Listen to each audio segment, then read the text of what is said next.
So, as I said, we are here for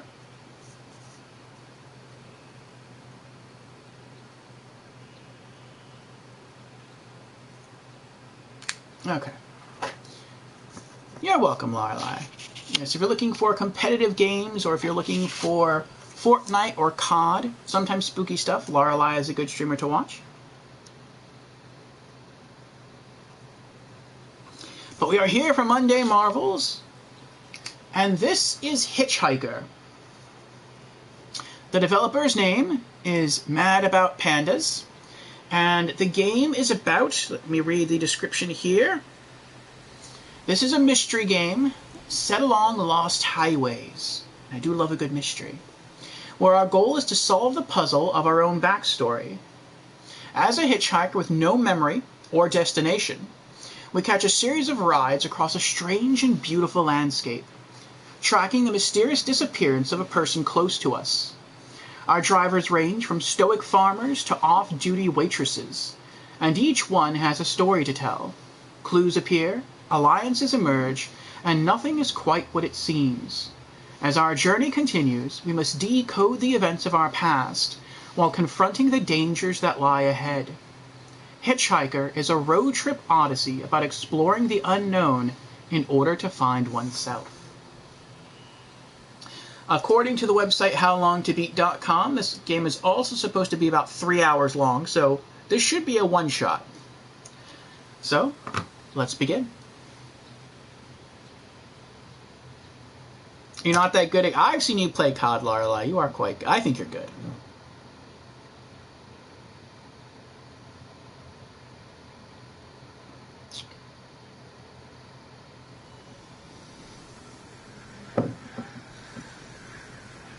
And even though we clicked on continue, we never got past this intro screen.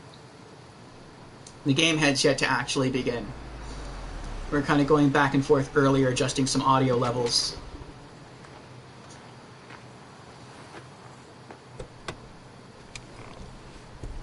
Oh, you're just kidding? Yeah. But asks, I have to ask, how many more Dark Souls streams? Demon Souls streams? 1. Okay, how to play. Left analog stick to look around. Right, or no, circle button is cancel. X is to interact and confirm. Lorelei says, okay, I will be right back. Have to get some groceries. Alright, Lorelei, have fun, be safe. Enjoy your grocery getting. 1, yes. This Thursday will be our final stream session with Demon Souls. Okay.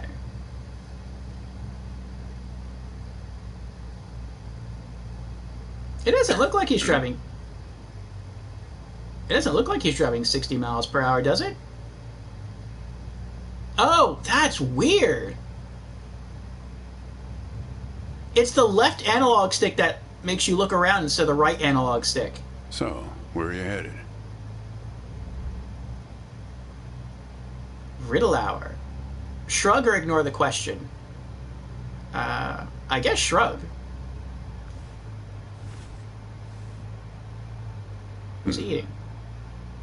Not the talkative type, eh? Are those chocolates? Oh, those are raisins. That's okay.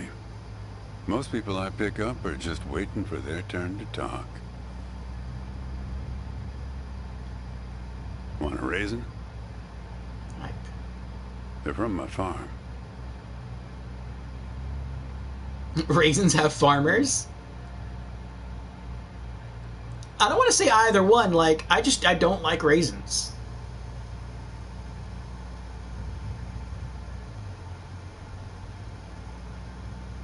Raisins have farmers just sounds like an ignorant answer. It's so weird. It's so weird that the left analog stick controls you looking around. Because that's like the opposite of every other video game like ever made that uses analog sticks. It's so weird. I know it's like a small complaint, but it's like, it's so weird. Oh, we can see ourselves.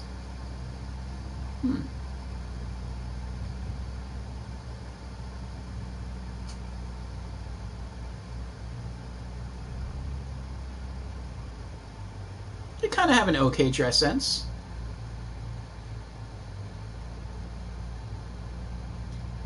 Okay. Orange is my favorite color. It looks like we're wearing orange. Do I want a raise? It's interesting he just keeps driving. Like, I guess the game's not going to progress until I select somebody, but the scenery keeps changing. That's cool. Birds may swarm, what? When fed. Highway safety tip.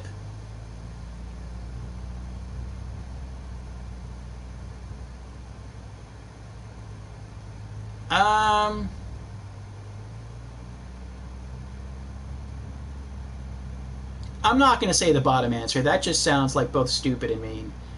I'll take a raisin. I don't like them, but I'll eat one. Sure.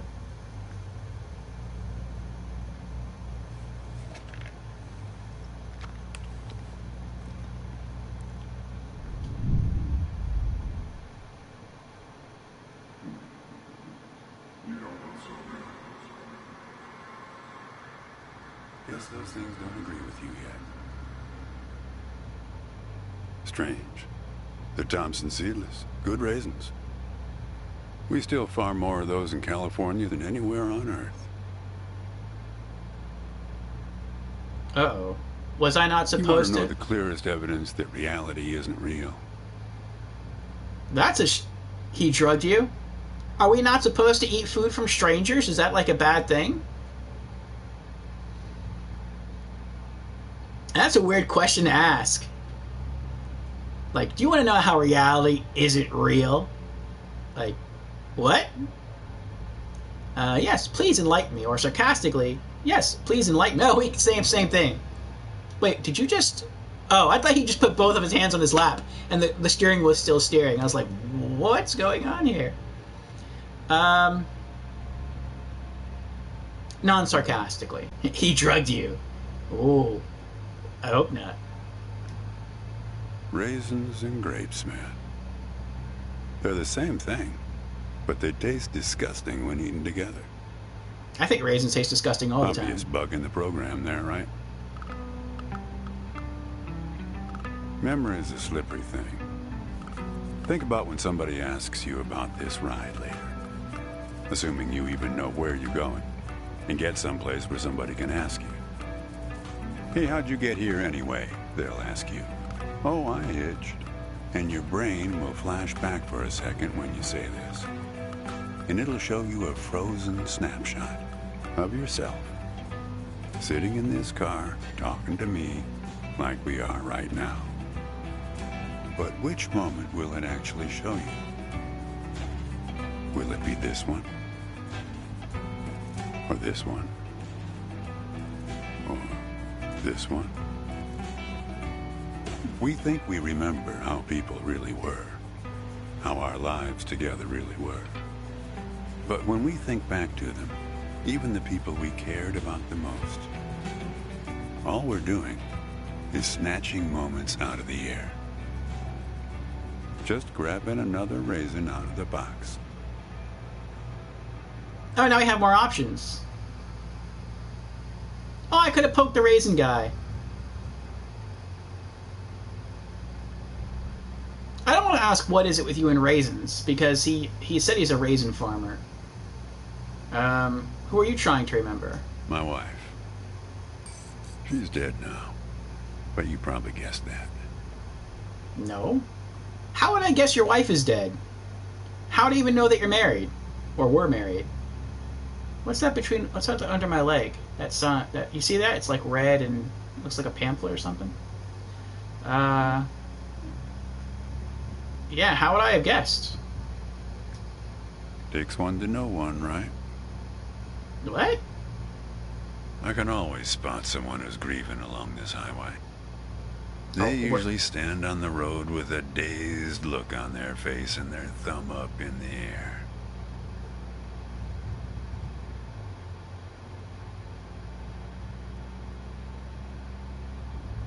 What do you think I'm grieving over? Young guy like you? I wouldn't have a clue. Oh, we're a guy. Okay. I wasn't sure. So what do you remember about her? That's this.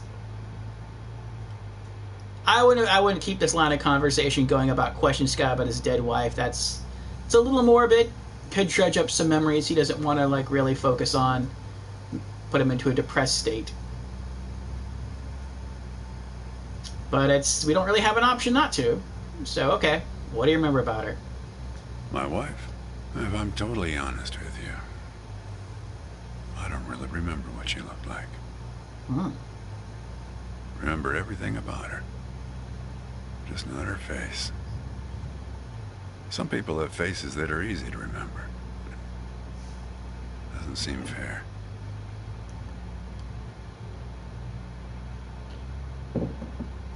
Still, I think you remember your own wife. Well, it's not as easy as you think. I'll give you an example. All right. You think you're present in the moment? I think so. You've been talking to me for a few minutes now. Yeah. What color are my eyes? Ah, crap.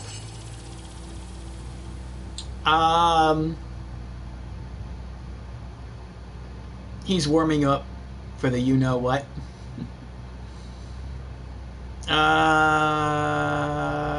I feel like they're green. Nope. Well, like I said when I picked you up, some people are just waiting until it's their turn to talk. Did he even look at me Hey, so I could kid. see his eyes? What? Do me a favor and crack the window, would you? Alright. Oh, there's a matchbook. There's a window. We can kick the can. That's a can? Let's kick the can. Hey, kid. How What? about opening that window? Alright, hold on. Open our backpack? What's in the backpack? Oh, you got a toothbrush? Okay. Matchbook? Inspect. Help! 530-555-0743. Use left, right to rotate. Dante's Diner. Interesting. He's testing how much you love him. Jump and run. I think we'll be fine. Should I write down that number? Is that going to be important?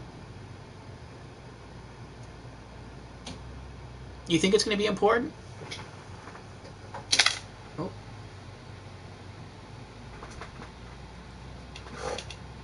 Like maybe I'll come across a phone that I can use. I'll write it down. I also don't know if we should take it, because if we take it, won't he see us just take like a matchbook on his door? Wouldn't that be weird? Like, first off, why are we taking something that doesn't belong to us?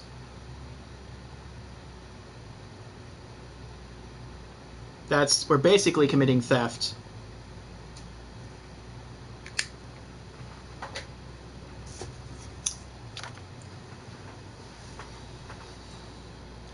I'll leave it. I'll leave it. Wait, can I leave it? I can't leave it. It's not letting me. So once you select it, you have to take it. I don't like that. What you got there?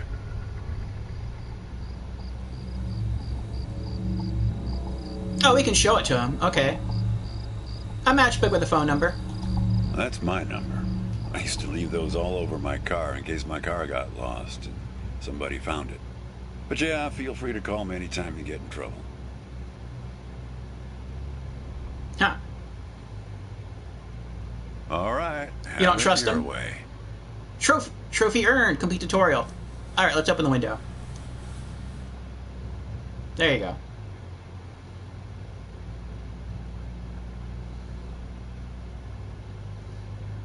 You don't trust him, or you the distrusting type, Wipeout? Let's see.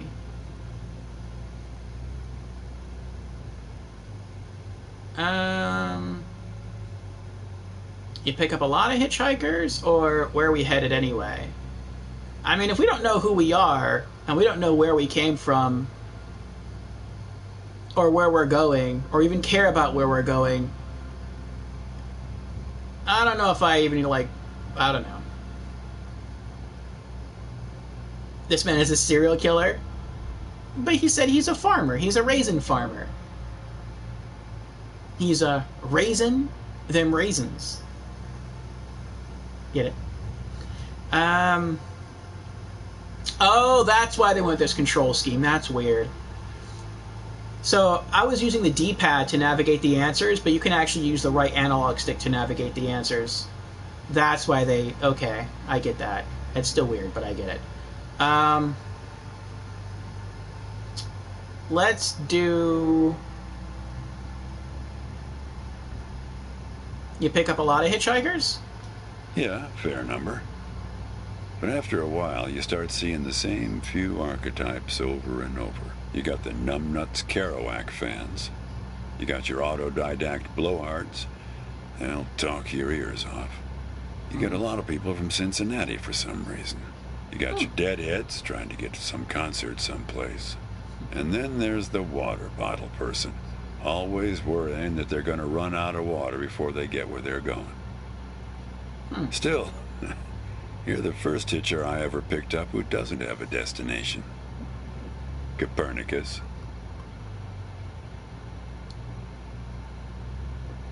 Copernicus? What's Copernicus about? Alright. Copernicus, very funny. I don't know how that's funny. Well, seems like the right name for a guy who's traveling the world without knowing where he's going. This guy knows way too much about hitchhikers? You just sit back, Copernicus, and invent a language where false statements are impossible. I'm gonna let that slide. I have no idea what he's talking. This guy knows way more stuff than I do. I'm gonna let it slide.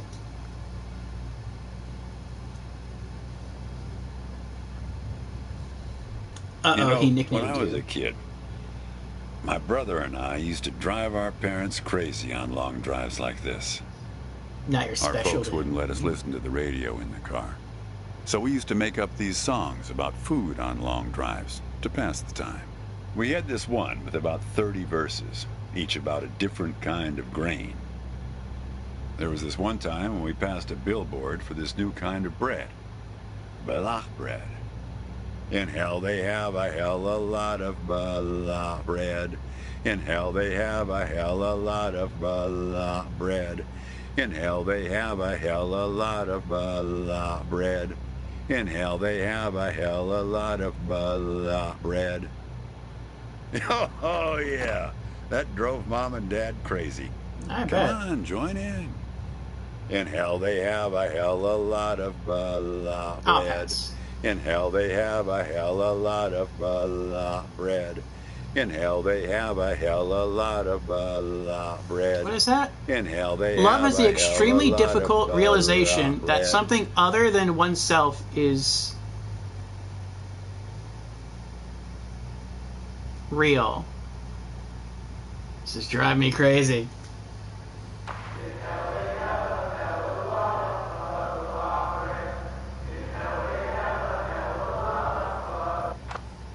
Inspect. Scrap of paper. Love is the extremely difficult realization that something other than oneself is real. Iris Murdoch. Actually, I'm beginning to understand my parents' perspective. Brand him in the Getting face older with a is car funny. cigarette lighter, then push him out. It's like reading a book where less and less happens, but the writing gets better and better. Okay. So, oh, that's pretty profound. Sounds like a mixed blessing. You got that right, kid. Let me tell you, getting old... Chewing tobacco. Bison chewing tobacco. Getting old is no picnic.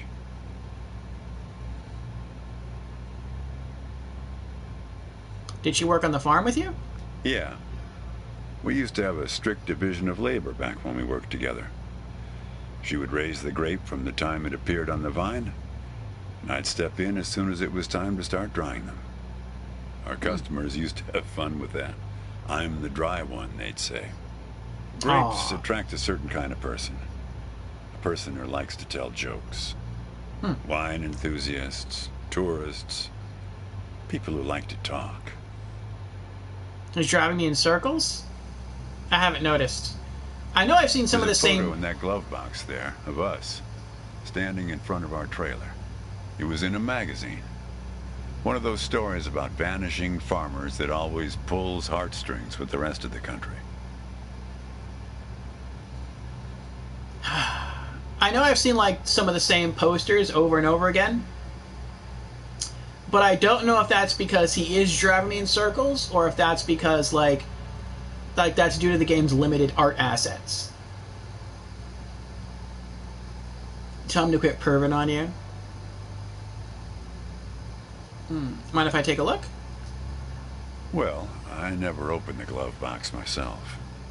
It's kind of a superstition of mine. But help yourself. Oh, okay.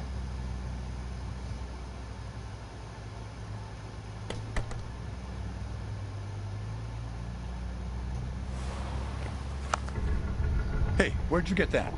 That's not her. And that guy there, he looks like you. Mm-hmm. Trophy earned. Find your first clue.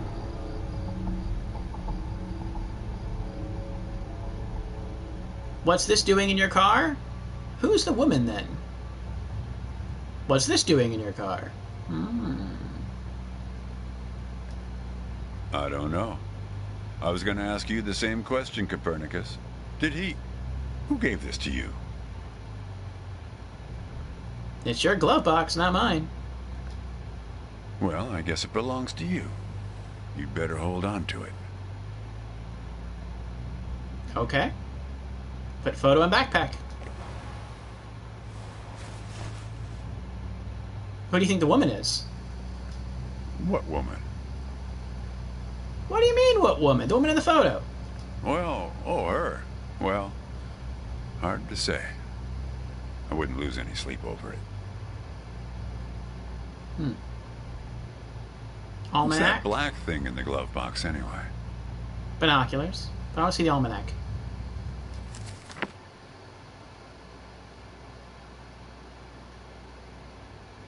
The Farmer's Almanac, 1954. I told you he was a killer. Why else would he be finding clues? Or why else would you be finding clues? Well, we don't know who we are. For some reason, we have amnesia, and we thought it would be a good idea while we have amnesia to go hitchhiking. This isn't Myst. I don't know. If anything, I feel like I should ask this guy to drive me to, like, a police station. Because if I don't remember... Check the glove box. What's that black thing in there anyway? Like, if I don't remember who I am, shouldn't I go someplace so someone could tell me who I am? Isn't that, like, important to know? Ah, whatever.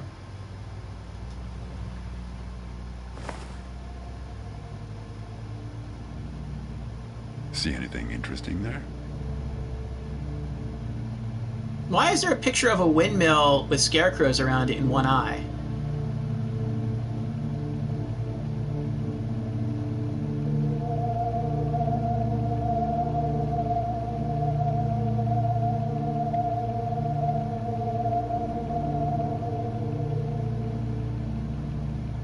I can pan back and forth a little bit. That's weird. Well, there's a windmill. No, just some boring field. Let's see. Well, there's a windmill. A windmill, eh? Yeah. Do you think it's nearby? No idea.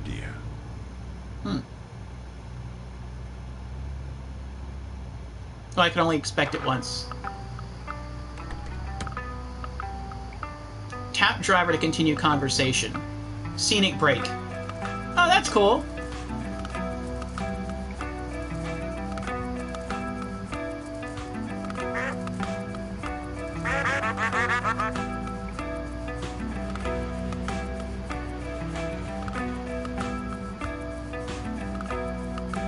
Vern. His name is Vern.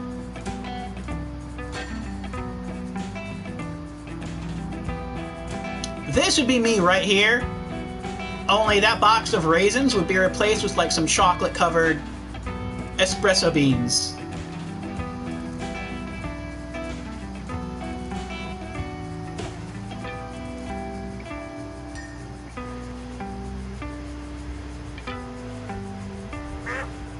Does he not get annoyed by this? I guess not.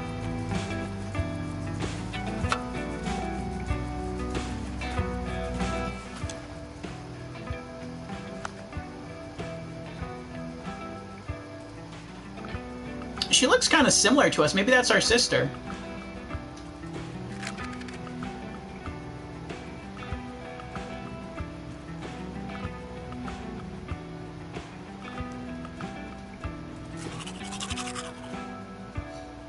Sound effects for everything.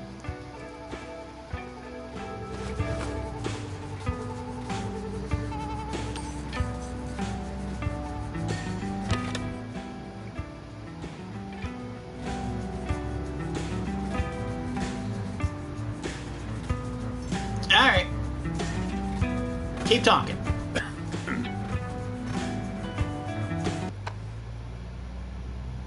That's kind of cool. They let you like have that time just to like look around. Want to hear a joke? Sure. Let's hear a joke. Why did the raisin take the prune to the dance? I don't know. He couldn't get a date. Hey, that reminds me. It's almost 4:30. What happens at 4:30? You'll like this. It's my favorite. Okay. Oh. I once knew the hostess, Darlene. She used to change the tires on my truck on Highway 51. Welcome to another Interstate Riddle Hour. Here's our first riddle. Keep your eyes peeled, all you blacktop carpetbaggers. I fly, yet I have no wings. I cry, yet I have no eyes. Darkness follows me. Lower light I never see. Solve the riddles. Find the correct object or use the radio to get help.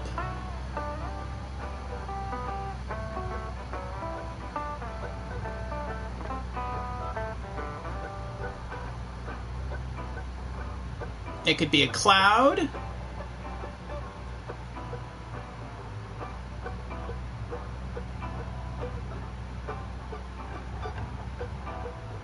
It seems the answer is a cloud because I can't click on anything else.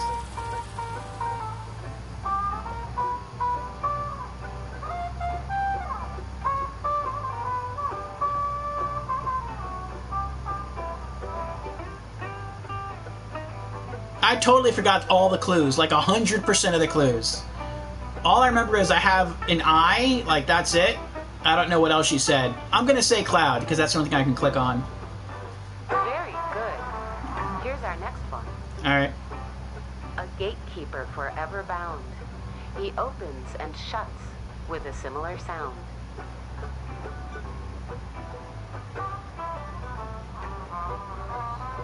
A gatekeeper forever bound.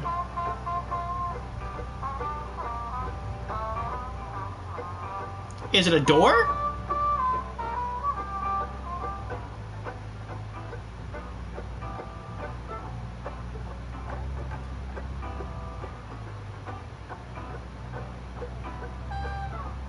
I feel like this should be easy. Like all we have to do is just move the mouse around until we get on something where it says guess.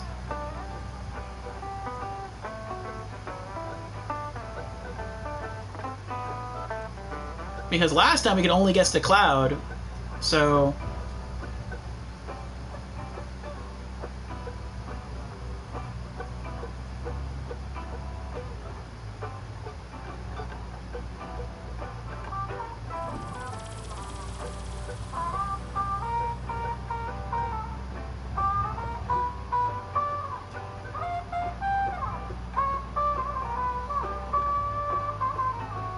I don't know.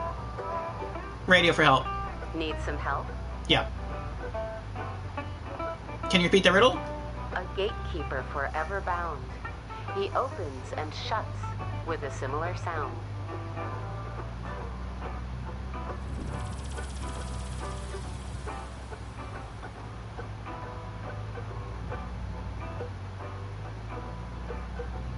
There's nothing to click on, though.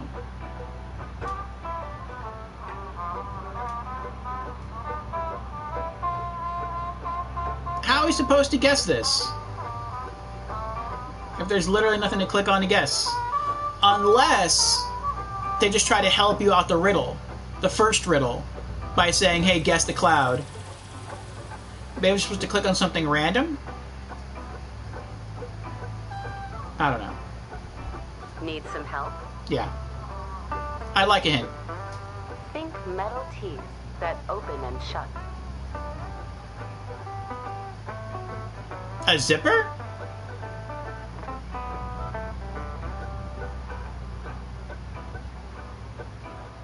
If it is a zipper, how do I guess zipper?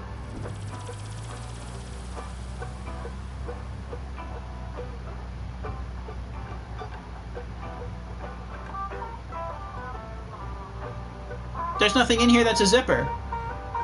Oh wait, my bag. Very good. I don't know why I listen to this every day. Damn questions are rigged. I never get them. Says the guy who never knew what pressure to keep his tires at. Hey! That's some interactive radio right there. Keep going? The radio can hear us. Sure, I'll try another riddle. Great. Here's another one. Okay. Take one out and scratch my head. I am now black, but once was red. Matches. What am I?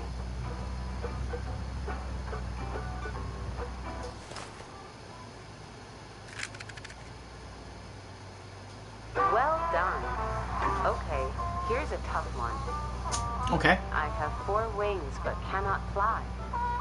I never laugh and never cry.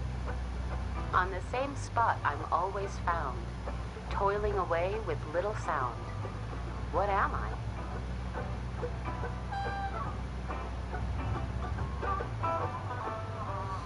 Hmm.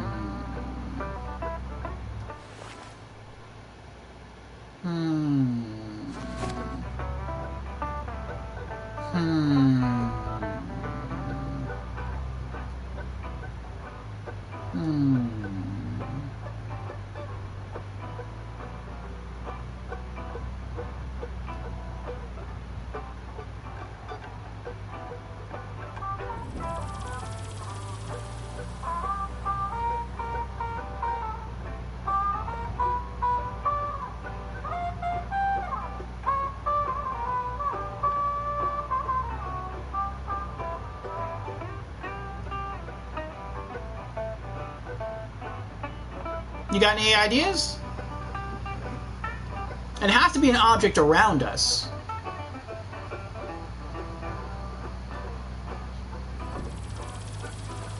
Is it the car? The car doesn't have wings, though.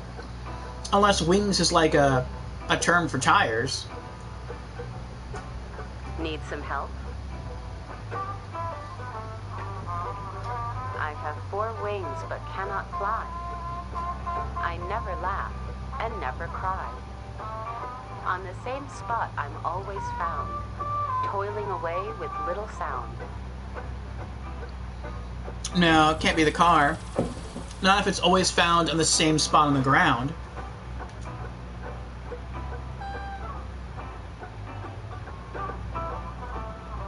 Oh, it's a windmill, isn't it? 4 wings. I mean, that has like way more than 4 wings, but...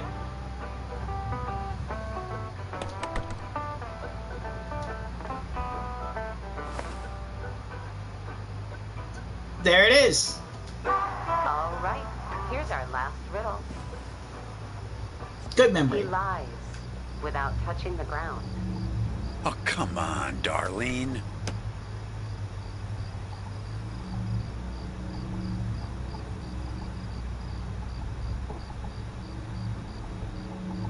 He lies without touching the ground? Need some help? Repeat. He lies without touching the ground.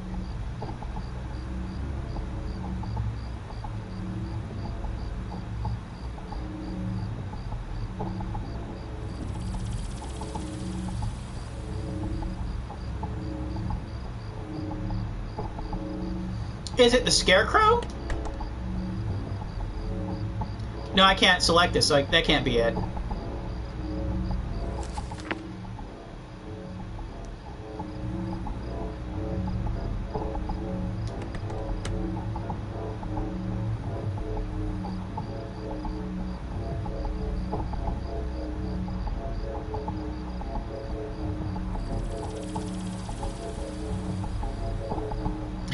Guess Vern.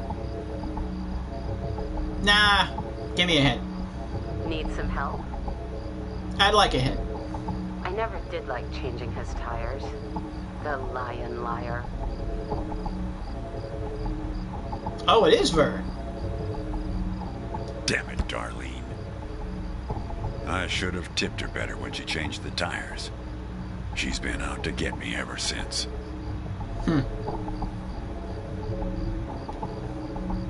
What are you lying about? Look, she isn't being straight with you, kid. Check the photo, Copernicus. The photo in your bag. Then you'll see.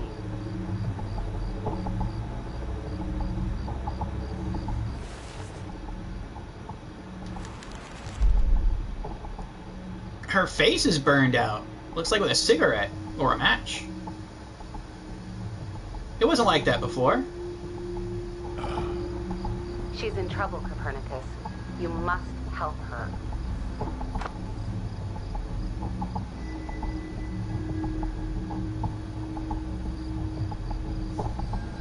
I don't know what to make of this. Like, there's so many questions now. Like, how did you change the photo? No, forget about changing the photo.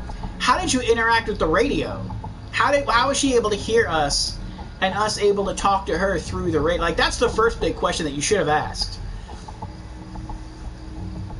As far as, like, changing the photo, we don't even know if he did change the photo. Let's not cast blame. Let's just ask what's going on here. Things like that happen all the time on this highway. It's nothing to lose your scrunchie over.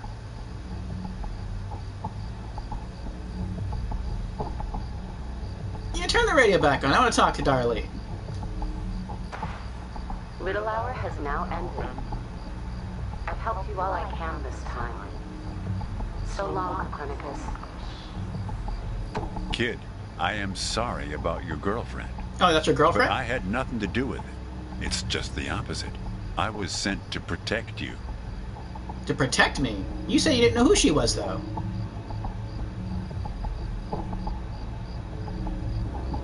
You're in purgatory.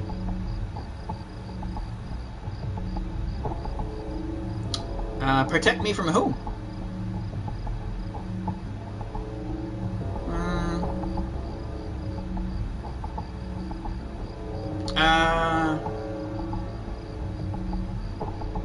Yeah, protect me from whom? From yourself. Myself? You picked this car every bit as much as I chose to stop for you. What does that mean? You picked this car, picked me, not to feel anything.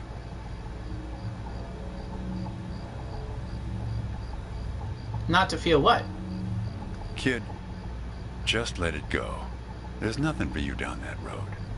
Nothing but hurt. Why are we getting so accusatory? I don't want to say, why should I believe you? That just sounds mean. But we don't have another option. I'm sorry, my man. Why should I believe your lies? Look, I admit I lied. He did lie, though. But only about one thing. That he didn't know who the girl was.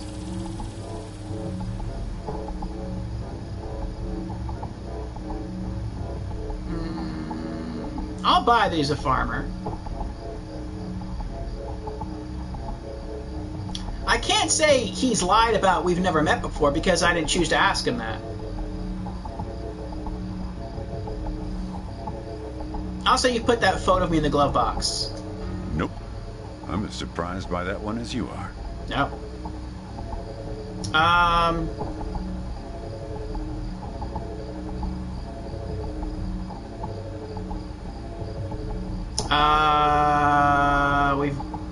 I want to say we've met before, but he can't have lied about, I mean, that was an option to ask him, but we never chose that option. So he can't have lied about that if we never asked him about that. You're not really a farmer? Now, why would anybody bother to lie about that? Well, that's what I'm saying. Um...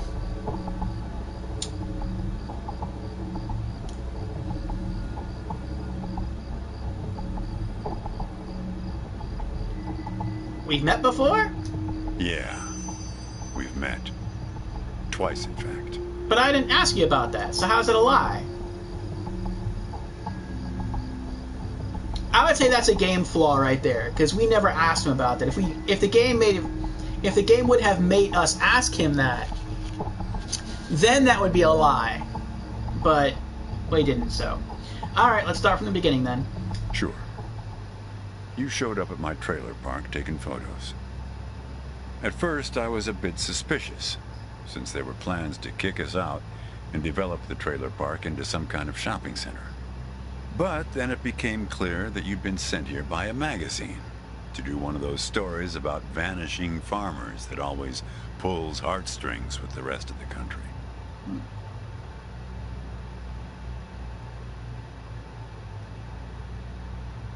Why weren't you straight with me from the start? Kid, I told you, you don't want to go down that road.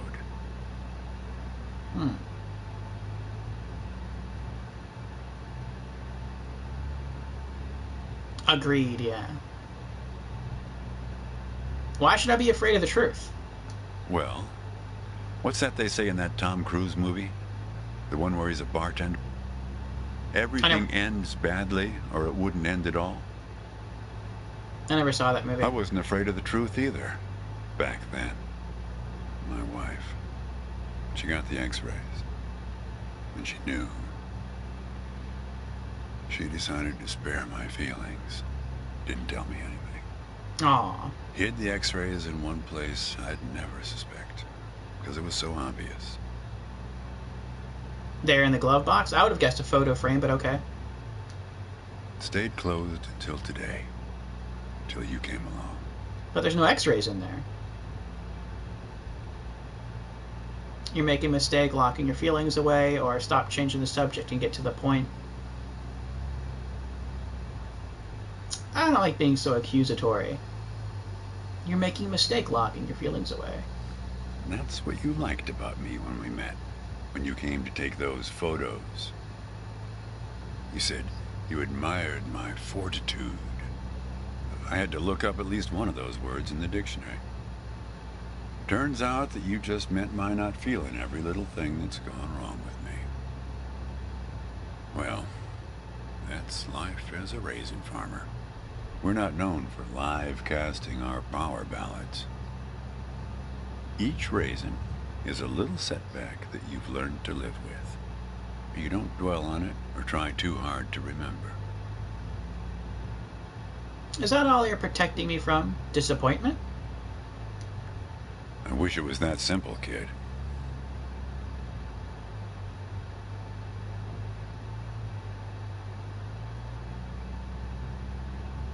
What else then? Hey, Chief.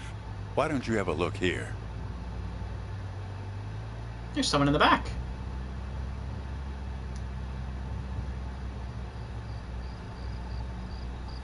He appeared on this highway about the same time you did. I guess he's part of what you're running from. Turn around. Turn around. What?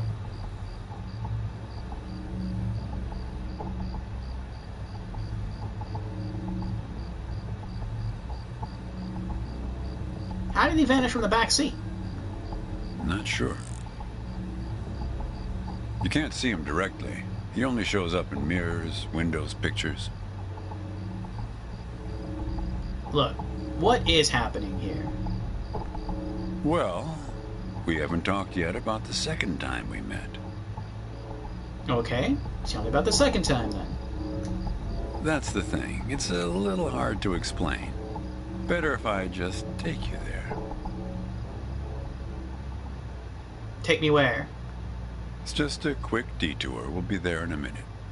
Okay. But close the window. You don't want to have it open where we're headed. All right.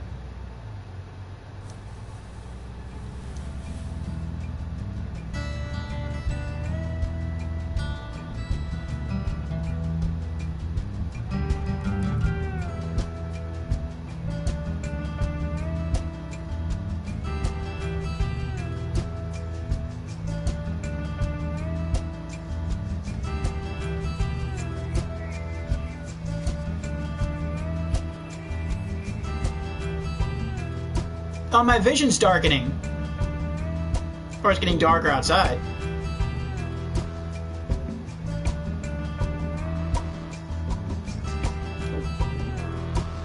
Is it turned night that quickly?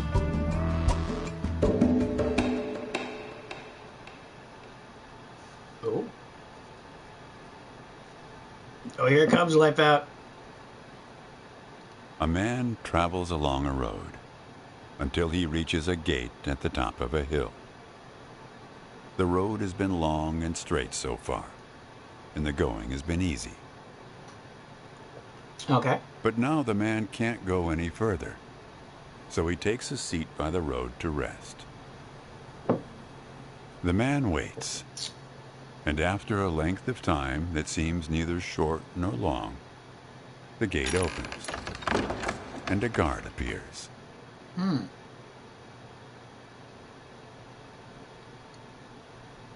Creepy's here! Hello, Creepy. Welcome, welcome. I'm almost done with my long poem. How are you feeling, Creepy? Are you still ill? Hello? Well, hello. Shout out to Creepy, last casting Dead by Daylight. Another variety streamer friend. Likes Phoenix Wright, racing games, science fiction games.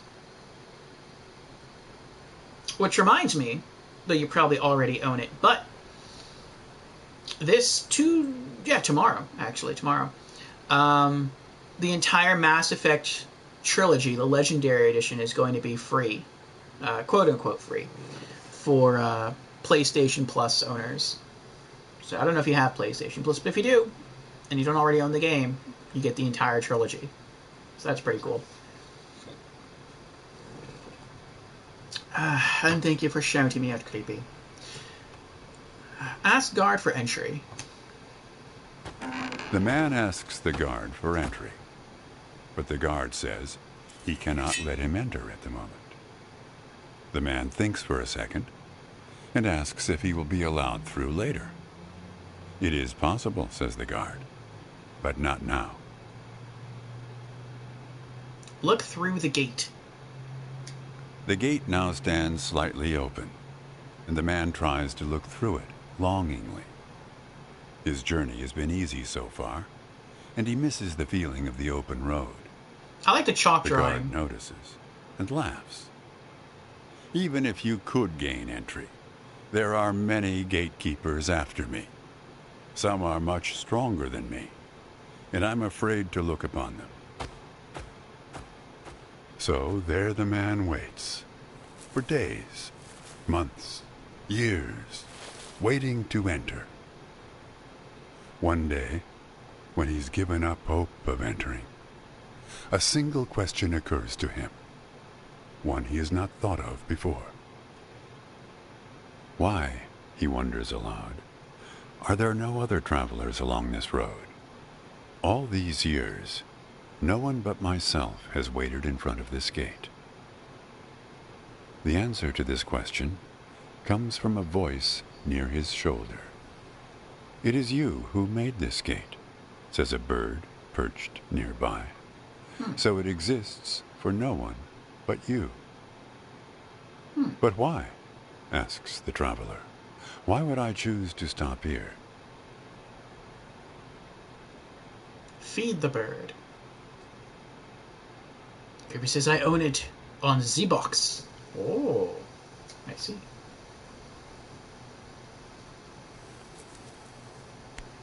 The bird answers after hungrily eating a crust of bread from the man's hand. After this point, the road becomes less straight. It splinters like the tree in which I live, splitting into dozens, hundreds of branches. The path becomes impossibly narrow and frail, and crowded with the view of other paths one could have taken. There's only one point ahead on the road where all paths converge, where all points join, where the light shines through skin and through lies.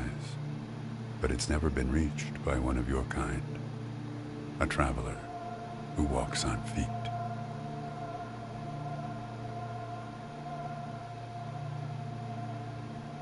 Shoo! Cries the guard, chasing the bird away. Don't listen to his nonsense. Having said this, he takes a seat next to the traveler, but not before closing the gate. Forever. So when you think about it, who knows how long we've been sitting here, just like this, on this road. Take it from me. It's better to face things with, what's it called again? Fortitude? Fortitude. Better not to feel too much. Want a raisin?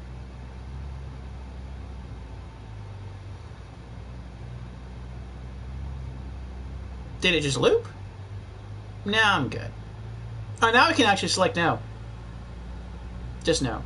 You sure? You just need to get used to them. Nah, I'm good. Life is like a box of raisins.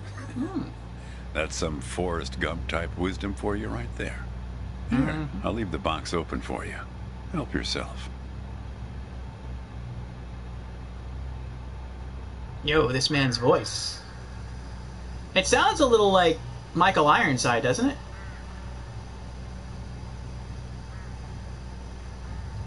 Oh, at the crows. Look, hooded crows all along this road. I have to chase these for my farm every harvest.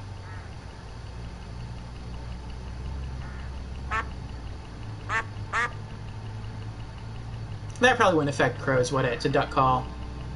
Hello, hello, Albatrax. How are you doing? They look hungry. Didn't Yeah. get much peck out of this last harvest. Inspect raisin box. Eat raisin. Throw out of window. Put back in box. Well, I mean, I could try to feed some to the birds. I feel like, though, if I select throw out of window, it's going to throw the whole box of raisins out the window. I don't want to do that. I just want to take, like, a single raisin and toss it out the window.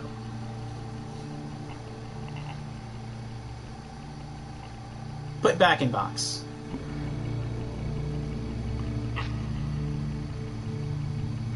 I'd like to just get some of those raisins right there and throw them out the window, but I feel like that's not going to happen. I feel bad.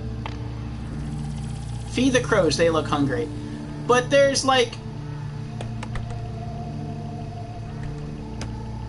I don't have any food in here.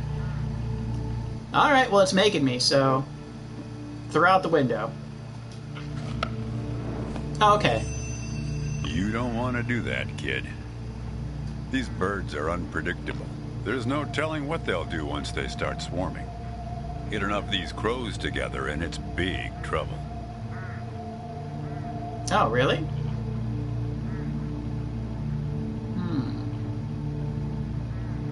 Well, alright.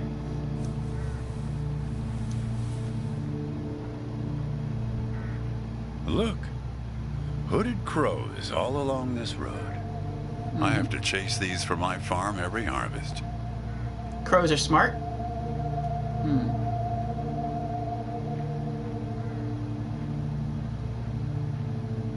Have the learning capacity of a 5-year-old? Oh, that's interesting. They look... They look hungry. Didn't get much peck out of this last harvest. I don't know if... He said not to feed them, so I don't know if that means we're just supposed to sit here and do nothing, or if we actually are supposed to feed them.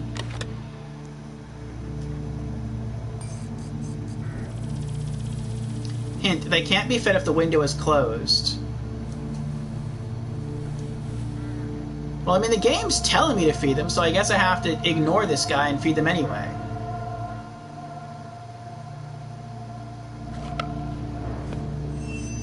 You're making a mistake, kid. You don't know where they're taking you.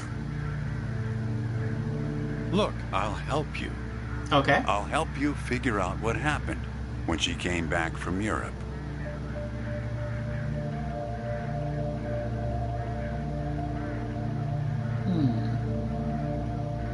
The crows are like an entourage? It seems that way. I get the feeling like he just set up the story. Like he's the guardian, he's the gatekeeper. The birds are the ones that seem to want me to go in the right direction. I don't want to say like, no, you've sworn to deceive me, because he hasn't sworn to deceive us. But at the same time, it's like, I just want to feed the birds.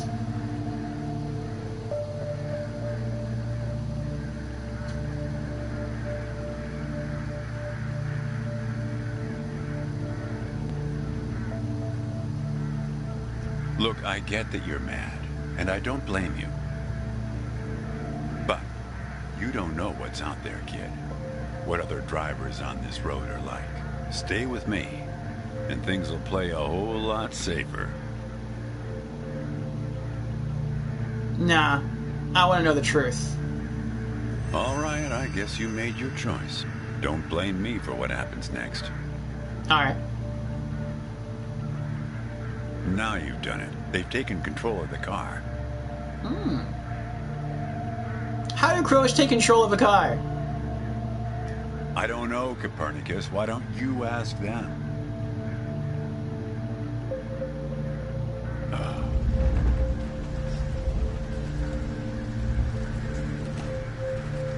Oh, we're here! This looks oddly familiar. We're at my farm, Copernicus. I had a funny feeling.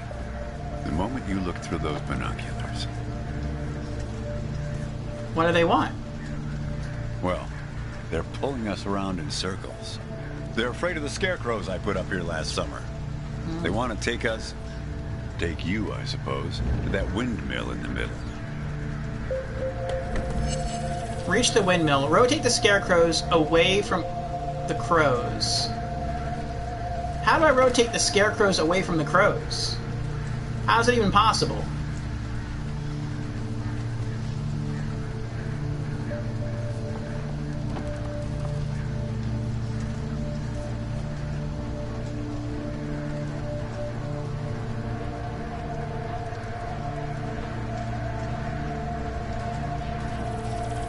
Oh! Tip, use the binoculars. Thank you.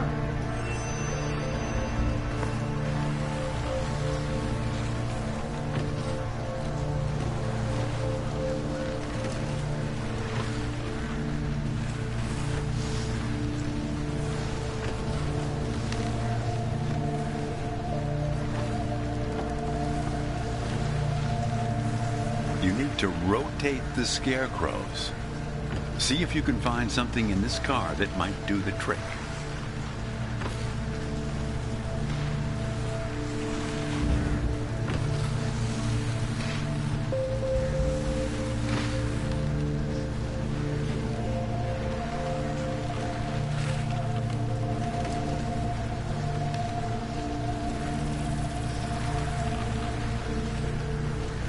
Tip, use the window crank.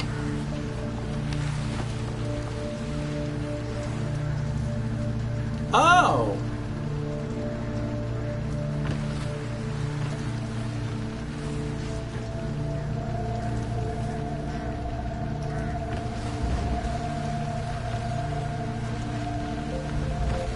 That's it, kid. Now, more of the same. Oh, I see, I see.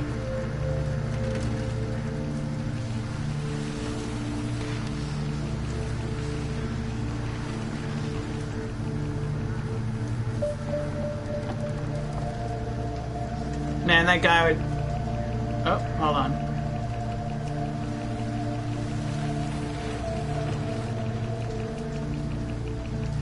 Man, that guy would have shot all the crows by now.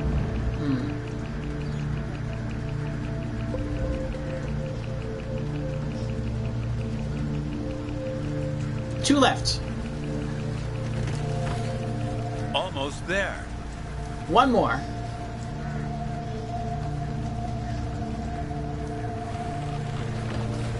That's it, kid.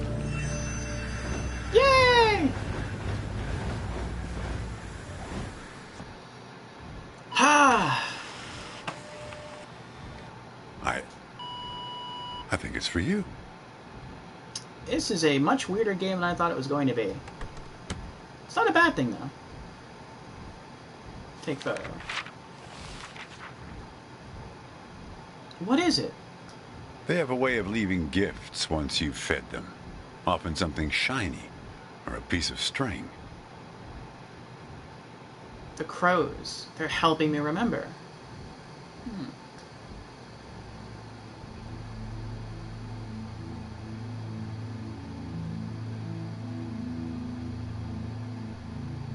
I'm going away for 2 months.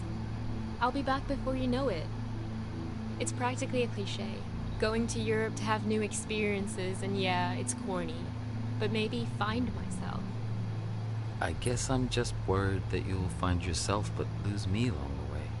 I'll be back before you know it. Promise. Here's a security deposit. What a weird box. Did you win this at the circus?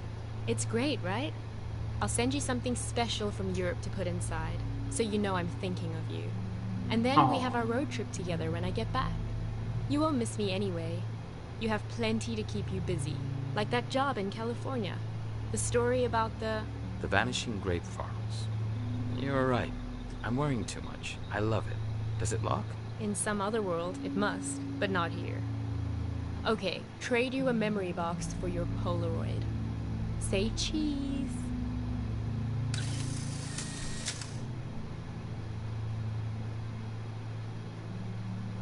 So that is our girlfriend, or maybe was our girlfriend. Did your rearview mirror just print a picture? Yeah, that's technology Well, right there. Now that you know how it started, it doesn't make the next step any easier, does it? All I know is the woman in the photo is in trouble. I need to find her. I need to find out what took my memories, what happened to me.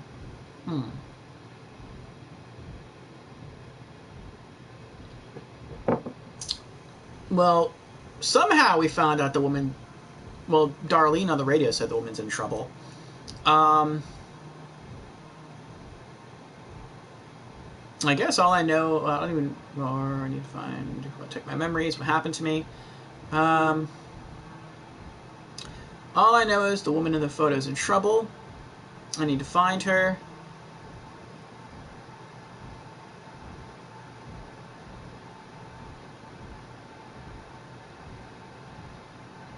This is weird.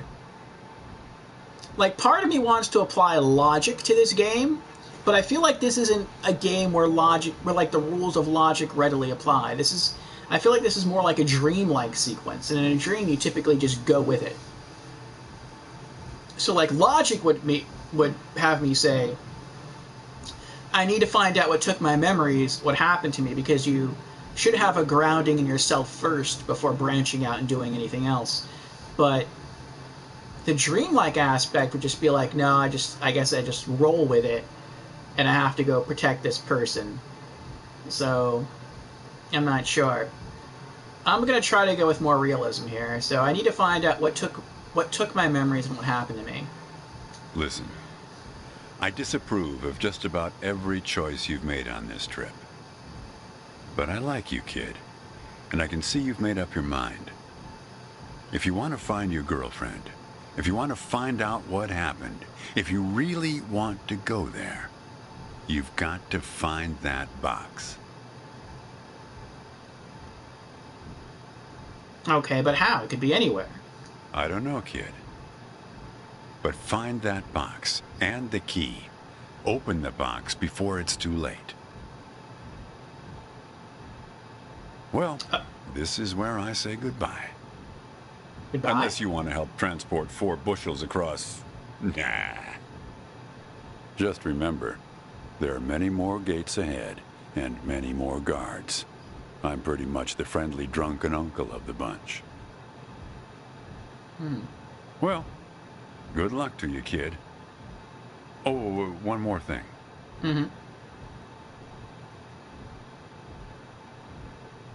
What is it? What did the grape say when he got run over by the car? No idea. Nothing. He just gave a little whine. Cool. Good luck with your search. My guess is she went to Europe for 2 months, she found someone else, she fell in love with that person, and she's not coming back, and I guess I'm so distraught, maybe I just blocked everything out. I guess that could happen, but that doesn't, and this, right now we're just kind of trapped in, I don't know, a grief nightmare or something? So I'm not sure I'd call it a nightmare, more like a grief-stricken dream. Trophy earned, complete ride 1. Oh, that's interesting. It actually says like there's 5 rides to go through. So I can go back to ride 1 and do it over again. Or I can move on to ride 2. That's interesting. Okay. Plane crash? I don't know. Or, that's true. Maybe her plane crashed, but I was told that she's in trouble. To me, that means maybe present trouble, not something that happened in the past. We have to find a box, get our memories back, remember who we are, and then use that knowledge to help her somehow. I don't know. The only way that would make sense at this point in the game is if maybe she went to Europe for a couple months and she got kidnapped, and somehow we got that news and it made us go crazy and we just forgot everything. And so we have to sort of wake up, snap back into reality, and call the police or something to have her found. That's the only thing I can think of.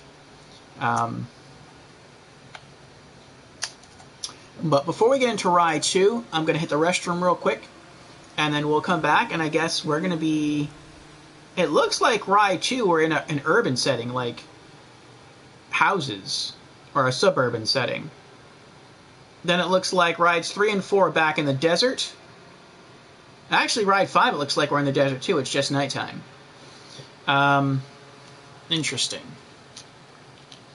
I wonder if ride 1, if we would have chosen just to trust him and just keep riding around in circles, if that would have been the game, like if it would have just ended there. Maybe. You're hungry? Grab yourself a snack. Let's take a couple-minute break then. You grab a snack. I will go use the restroom. And we'll meet back up and do ride 2.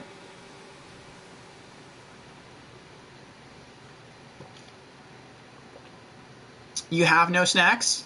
Aww. No, make yourself a sandwich. And you have redeemed hydrate. Very well. Cheers, Creepy.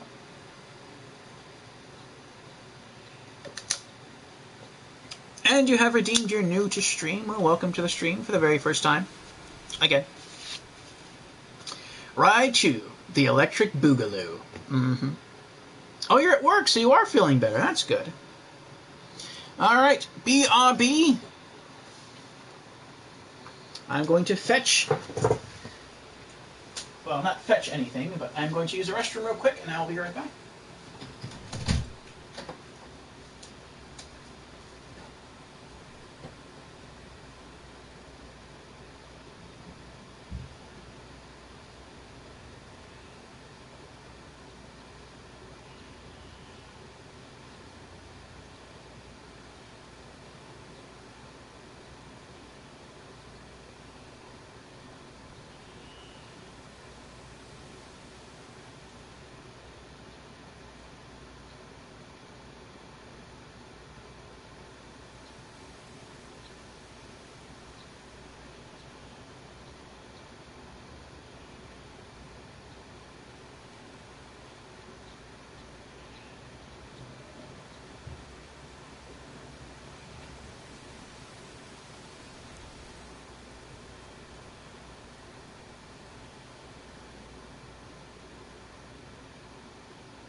All right, I'm back.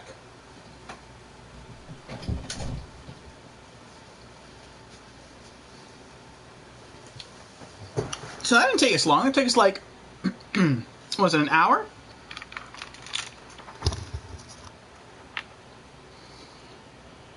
If each ride is about that long, that means we're gonna be rolling through like a 5-hour experience. We'll see. We'll see what happens. Ride 2, begin. Mr. Patrick Hopper. All right, of Oregon. Oregon country. Hello, Bach. I'm Beethoven.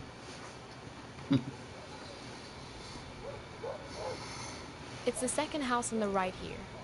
No, wait, the third. Don't you remember where it is? I thought you spent your whole childhood here.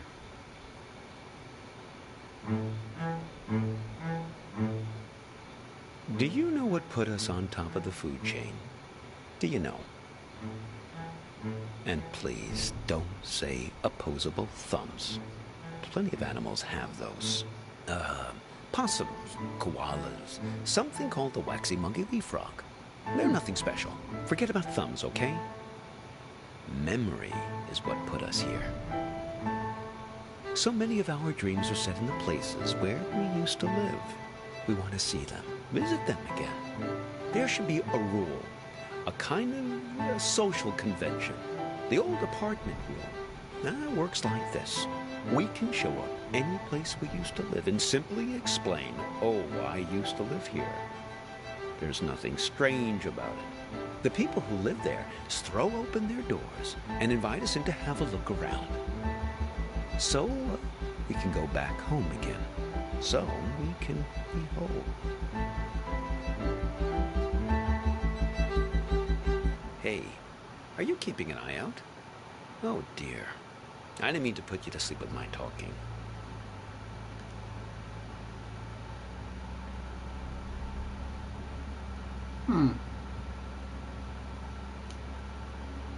Nah, pal. That's a little weird.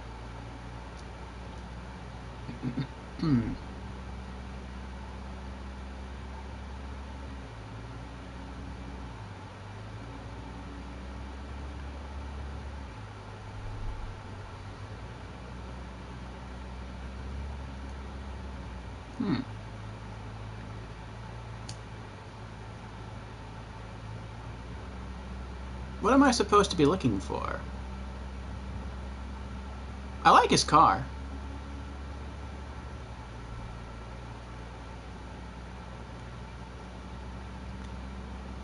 We're looking for Asper Street. And at least it used to be called that. The problem is that a few years ago they rearranged all the letters of the street signs in this neighborhood. Very impractical. I didn't catch your name. I'm Hobbs.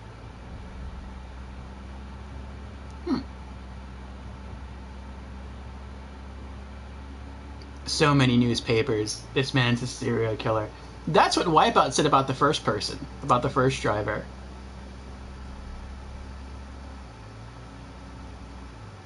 Hobbs, really? Yes, that's what everyone calls me. Everyone except my students, of course. You're a teacher. So, Hobbs, I have a question. Just a second. Let's find this Asper Street, please, before we begin our inquiries. Like I say, they might have rearranged the letters a bit. Find Asper Street. Remember, the letters might be jumbled up. Okay. Inspect magazine.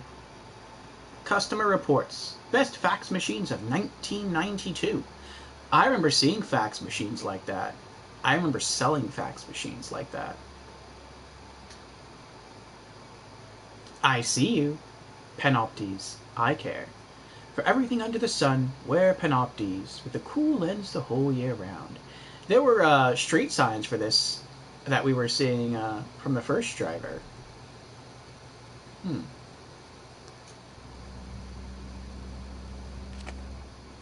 Postcard. Starlight Motel. Welcome. Lola, dearest. Greetings from Spokane. I'm visiting for a lecture. Wish you were here. My hotel room is shaped like this. Your friend, Hops. That's weird. Huh. To Lola Montez, P.O. Box 7331, Olympia, Washington.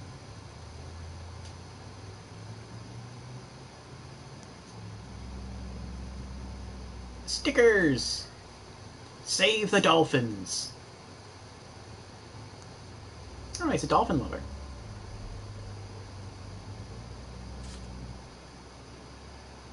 The reflection is of where you are.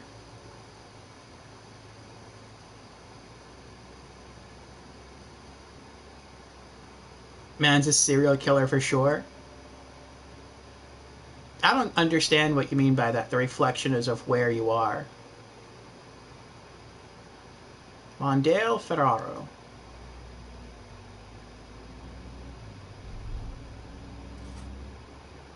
Save the whale's green leaves.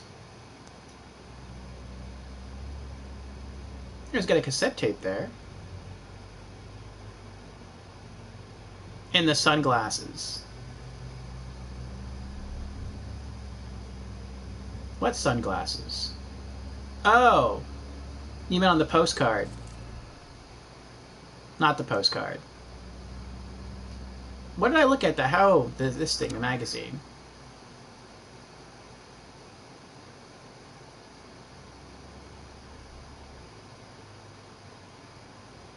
On the booklet. Yeah. He's got a book there in his jacket.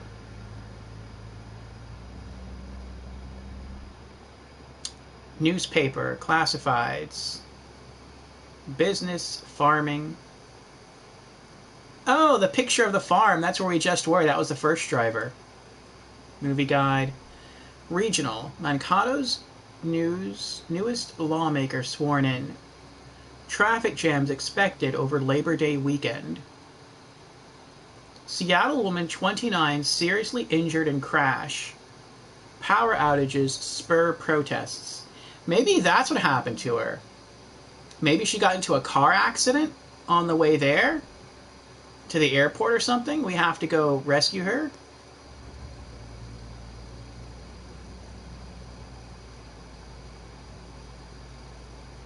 Is anything new in our backpack? Nope. We still have the matches. The items are arranged in a different order, though. We have our photograph again, but now it looks like there's a bright light over her right arm that wasn't there before. But her face is back, so that's nice. Can we open the glove box? We can't. I think we've interacted with every... visor? Visor. Crater Lake, Oregon. Hey, Jack. Having a great road trip. Would be a little easier if my boyfriend could drive. Haha. Tell Mom I'll be back in time for her birthday. Kira. From, or I guess to, Jack Pinkham. Chicago, Illinois.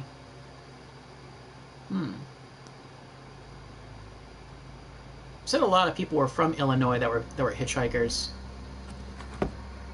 Alright, find Asper Street. Remember, the letters could be jumbled. Alright, let's roll this down. That might help. Alright, give me a road sign. Is this it? School Street. No. There's... oh, I missed it. Alright, hold on. School Street. No, there's no A. No, keep going.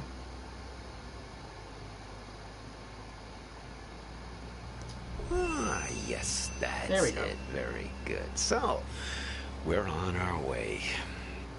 Now, It was Spear Street. there was something you wanted to ask. Why is your car so messy? Well, that's just rude. You're the next guard, right? Like, you're going to pretend not to know me, but then... Yes, then it's going to turn out that big surprise. I do know you. Right. A game show host is trapped in the radio will give you away. A person trapped in the radio? I just mean, we've met before, right? Oh, yes. We've all met you along this highway. I picked you up because I could tell you're looking for something. Something you've lost. How could you tell that? And we're all looking for something on this road. I've never met anyone who wasn't. What are you trying to find? My dog. Aw. Oh, she's been missing for a long time now. Aw. That's mean. Maybe she got bored of your lectures? What's her name?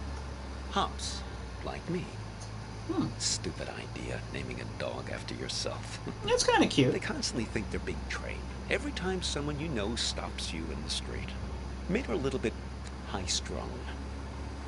So, Vern mentioned this problem you have with a photo.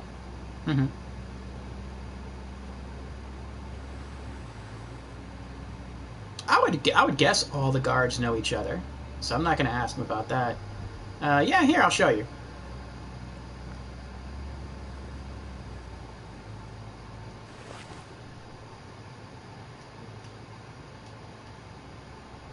Why can I not show him? Oh, there you go.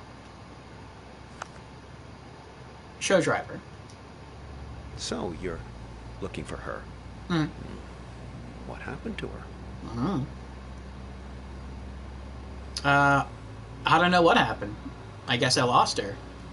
Well, a singed photograph is never a good sign. I'm sorry, though. You don't remember anything? No, not a thing. Well, just a tiny bit now. Almost nothing. Well, I can help you with one part. You two came by my house, yes? See, that's my silo. There in the background. Oh. Okay.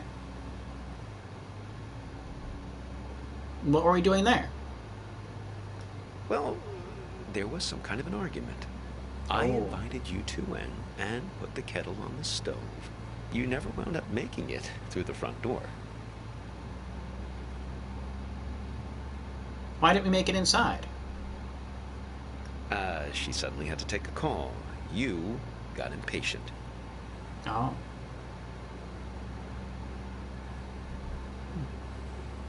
Sounds like a pretty lame argument. Well, I got the feeling there was something more behind it. But, who knows? Relationships between adult humans are not my strong suit.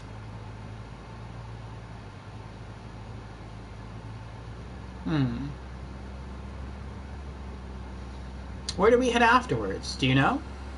If you want to know what happened to her, why don't you just ask her yourself? How? You haven't asked me yet where we're headed. Okay. Where are we headed? The warehouse of lost things. Oh. Impressed? More confused. Sounds like a discount store. Oh, yes. Vern said you were pretty funny. No, thank you. Oh, okay. It's this warehouse that contains everything you've ever lost in your life. You can find anything there, even Really? feelings. But Oh. you only get 15 minutes to look. Oh. Only 15 minutes? Yes, only 15 minutes. It really threw me the last time I was there. I got distracted by some mittens. I had as a kid. Left them at a bus stop sometime in the mid-60s. After that, my parents bought those things that clip your mittens to your coat so it wouldn't happen again. Well, that doesn't sound so bad. I mean, you only get 15 minutes, but he was there before, so apparently you can go back. So does that mean, like, you walk in, you get 15 minutes, you get kicked out, then you just go back in for another 15 minutes? That doesn't sound that bad. Well, I don't know. I mean, the warehouse is, like, massive, because it contains everything you've ever lost. That warehouse could be, like, miles in all directions. You wouldn't even make it to one side in 15 minutes. You can find anything there? Really? Well, why not? Shamanic tribes of the Amazon believe that in order to heal, you have to journey into the other world, find the thing you've lost among the spirits, and bring it back. Now, and to think about all the things we misplace. Atlantis, huh? And we lost an entire city once. Why shouldn't we get a second chance just to go back and retrieve some of the things we've left behind? So, you think she'll be there? I suppose. Well, I've never looked for people. It definitely works for pets, though. I found several of my dogs there when they've run away from time to time. Stick with me, you'll see. Just keep your eyes peeled. Okay. Now, if I remember correctly, it's only about another 20 minutes from here. All right.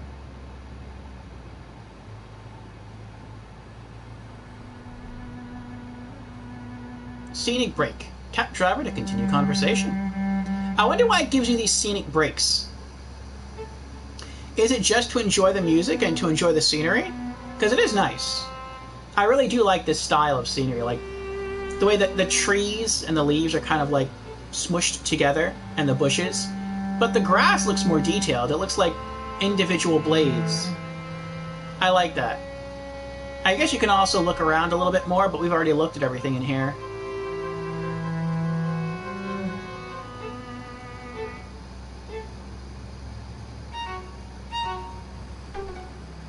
Alright, let's continue.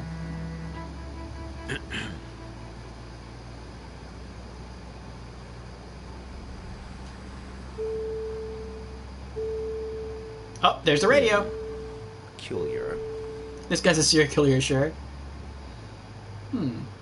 What is it? It's nothing. I'm just wondering about this green light. Are you one of these people who's good with cars? Not really. Well, I can't say not really I don't drive. I do drive. I'm not really that good with cars. We'll go with this one. You don't know what it means? I was hoping you might know. I never saw it before until you got into the car.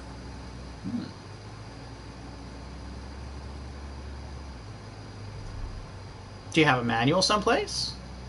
A car manual? Oh, no. That's not the sort of book I keep in here. I'm a humanities teacher.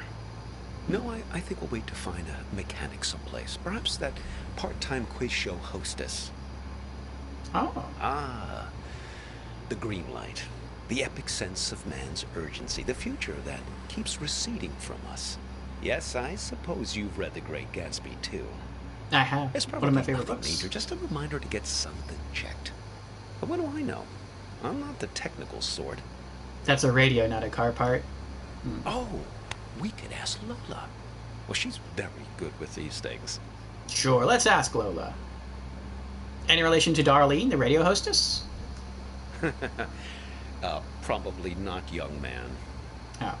Lola's a kind of oracle. Well, she's given me lots of good advice, right from where you're sitting. Besides, more to the point, I'd like to check with her about directions, just to make sure we're pointed the right way. Okay. See if you can find her here. What? She's hiding in this car? Well, she's quite small, you see. A toy bear. Now, I found her at the World's Fair in Barcelona, 1929, at an exhibition about alchemy. Lola Montez. But she's somewhere in this car now. Feel free to rummage around as much as you need. Find the bear, Lola Montez. We saw that name before. It was on the back of one of the postcards. I think it's at the motel. Ta-da!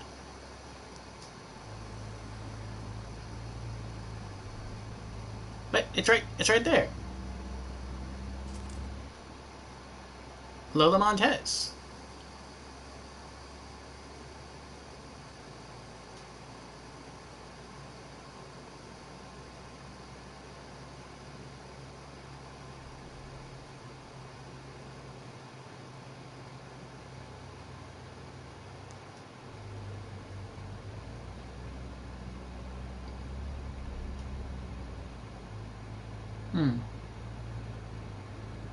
Or do I really have to be looking for a bear?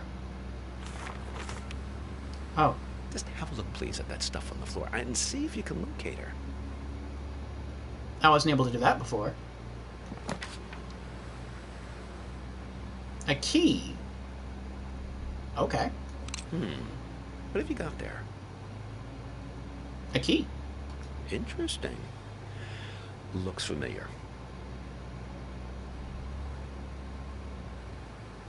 I guess it's just going to stay hovering there in the air. Okay. Teddy bear. Teddy bear. There she is. Oh. Ah, Lola. Put her on the glove box lid, my boy. That's where she likes to speak. Why do you have a half... it's not a half. A mostly eaten apple in your glove box. Was the key used to open the glove box? I don't know. Place on glove box.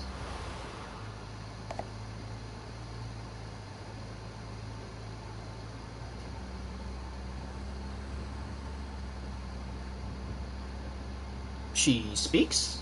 Yes, sometimes directly, sometimes in more of a roundabout way. Lola, dearest, now I'm here with this young fellow here, and well, the warehouse. Now, it's left up here on Concord Avenue, right? She's not ready to talk yet. Okay. Is there something we can do? She's lonely, and she misses her friends. Okay. Her friends? What kind of friends? Fellow memory objects. That's her preferred company.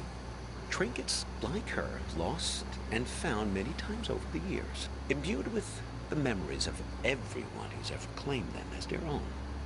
Get enough of them together, and things start to get interesting. The present moment peels back like wallpaper to reveal the past behind it and the future ahead. So this bear can tell the future? Her and her friends, yes. She's very good. She even remembers my dog's names.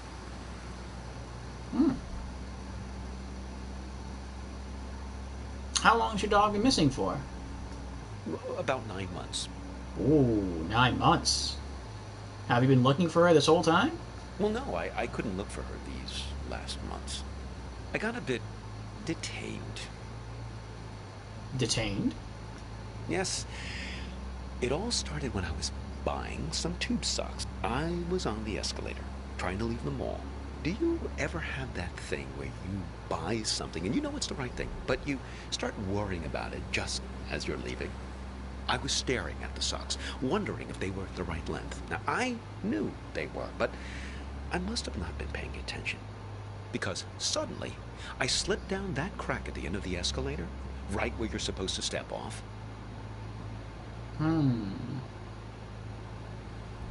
Seriously? Yes, exactly the thing kids are always worrying about, getting sucked down the escalator. How does that happen? Well, first quite quickly, and then very slowly.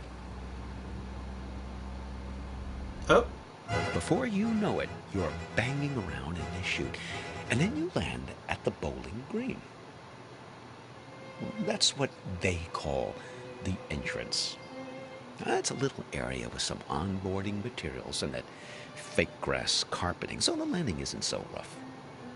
It's the most fantastic place. Under the escalator, just vast. Like falling out of bed and landing on the moon.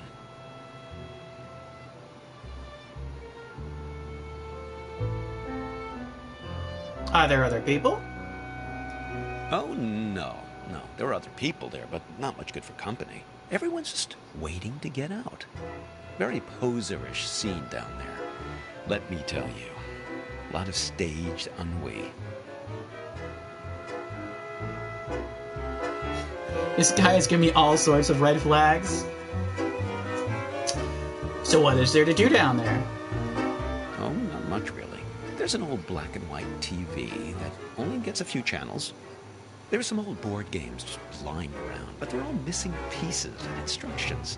There was one box that promised 8 games in one, but I couldn't figure out for the life of me how to play a single game. A couple of decks of cards, all incomplete, I must have dreamt 20 times that I found the four of clubs.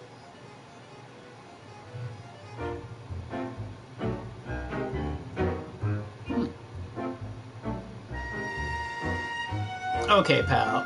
I'm gonna need you to stop throwing off serial killer vibes. How did you escape? They open the escalator every year on January 1st. Clear everyone out. They used to do it more often, but then, well, yeah, budget cuts. I fell in the beginning of April, one of the last cold weekends of the year. Really tough thing to get your head around, being trapped in there almost a whole calendar year. Sounds very trying. Pretty much the only thing that passes for excitement there is when somebody new drops in. Pretty quickly, you learn to tell the difference between the real people and the mannequins they drop down the chute. The mannequins? Sure. Well, that's how they keep everyone fed down there. They stuff mannequins full of food and supplies, put them on the escalator, and just let them slide down the chute. Well, that's a big moment. When they drop the mannequins down, really breaks up the monotony. Everyone rushes over to tear the mannequin apart to get their hands on the food inside. Seems like a strange system. Oh, indeed. But I guess it's the easiest way to get the food to slip down the crack. One time, a real guy fell down the shaft and was mistaken for a mannequin. Now, he was half torn to shreds before I pulled him out of there. Poor fella didn't look lifelike enough. Poor guy. Oh, yes. He was really quite beside himself. He gave me his pipe as a token of appreciation for saving him from the mob.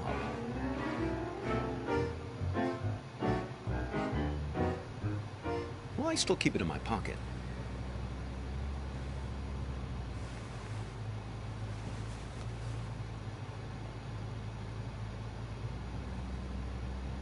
Nice pipe. Seems much later somehow than when you started that story. I'd say nice pipe. Oh, look. Let's give it to her, please. Okay. Give to Lola. Let's see if she's feeling more sociable. Lola, dear, are you feeling more chatty now? She says her tea party is still missing 2 guests. Oh. You see, we just need to find 2 more of her friends. They're not mannequins. Find another memory object. Okay? Alrighty. Alrighty.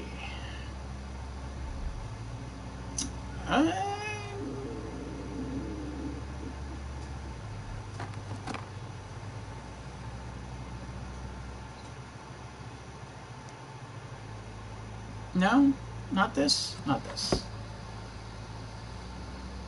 No, cassette tape. Eject. Ah, of course. My audiobook about the Gulag.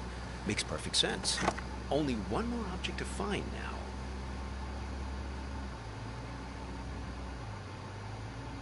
Why does she care about that cassette tape?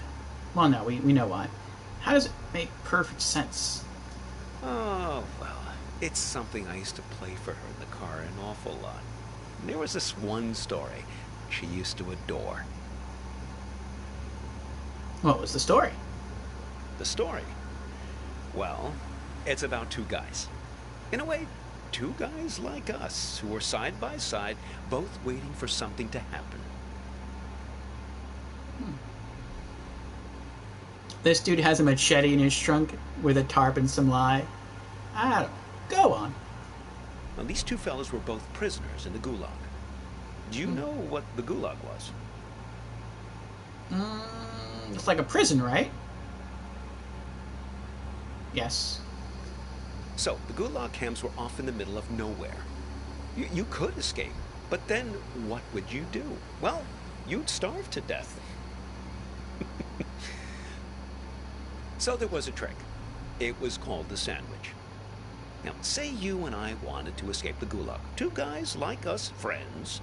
We recruit another guy, a 3rd guy, to escape with us. Preferably a nice, fat, buttery guy.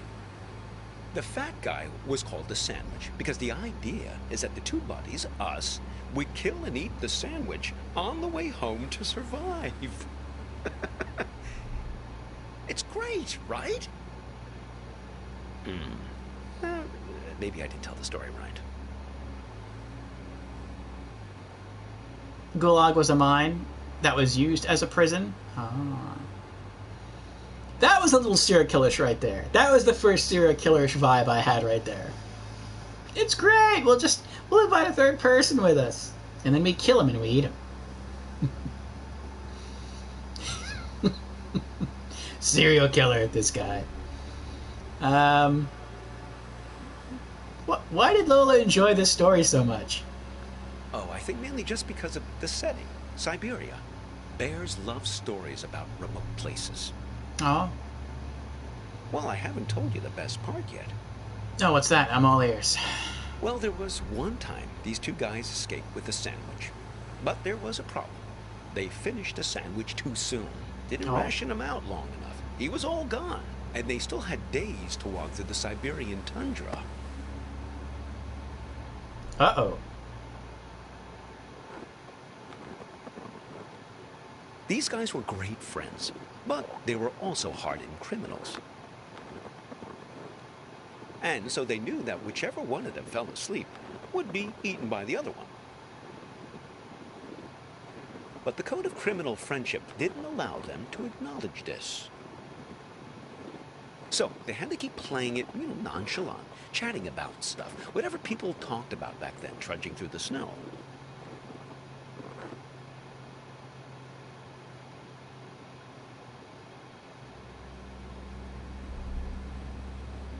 So did they survive?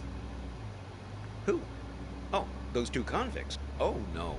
One of them fell asleep and got eaten by the other. But it's their ability to keep face that I always think about. Their honor that couldn't admit any suspicion. I mean, you don't totally trust me, right? Well, I can see you looking out the corner of your eyes. You don't think I know where I'm going.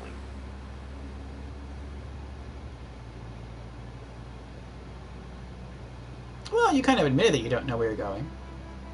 Scenic break. Tap driver to continue conversation.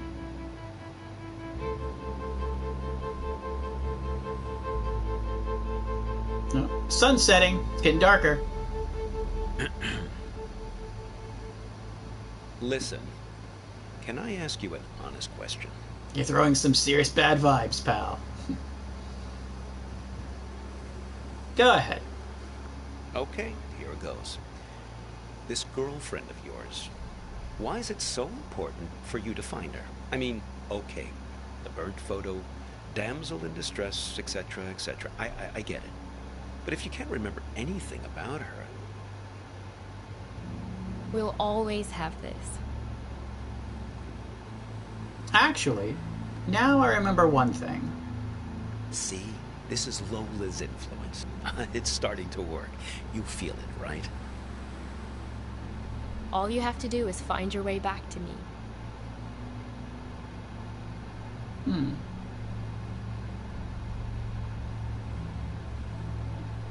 I don't remember Kira. I'd say it's barely anything, though. Just flashes. Let's keep him as our pet. There was a firefly, captured in a glass bottle. You two didn't even mean to capture it. It just flew into the empty bottle.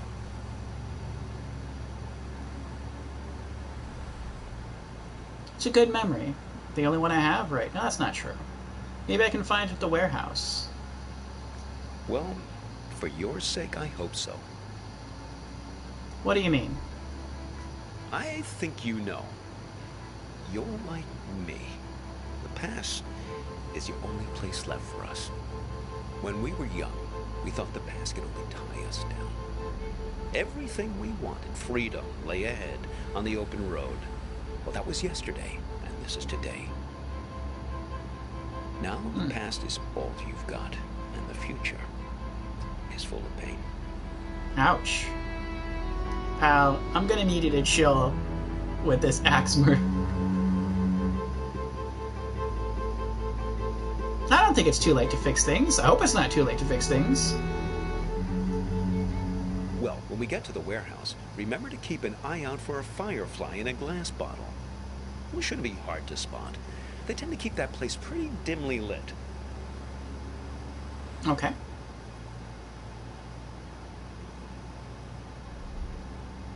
Oh, I can inspect Lola. Wind up.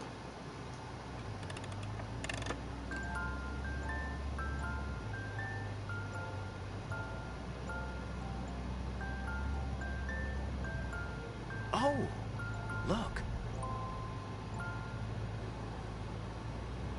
I remember this from the last car. Looks like Vern started doing some advertising. I guess he's finally decided to take matters into his own hands. Normally, he's so stoic, letting things take their own course, never complaining.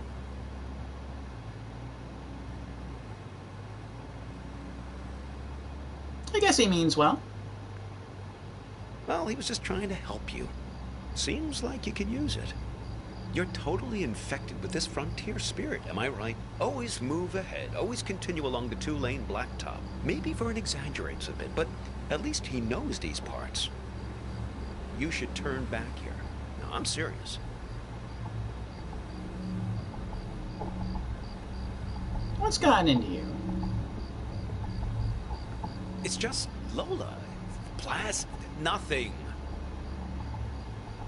You're lost, aren't you? Someone changed the street signs. Him.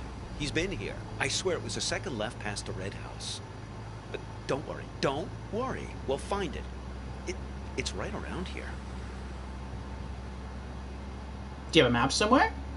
No, it seems to have disappeared along with the car manual. I just want to find my dog. Aw. These streets all look the same. This is worse than falling down an escalator. Here, take this. See if you can figure out which way is east. This isn't a compass. It's something else. Are you sure? I mean, look through it and see if it tells you which way is east. Look through Kaleidoscope.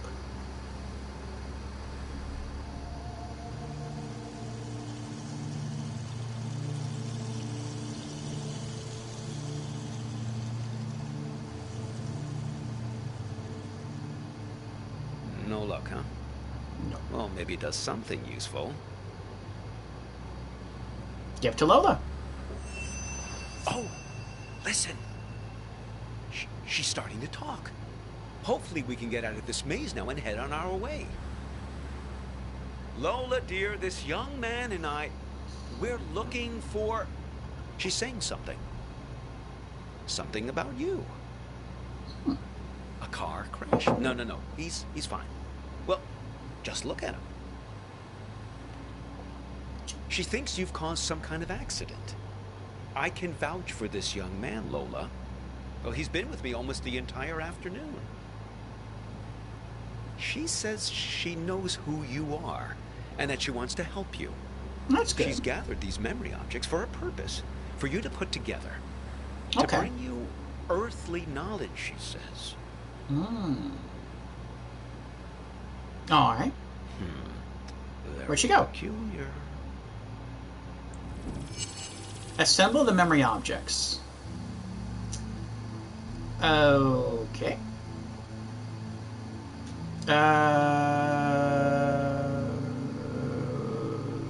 Cassette tape?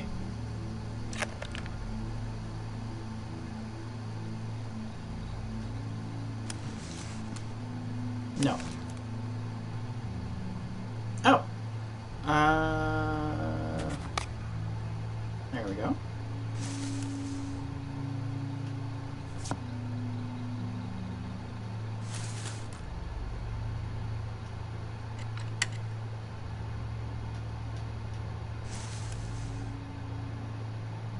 What? There's nothing else here.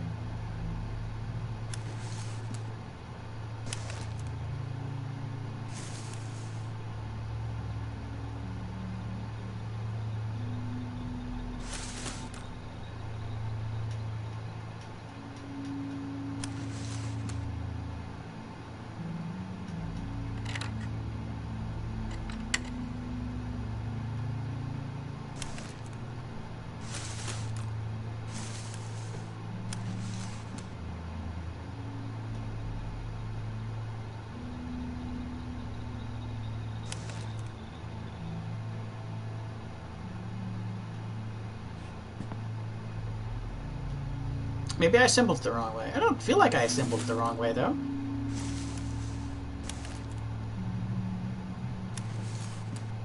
Unless...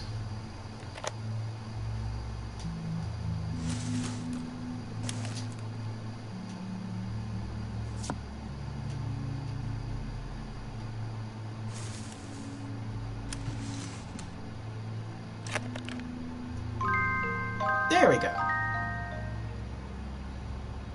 Oh, it looks like a camera. What in the world? Well, isn't that something? It's alchemy, my boy. Art. A camera. Your means for turning water into wine, redeeming the past, renewing memories. Trophy earned. Build a magic object. What am I supposed to photograph?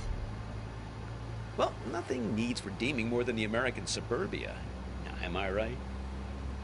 Americana, where the surreal intermingles with the mundane. Here's your chance, my boy. Create a photo journal. Win some awards.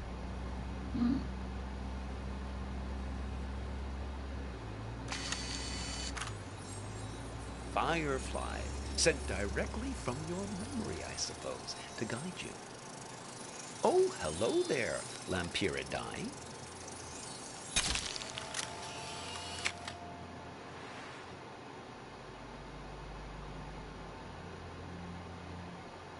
Amazing. You look about 20 years younger. Oh. Ho, those sideburns. Don't let my students get a hold of that. I think they're not done yet. They want you to take more photos. All right. Follow the They fireflies. want to show us the way, but they can only do it through photos.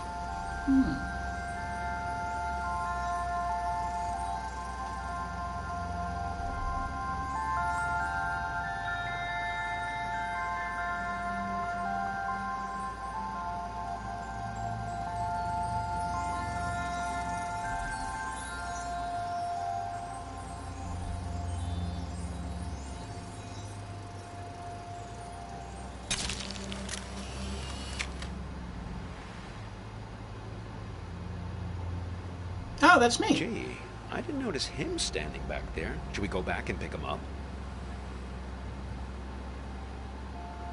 Orange vest. I've seen him before. Who is that guy anyway? You don't sound very glad to see him. I wish I knew. I think that might be us. I As think a they're hitchhiker. not done yet. They want you to take more photos. All right. Maybe we got into a car accident that gave us amnesia.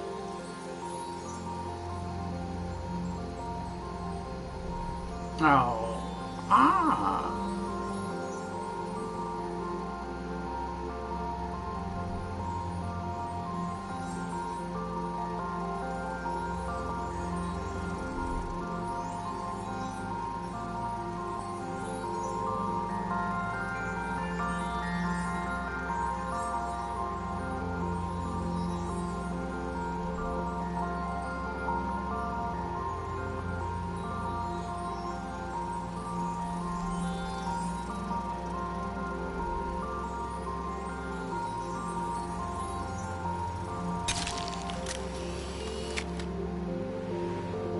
Trading post. Open cameras bought and sold. Trading post, huh? Interesting proposition. I expect you get something rather valuable in exchange for this particular camera.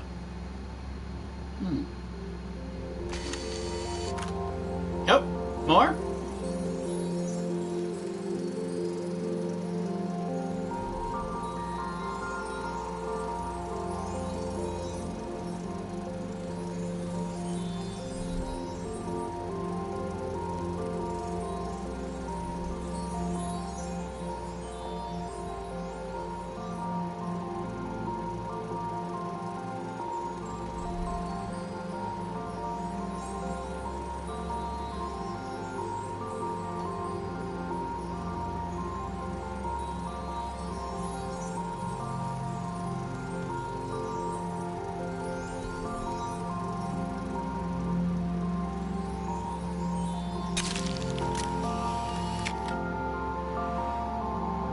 Warehouse of Lost Things closed until further notice. It can't... Ah, no! No! My dog! Don't worry, Hops. We'll find her. How? If I can't find her in the past, I don't have a chance of finding her in the future. Like you said, we can redeem memories. Oh, that was just nonsense I said to cheer you up. That's messed up. Maybe the Fireflies can help us one last time. I just want to find my dog. Oh.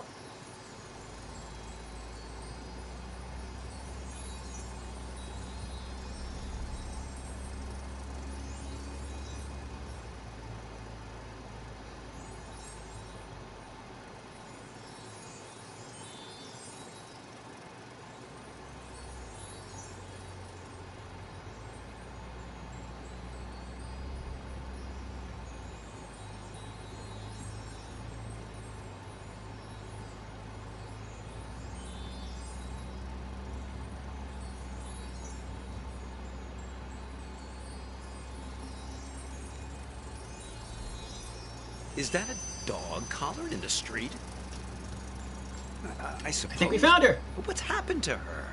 She's invisible. She's lost in time since the warehouse closed its doors. That's it. Capture her with that camera of yours. Gotcha. Oh, you're a good dog, Hops. You ran past the funny mailbox through a door, and we'll find you, don't worry. We've got to find that house. Find the house with a strange mailbox. What does a mailbox look like? Actually, I think we've seen the mailbox before. Oh. That could be it. Is that it? That's the one. Oh, with the Hang rooster. on.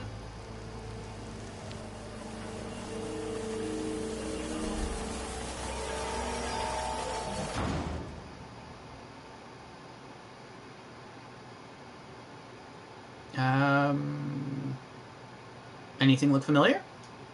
Look, the silo. That's my house.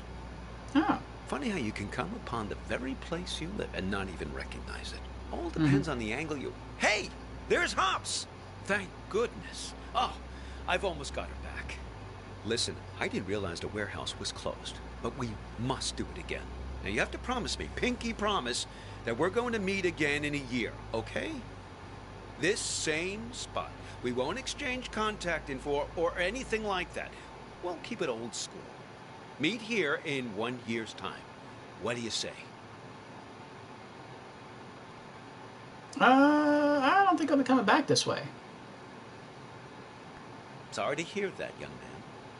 People like to say that you can't live in the past. Well, look at me. I'm living proof to the contrary. Look, your fireflies are back.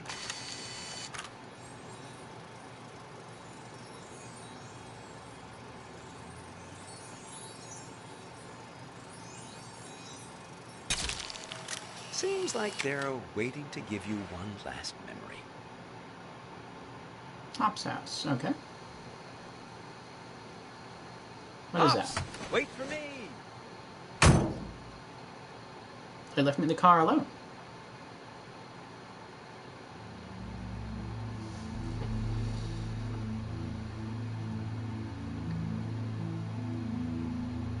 I just think it would be fun to ring the bell. I lived here my entire childhood. I feel like I have the right. Sure, but we better make it quick. Lots of driving to do still. Oh, so she came back. This is our Hello. road trip. What can I do for you two? This is gonna sound funny, but Not at all. Come right in. oh, sorry, I've got to take this.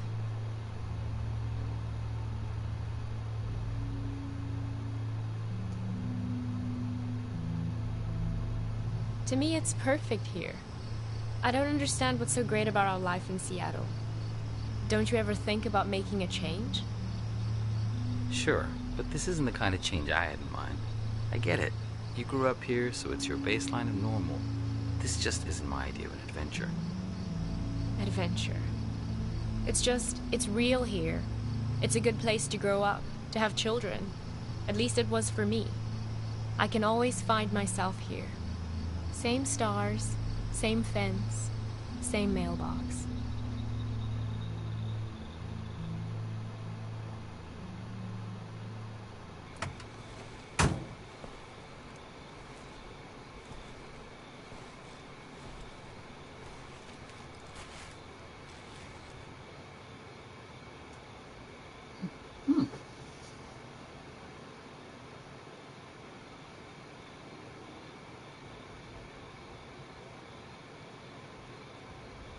Okay. Mailbox, trade camera.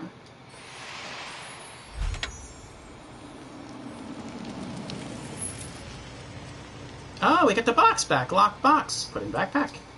Hey, you need a ride someplace? That sounds like our third driver. Trophy earned. Complete ride 2. Moving on to ride 3. This is also where I'm going to use the restroom again.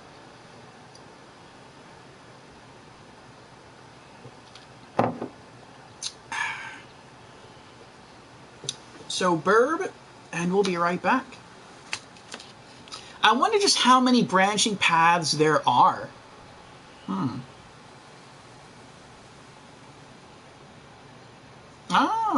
Creepy has shouted out Jamera. Hello, Jamera. Welcome, welcome. Thank you for shouting out Jamera. Yes, Jamera is another variety streamer friend of ours. Last casting Borderlands Game of the Year Enhanced Edition. Jamera has been very helpful and is very knowledgeable about the Borderlands series during our Borderlands 2 playthrough, and continues to be so on our Borderlands 3 playthroughs on Fridays. So do check out his streams. He also does some competitive stuff like Paladins and Overwatch 2, and has also been streaming Diablo 3 specifically. And Jamera has redeemed Hydrate. Cheers to you, Jamera.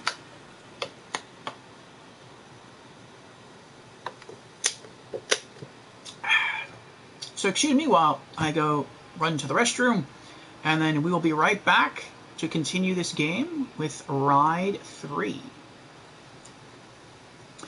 Because I've been messing with a crippling Vampire Survivors addiction. Oh. It seems that way. It seems like it's impossible to beat the first time you play it. But each time you play it and lose, you unlock more potential. And that makes getting further than you the last time more possible.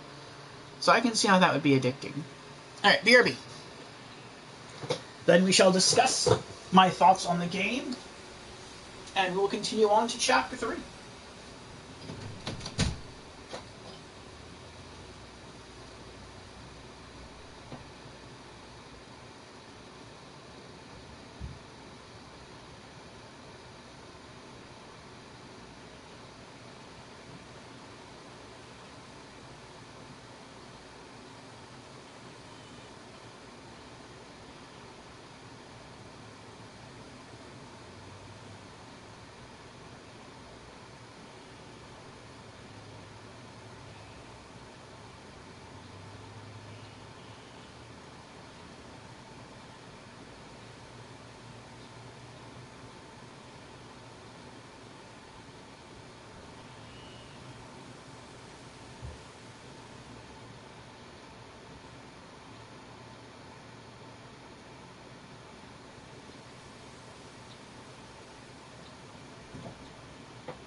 Alright, I am back again.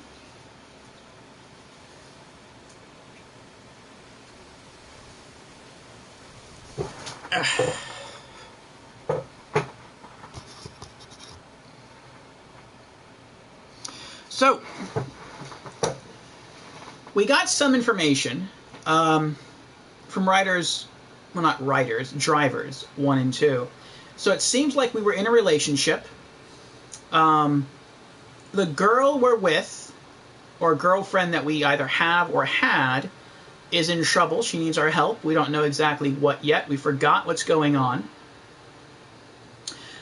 It seems like we got into a car accident and we lost our memory.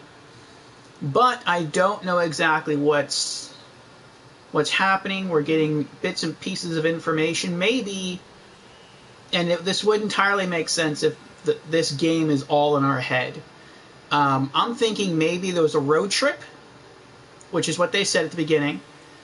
She was supposed to go to Europe for 2 months, and then she was going to come back, and her and I were going to go on a road trip. So I get the impression that happened. She did go to Europe, she came back, and then we had our road trip, and on the road trip, we found this guy here.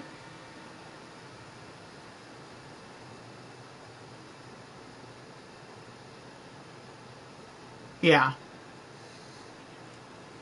This is the house where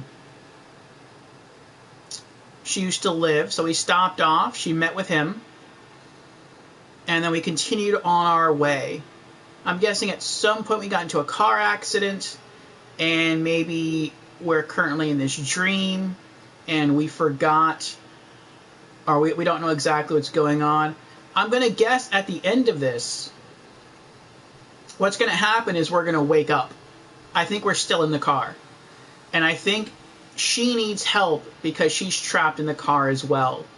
And so at the end of the game, we're going to wake up. We're going to crawl out of the car. We're going to pull her out of the car.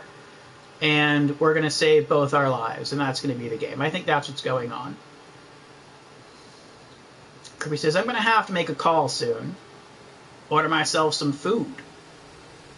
Okay. Comatose? Think so. Hold on, let me dim the camera again. The fan above me is on and it's a bit chilly in here.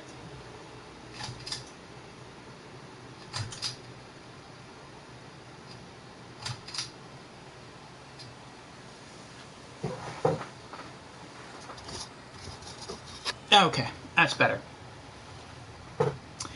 Alright, let me pop my earbuds back in. And we'll see if I'm right. We'll move on to Chapter 3. We're regaining more and more memories, though. Ride 3. Begin. South Dakota. Leia Birdsall.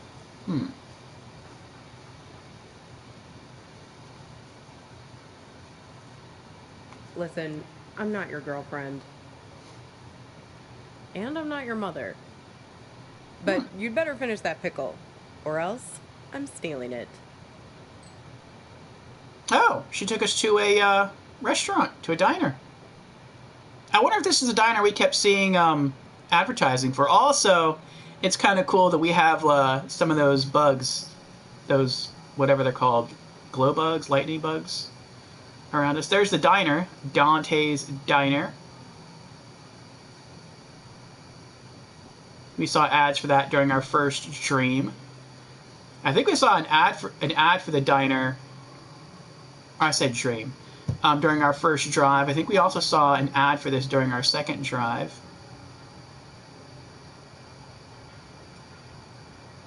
Mustard malt. Firefly. Thank you, creepy fireflies. There's our backpack. What does that say? Plain to toasted sandwiches.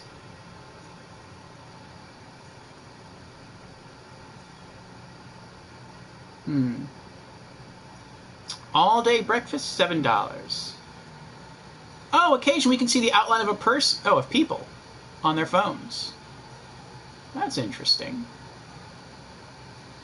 I wonder if Dante's Diner is supposed to be significant in that Dante's adventure was one for him to go through, well, quite literally hell, in order to rescue the woman he loves. And in some sense, we're sort of doing that. We're going through this weird, dreamlike landscape to try to find our girlfriend. So who are you then? No way, the pickle is the best part. So, who are you then? Me? I'm a waitress, dummy. Waitresses have to be whatever people want them to be. Oh. So you work here? Yeah, but not today. Don't worry. Thursday's my day off. Oh. Oh. Sorry to drag you here on your off day. That's okay. It's nice to sit on the other side of the counter for a change and see how the other half lives.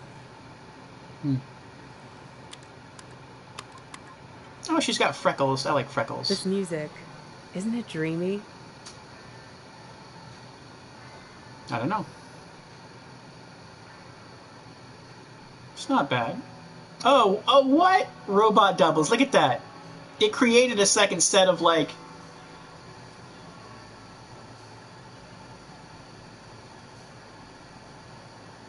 It created a second viewfinder.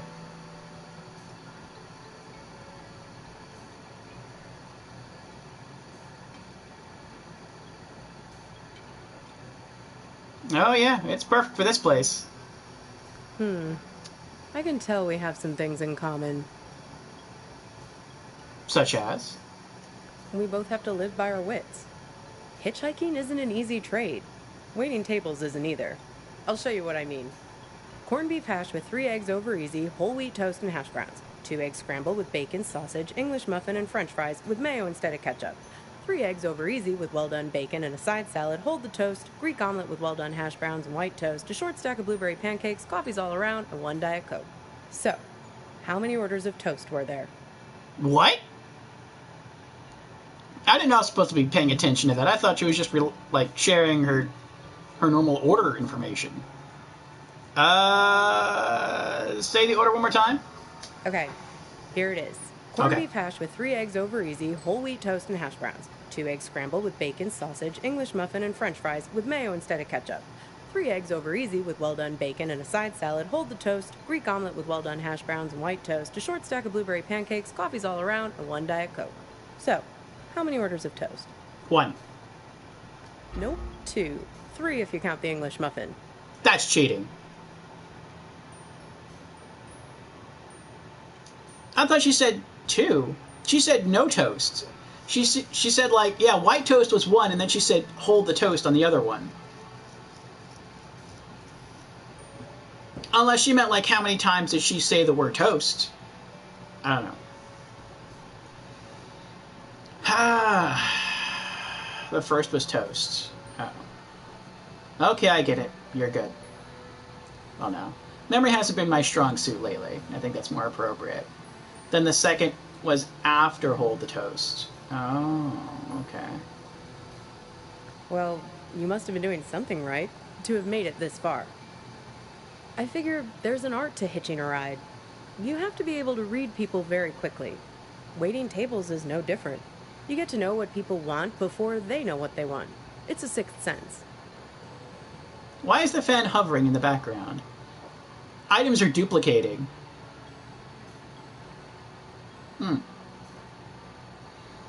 Oh, what did you read from me? When I picked you up, with you it was easy. Your mind is an open book. Seeing you wandering through that street in the suburbs, clutching that strange blue box like a talisman, I could see that you needed a good rest, a good meal, and a dose of friendly advice from someone who's looking out for you. Sure. It's good you managed to lose Hops back there. Let me guess, did he try to make you promise to meet him again? Yep. Yeah, we've all made a few of those. This highway is practically paved with broken oaths sworn to Hops, patron saint of useless stuff. He doesn't mean badly, Hops. He's just a bit stuck in the past. That's why he has all that junk in his car. Can't let go of anything. Can't change. Aw. People like to solve problems with the tools they understand. Hops thinks all the useful tools are in the glove box of his own memory. That's why it's good you got clear of him. He's a bad influence for someone like you.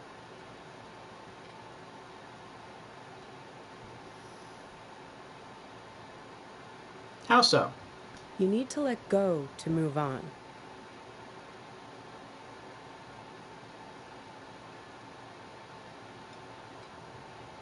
How can I let go when I don't even know what's happened? I don't know, but driving in the rearview mirror will only get you so far. You True. can't live in the past. Well, judging by the faces in this place, you can't live in the present either. Look at these blue screen zombies. Everyone glued to their phones. Depressing.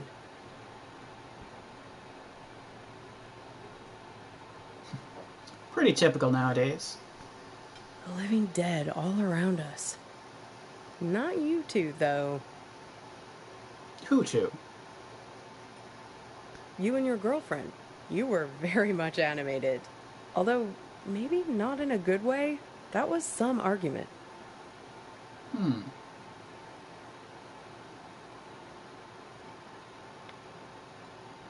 Creepy has again redeemed hydrate. Very well. Cheers to you again, Creepy.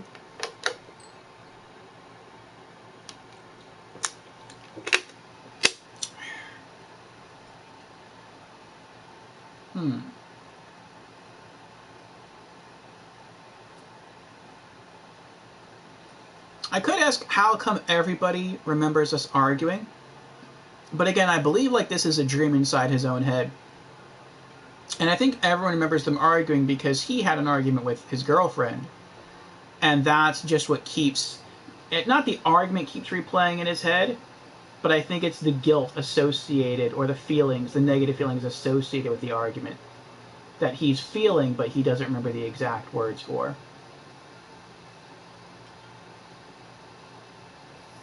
So, where, here? You were right over there, sitting at the counter. So, what were we arguing about?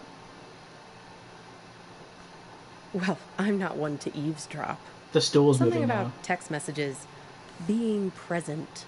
The usual suspects when it comes to couple arguing somewhere in public in the 21st century. I only caught the end of it. It was one of those things that suddenly boils over. One moment you were sitting there having your strawberry rhubarb pie and trying to figure out where the next gas station is. The next moment, when I came back with your check, there was this big scene with you storming out the door.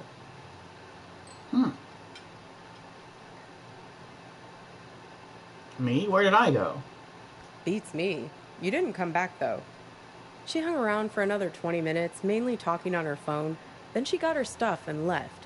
Seemed like she was making a plan to meet somebody. I think that was me.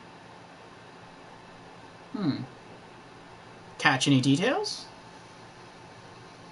You're back. Welcome back, Lorelei. Nope. See, I'm not that nosy. But when I was wiping down the counter, I found this. Have a look. You might find it interesting.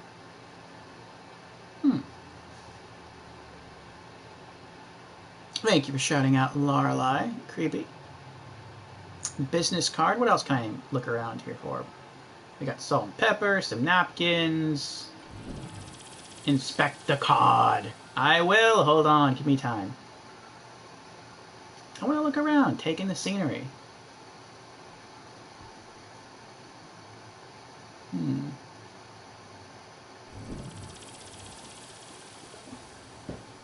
They're not letting me bite the pickle. I can't look through the viewfinder. Part of me is curious to if, like, I see sandwiches up here, but I'm trying to make out, like, is there a human sandwich up there? Is there a gulag sandwich up there somewhere? I can't look at my backpack. I can't look at my backpack. Locked box.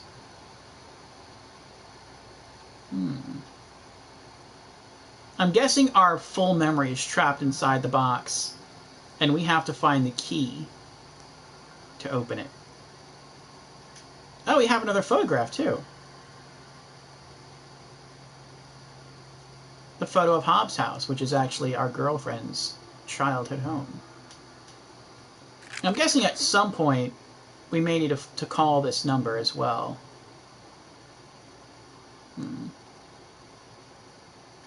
I don't know why we have the toothbrush.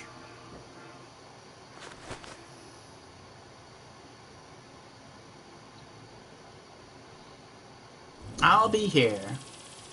Lorelei casts invisibility to go unnoticed. But Creepy still sees you. Oh, I can target this. 100 points. Oh, cool. No, we can do this now. We can target stuff. We can see doubles. So do I have to wait now until more doubles appear? I know the fan doubles, I saw that. The sign doubles in the background, that's on the door. This fountain thing doubles. The stools double.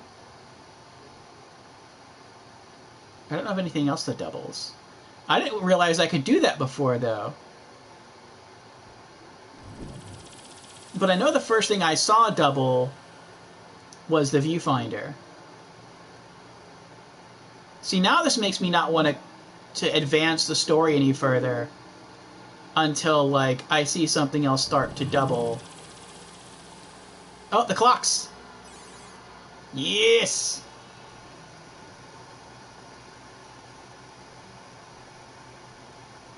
Maybe every time we hear a noise, something doubles.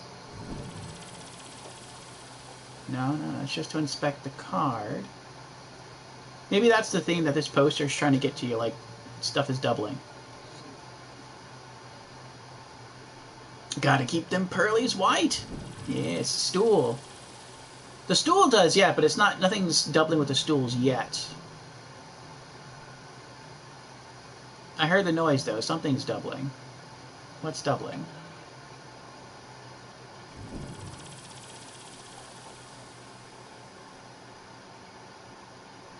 When it doubles, it moves, too.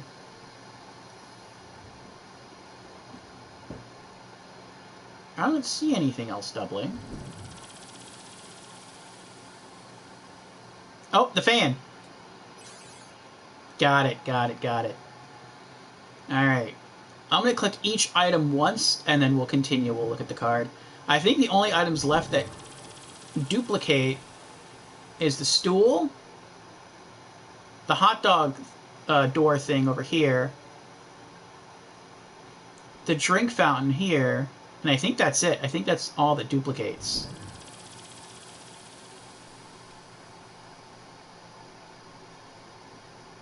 But I never looked behind me, so I don't know. I mean, maybe other things duplicate that I wasn't paying attention to, like the coffee pot or something.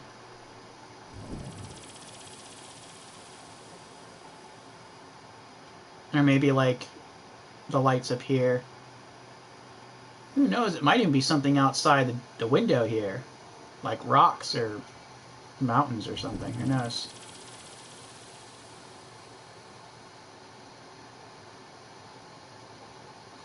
I feel like there's probably a trophy tied to this as well. Like, zap all the duplicating items in the diner. Oh, what was that? Something just happened.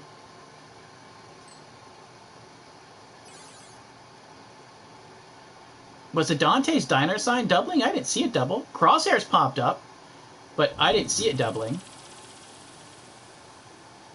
Maybe it was just starting to, or maybe it was just finishing. I don't know. It did? Okay.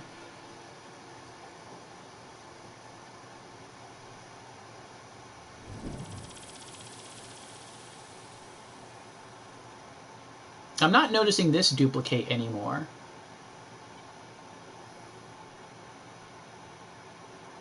Oh, there's that, the drink fountain thing. Yes, 800. Oh, it's keeping his score racked up in the upper right-hand corner. I wonder if we get a higher score depending on when we notice something start to duplicate. I don't know. Alright, so the only other things I know of that duplicate that we haven't zapped yet are the stool and the hot dog sign.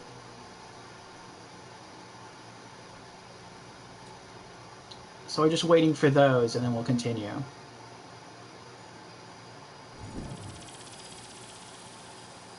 I still want to keep looking around, though, just in case something else duplicates that I'm not aware of.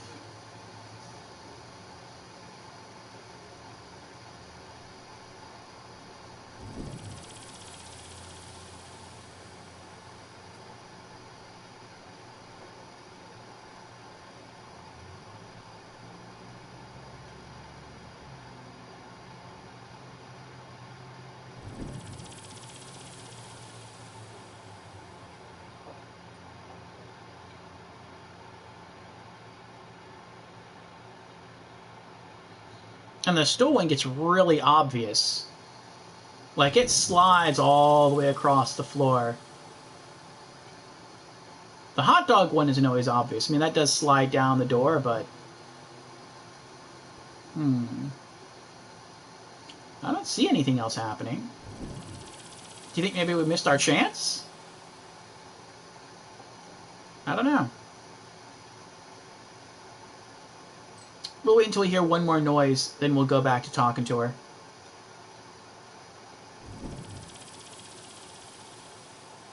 No, I don't see anything else happening. I don't see anything else duplicating. No, what's that? No.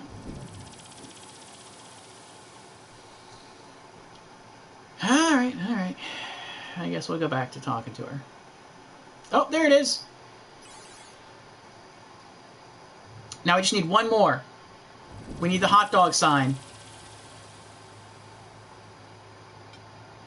I feel like if I get the hot dog sign, I'll be fine. I think that's the last item we're missing.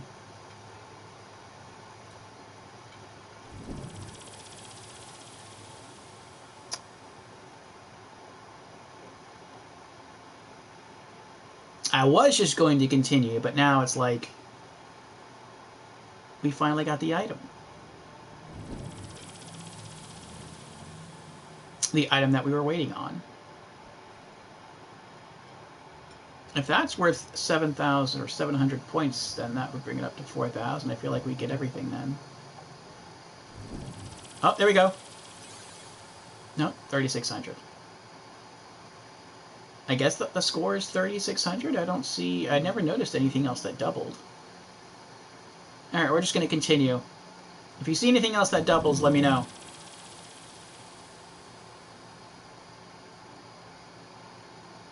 Inspect business card. Balkan Tours and More. It's a wild ride. Craig Malkmus, owner and operator. Argus Gas. SH51.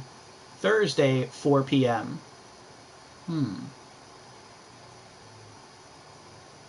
Oh, State Highway 51? Is that what that means? Thursday, 4 p.m. Balkan Tours. Weird, right? Gets weirder, though. Check out the back. Ah! I didn't see what I selected. I just wanted to select the ketchup and mustard thingies. Oh, it gets weirder, though. Check at the back. What did I... Balkan is the mountain range in Siberia? Oh.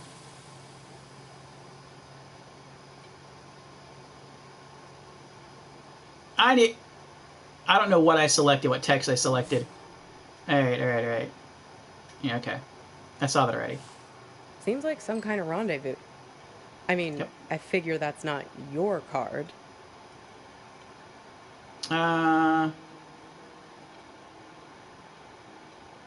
What is Balkan Tours? Beats me. I just work here. Sorry, Copernicus.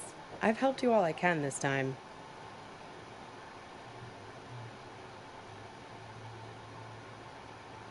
Can you take me to the gas station? Sure, I can drop you off there once we get out of here. Okay.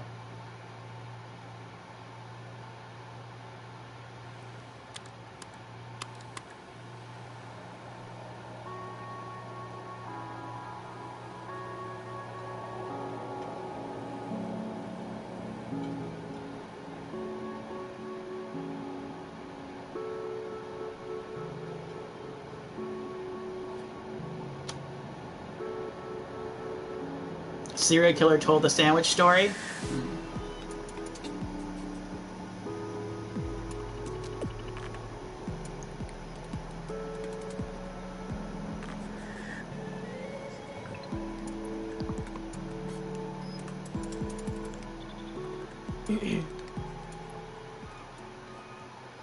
Pass me the menu, will you?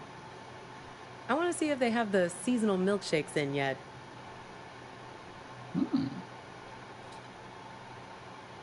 Robot doubles. I don't know why I couldn't click that, though. There you go. Oh. Aw, look at that. It's like a little map of your adventures. How convenient. Even your gas station is there. Did you notice? No. Let's see. It's a typical sign. Dante's Inn, Badlands National Park, South Dakota, Argus gas station. Oh, okay. Typical sign, you know. Sign of what? Of a lucid dream. Random happenstance. Strange coincidence.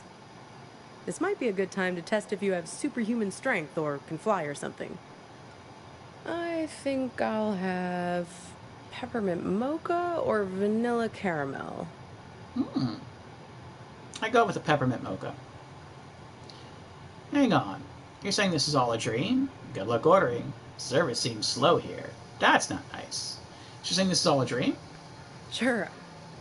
I mean, come on. Raisin farmer? There's no such thing. Grapes have farmers. Raisins are dried grapes.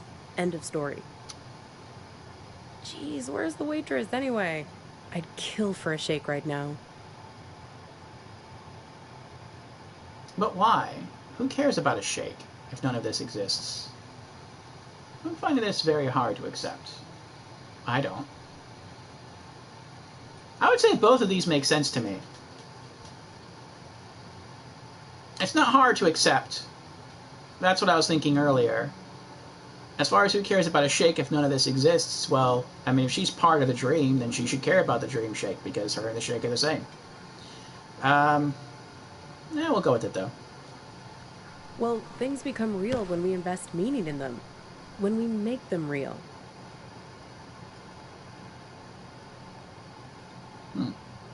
Interesting theory. It's not a theory. There's a poem about this. A guy is having an argument with his friend. He's freaking out because the meaning of every word, everything, every idea seems to be falling apart. After a while, I understood that talking this way, everything dissolves.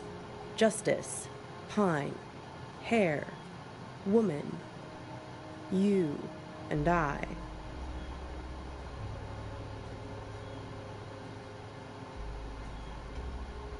Like saying same word over and over again?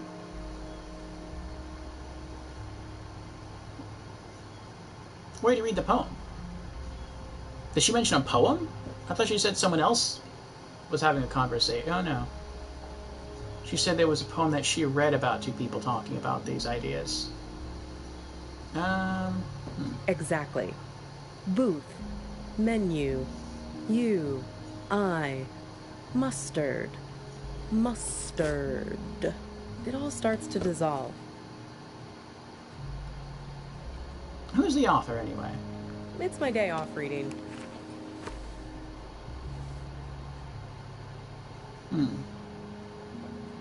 Poetry book.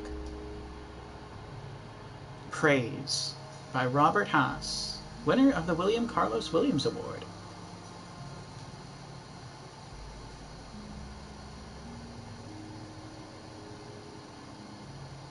Poetry. He writes in many shapes, moods, even styles. Yet everywhere one recognizes this reverence for the power of language, words in their full flight of syntax, what we or our ancestors used to call eloquence. Hayden Carruth harbors.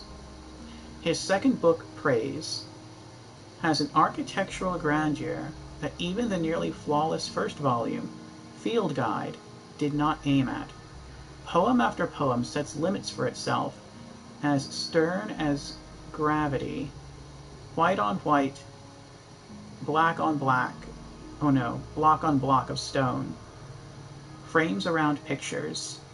Peter Davison, The Atlantic Monthly.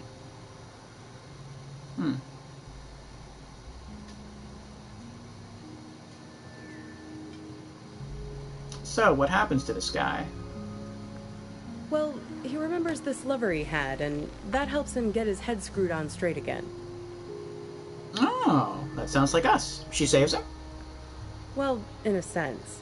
It's more that he thinks back to what it was like when they were together, and the different memories come together and leave him with a sense of specificity. That things are real and not just a big pile of words and concepts and stuff that fall apart the moment you try to squeeze them tight. He thinks back to when he was a boy and remembers this river where he would try to catch the little orange silverfish called pumpkin seed.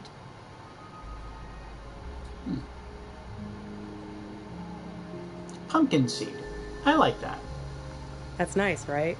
Feels good to say. Pumpkin seed. Makes things feel more real. Look at me. Don't forget me. See me for who I am. Pumpkin seed.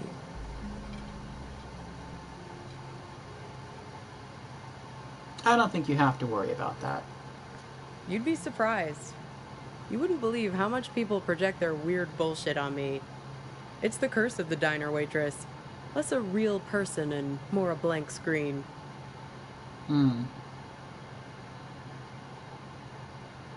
Like confessing their problems? Oh yeah, plenty of that. But also just these cliches people have with diners.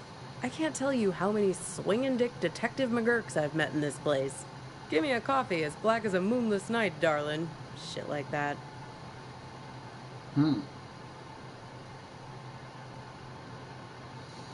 Yeah, people like to stick to their preconceptions. Everyone has an agenda. People think they come to a diner for food, but they're really looking for something much more profound. They want something, and at the end, they settle up. You bring the bill, and they have the chance to make good again. Everybody wants to be forgiven. It's a simple transaction. You're no different. So, what's my agenda then? Well, there's that box you're carrying around and want to get open. You're here looking for answers, but only the warm, cuddly kind. You're not going to hang in when it starts getting heavy. You think I'm unreliable? It's not just you. This whole modern problem of people not really being present, it's everywhere. And technology only makes it worse. Once the robot doubles started showing up, that was the tipping point. The robot what? I know it's a thing on the counter next to me. Robot doubles. The first models were so expensive, only Silicon Valley types could afford them, like electric cars. But pretty soon it got to the point where basically anybody could afford a robot double of themselves. You could pick one up at Walmart, one aisle over from the toilet paper and the firearms. Even the company that produces my cheap-ass phone started them. They claimed they were on a mission to disrupt the human space. I hate that word, disrupt. What can they do, these robot doubles? Pretty much anything you want. But there's where you have to be careful. It acts like you, but it only performs at about 70% of your capabilities. It's you, after a bunch of drinks. So, if you're smart, you only trust it to do really simple things for you. Go to the post office, jury duty, fill in for you at your boring job. But people are lazy. They grow dependent on their robos, use them for all kinds of things they shouldn't, making complex calculations, blowing up boulders. People send their robos off to be with their wives, their families, while carrying on affairs. Check it out. Imagine you and I are in a relationship. Then you notice I'm acting a little slow. My eyes aren't focusing quite right. Like this. Look. See it? I can't see any difference. You just need more practice. Then you'd realize that I just stuck you with a pile of bolts for the evening. I think this is a metaphor for people going on autopilot. My cup is empty. I didn't realize that till just now. But I have a little more coffee in the pot. But maybe during our next driver, I'll go fill the cup again. I think that's what she's getting at. Like, technology turns people into mindless zombies to such an extent, or to an extent. And we don't give all of ourselves. We're not fully present. We're not fully in the moment. We're just kind of We're mostly there, but we're not all there. But if you're not all there in the moment, then you'll miss things. And you may make decisions that maybe you wouldn't have made if you were fully in the moment and you had all your faculties working. I get that.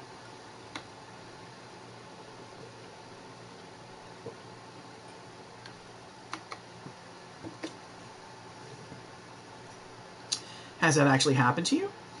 Did someone stand me up with a robo? No, not exactly. It's more about this thing that happened to me at work once. What went wrong? It happened in my former life as a flight attendant. Grab that thing and pull up a chair. I'll tell you all about it. Okay. Situational awareness. Something like that, Creepy. Yes, I think so. Slide Master. Alright. The robot doubles. You feel like a sack of bolts yourself doing these safety demonstrations. Okay. People are zoning out, staring at their phones like the blockheads in here, or else just leering at you like you're the first woman they've ever seen wearing a uniform. That's true, but a lot of people don't really pay attention when they're demonstrating all this stuff. I've only ever been on a plane once, but this was not done. But then it was a skydiving trip, so that's probably why. But you start getting good at spotting the doubles. They're often the only ones paying attention, staring at you with those not quite human eyes of theirs. Are they allowed to board planes by themselves? Technically, no. They're not supposed to be there. But like I said, people bend the rules, and security rarely checks. Kids these days lack situational awareness. Yes. Sounds like a recipe for trouble. They're fine on the runway, perfectly docile. But something goes wrong at altitude. Something about the navigation system. The FAA wanted to study it, but the study got shut down because you're not supposed to have them on aircrafts in the first place.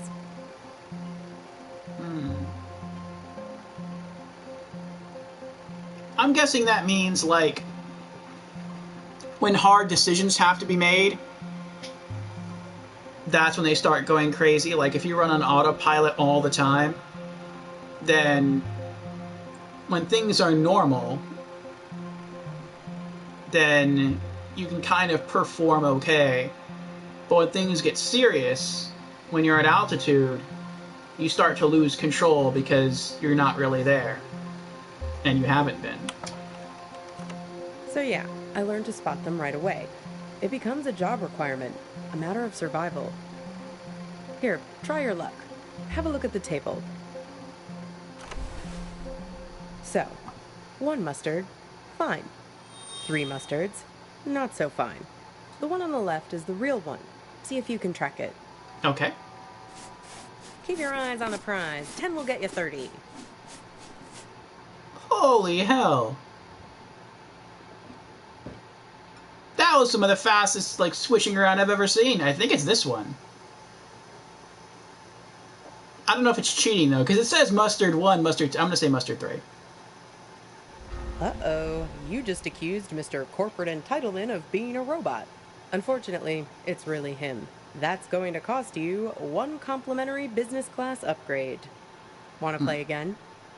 Sure.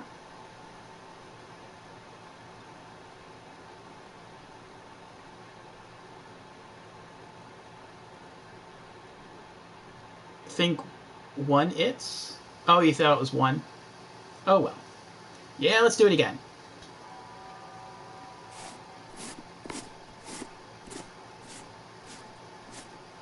Well, that was a lot slower. Yeah, now it's mustard 1. Very good. You have successfully enforced airline regulations. Want to play again? Sure.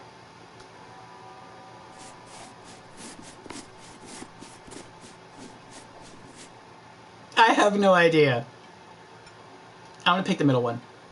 Uh-oh. Dang it! You just accused Mr. Corporate Entitlement of being a robot.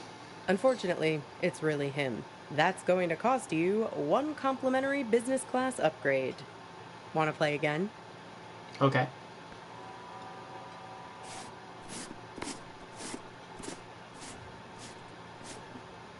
It's 3. Very good. You have successfully enforced airline regulations. Want to play again? It's when he gets really fast. That's when it's like, oh my gosh, I don't... I feel like we either have to get really lucky, or... I don't know. Like, I feel like it's nearly impossible to keep track of this. Try again. Okay. Yes.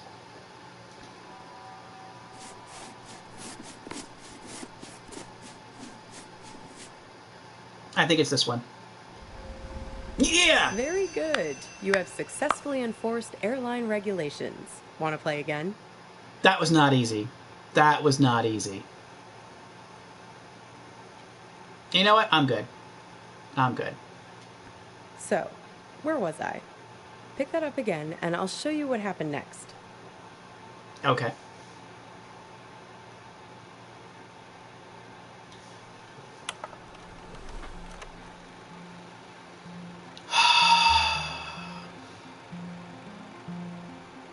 Yeah, so it looks like the robot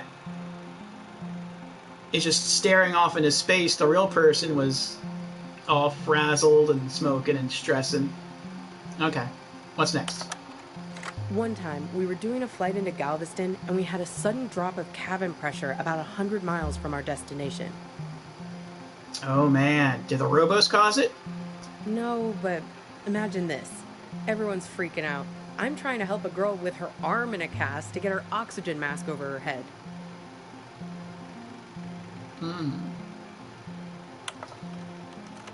Suddenly, I'm aware of this Frankenstein monster lurching towards me. The robos, they're like an army of the undead.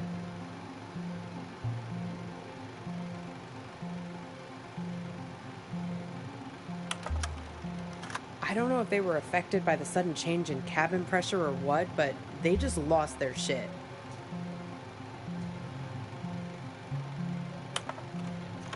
People are screaming, and we're huddled together like a band of villagers with pitchforks to fight these things, throwing crap at them from the drink cart, locking them in the toilets, and so on.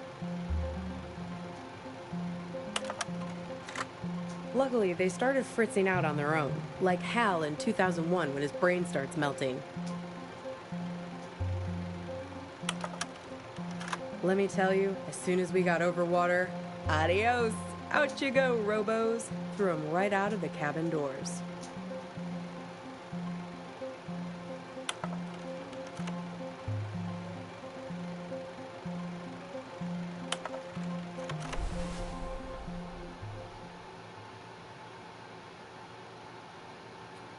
You must be pretty traumatized. Maybe so. They're everywhere these days. I can see one in this diner right now, in fact. Can you find it?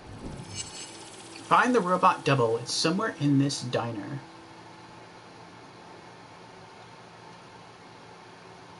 Elvis artwork? It's her? No, I don't think it's her. They make it easy for you. Like, if I hover over her and nothing pops up, then it can't be her.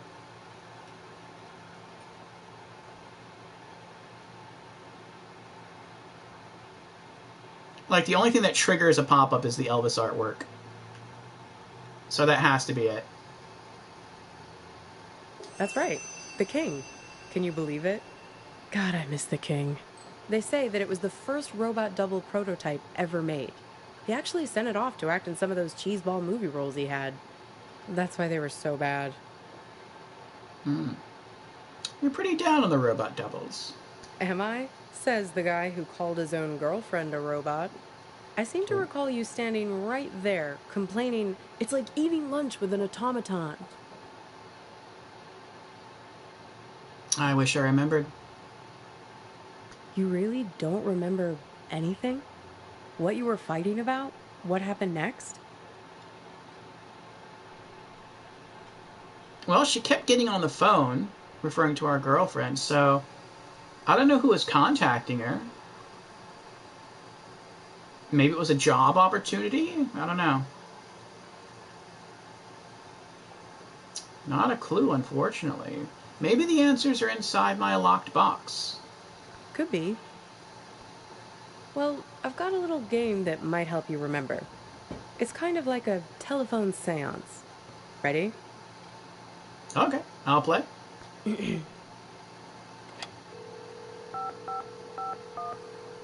Hello? Hi. Is that you? Yes. Who is this? This is your girlfriend. Yes, it's me. I'm calling from beyond the grave. Okay. Good to see you again. So, who are you with right now? Am I interrupting you? I'm with this waitress friend of mine. Oh, a waitress. Is she pretty? Maybe I am interrupting something. She's a friend. She's helping me remember. See, I told you this is a good game. Okay, so, I'm your girlfriend. Somehow, I'm not with you now, and you don't know why. Except, I am with you right now. That pretty much sum it up?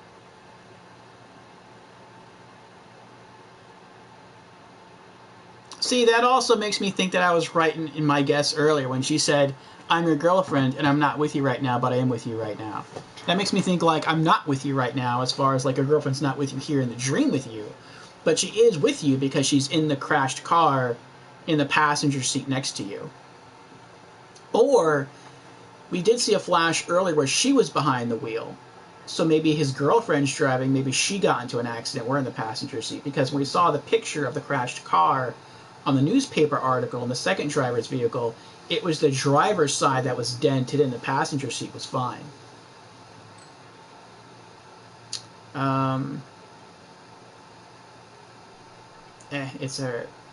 Or you're in the hospital. That's true, I could also be in the hospital. But if I'm in the hospital, then our girlfriend wouldn't need our help.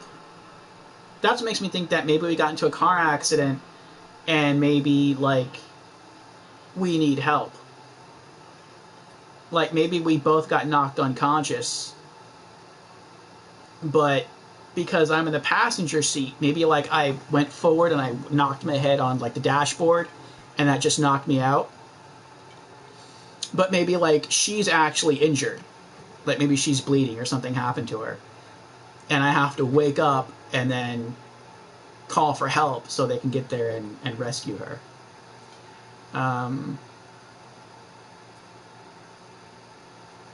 Where are you now?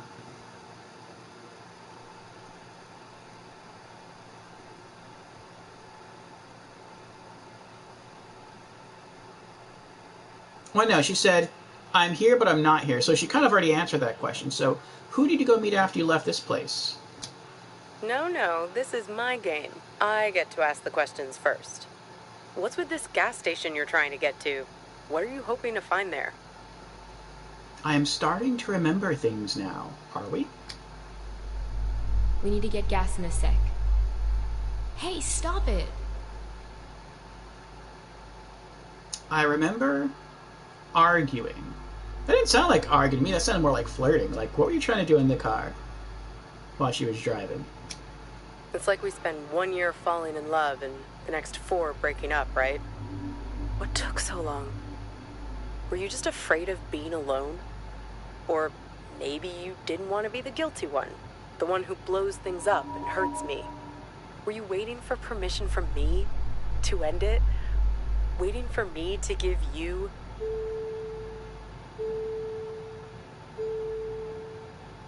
the green light? Exactly. Waiting for an excuse. Not exactly. It was just... What? So did they break up now?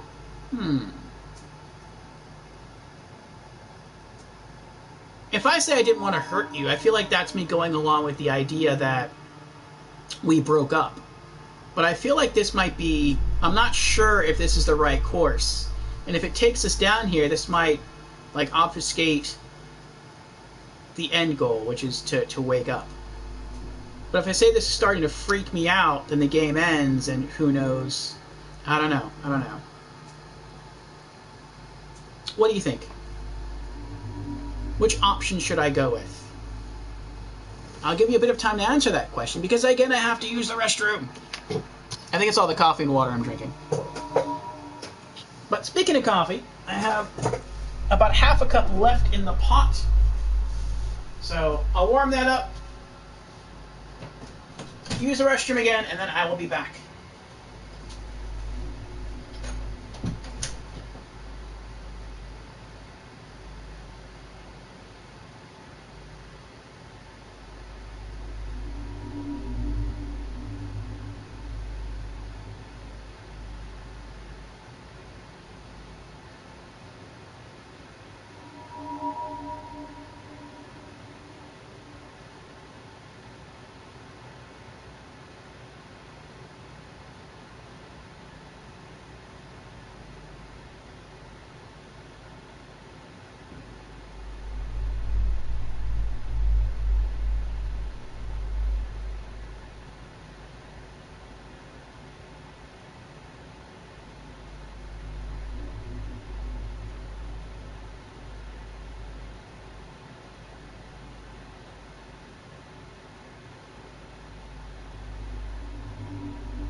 All right, I am back with the last of my coffee.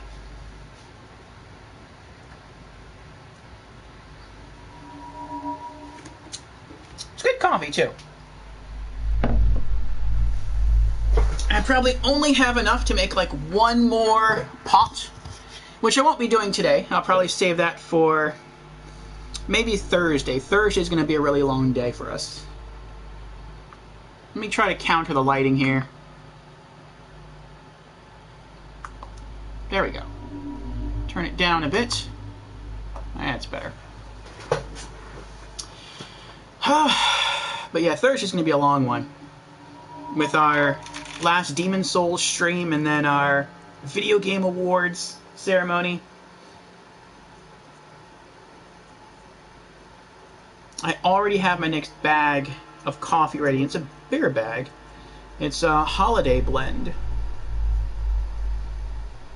which would start me down a rant. I don't want to do the rant, the coffee holiday rant.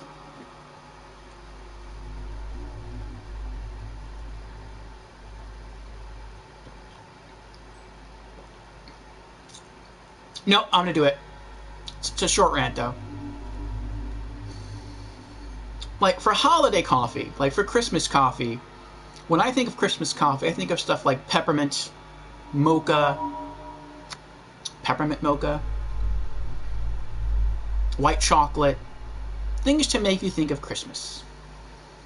I've seen some holiday coffees where it's like, ah, 'tis the Christmas season. Have some Christmas coffee with orange zest. And it's like, what? No. Don't put fruit in my coffee. What are you talking about? First off, never put fruit in my coffee. Secondly, orange is not Christmassy. Unless you have Christmas in the summer. So, no. That, like, stuff, that just drives me nuts. But, I mean, that's my, like, I'll just end it there. That's my short little coffee rant. None of those make me think of Christmas? Exact. Well, mint does. When I think of mint, I think of pine because mint is green and pine trees are green.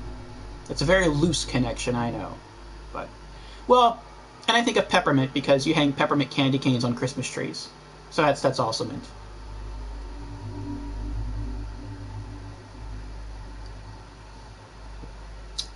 Orange is actually ripe and close to winter? That I did not know.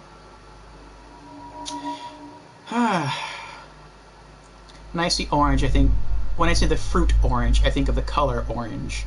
And I associate the color orange with the sun as well. And it's like, that's a summer thing. So that's why I make the connections. Alright,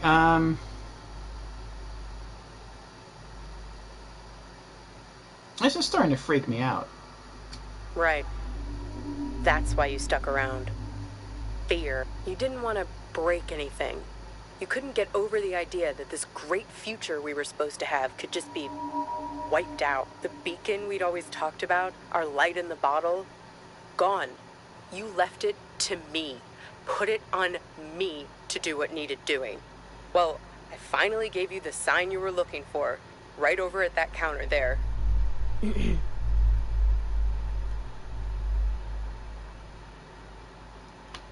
Who was that?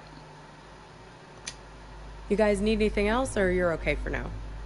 We're fine, thanks. You do anything to make it different, right? To fix things. Kira?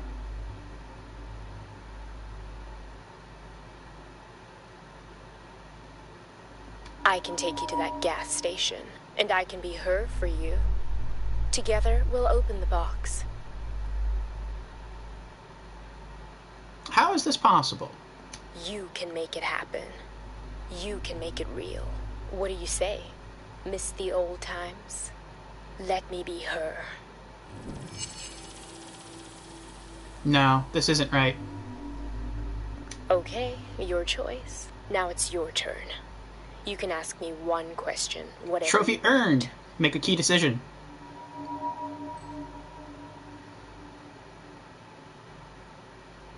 They grow during summer and harvest in the fall. Oh, okay. No. Yeah. Where are you now? Who did you make plans at the who did you make plans to meet at the gas station?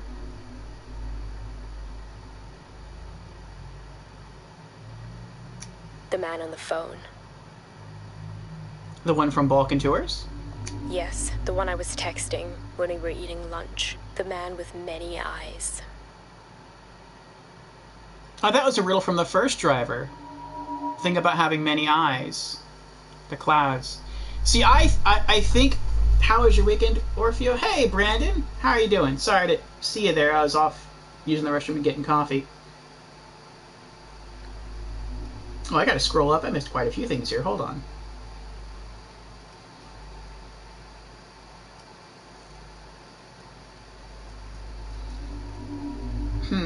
Instinctually, I say I didn't want to hurt you. No more thought, just instinct. Hey, Orfeo and chat, how's everyone doing? Doing alright, Brandon, doing alright. He's in the bathroom. And thank you for shouting out Brandon Creepy. Yes, Brandon was last casting Solstice, which looks kind of like a Souls-like game. And Brandon's been thinking about getting into Souls-like or even the Souls series. Also very knowledgeable about the Borderlands franchise and very good at fighting games if you're looking for a streamer who gets into those kinds of games. Brandon says, okay, and thanks for the shout-out, Creepy. No worries. Cyber Monday. Oh, I forgot to update the question of the week. Weekend starts tomorrow. Do a couple commissions over the weekend. Really, Creepy? I didn't know you did like commissions and voice and script writing and voiceovers. That's cool.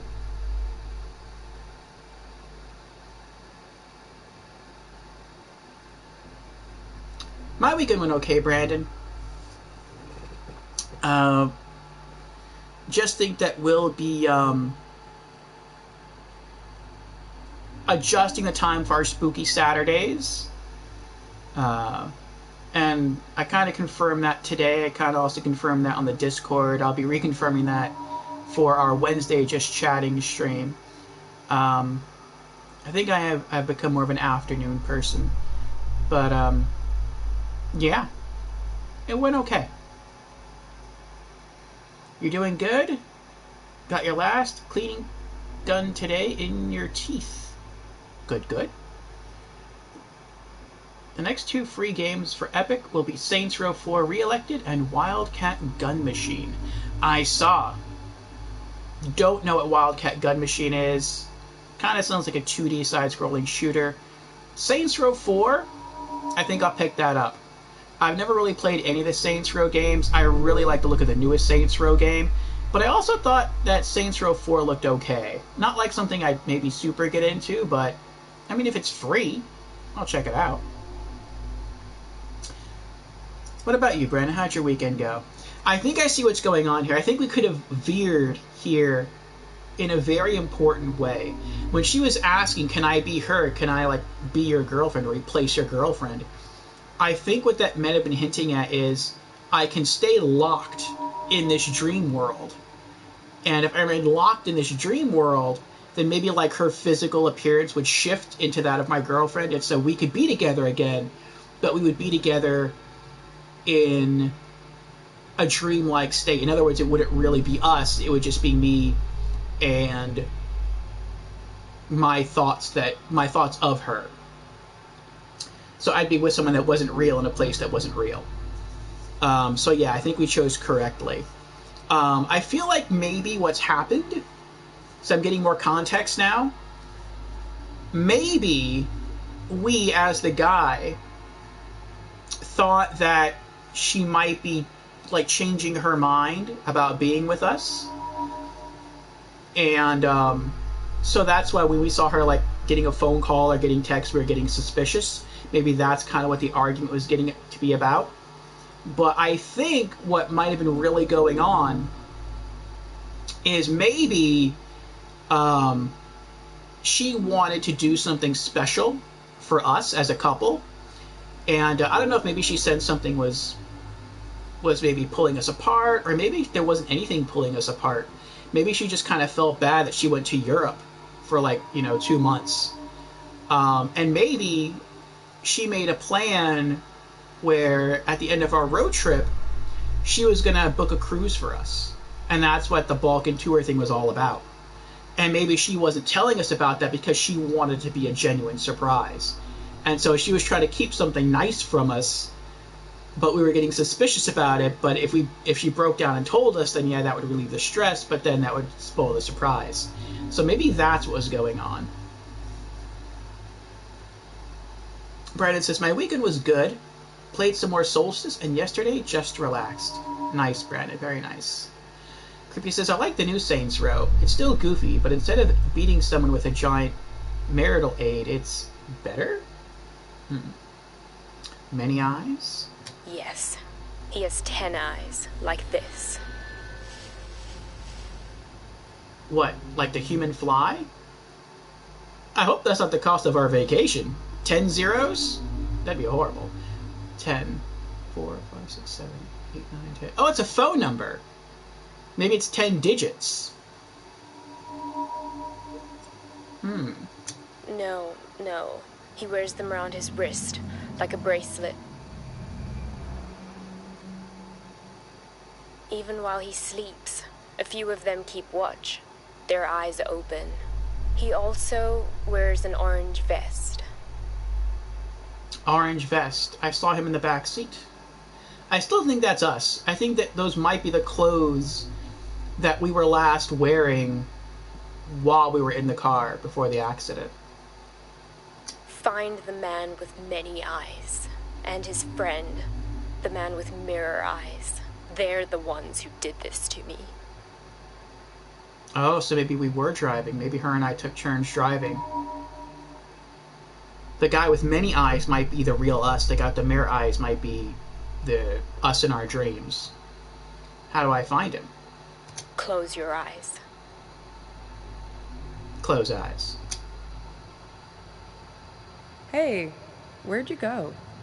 It's like you went somewhere else there. Having some irresistible dream? I said no to the dream. And that popped up right next to us as we're closing our eyes against the bill. Good for you. Reality is always the best policy. Speaking of reality, the check has arrived. Let's pay up and hit the road. Works for me. What's the sudden rush? I think my girlfriend is being held hostage there. That's not what's happening, but whatever. Are you sure? If you're lucky, maybe she hasn't even gotten to the gas station yet. How do you figure? Well, the card has Thursday 4 p.m. written on it, right? That was 2 days ago. And need I remind you that today is... Your day off. Thursday. Which is, yeah. What? Yeah. If we leave now, we can beat her there by nearly an hour and find out who's waiting for her.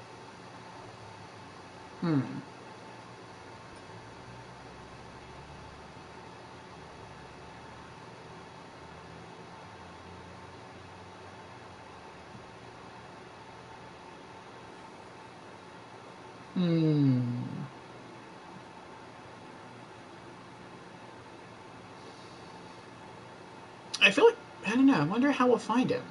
Well, that's easy. If I'm made up to look like her, he'll give himself away as soon as we arrive. I have a few wigs in the car. Why do you have a few wigs in the car? Interesting plan. Like I told you, I'm an expert shapeshifter. Come on. Time to be forgiven. And time to hit the road. Time to pay the check so we can get out of here. What about the pickle? Are we going to eat the pickle? I'm not going to eat the pickle.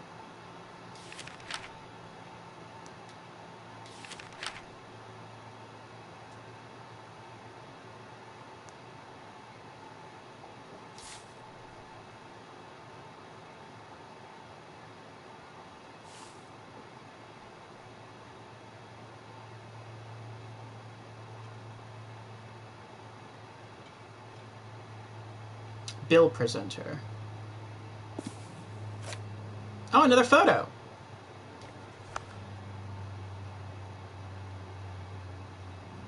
It's a photo of our phone?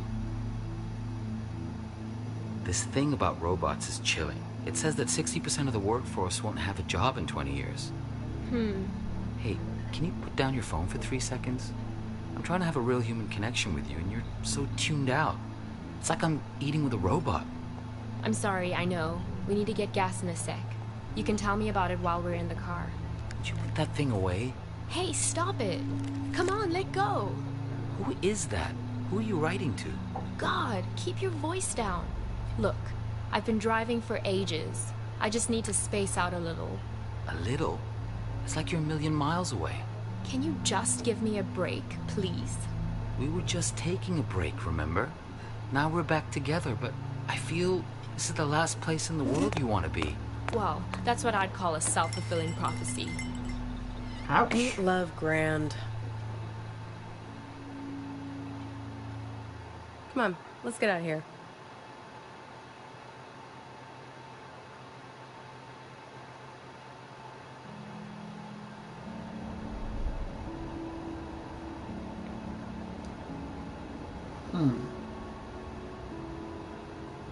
Oh, that is her. Her hair looks different, though. It's brown now instead of orange. How do I look? Oh, that's right. She did say she'd put on a wig. Nice car. I like the speakers that built in there. That was nice. Ooh, convertible.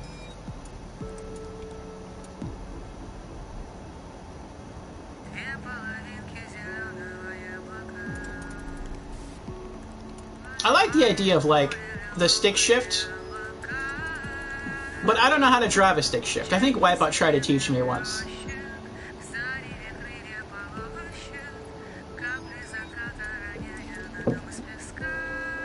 In the game Assetto Corsa. Looks like an Eclipse, kinda. It's all about clutch control. Yeah, I was pretty bad at that. But I hear most people are when they first try to learn how to drive the clutch. Just like her, as far as I can recall. Good. I'm a very apt pupil. A very apt pupil. Here, take my phone. Call for help the moment something looks fishy. Oh, there's the card again. Business card.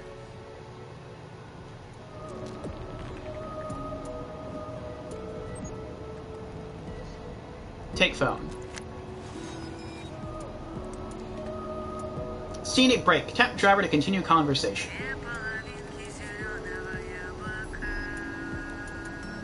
Nice soundtrack, too.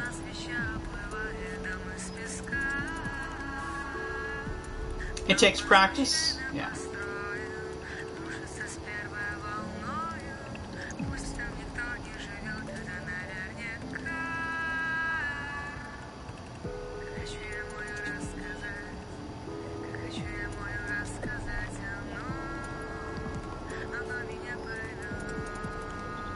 Oh, what's that?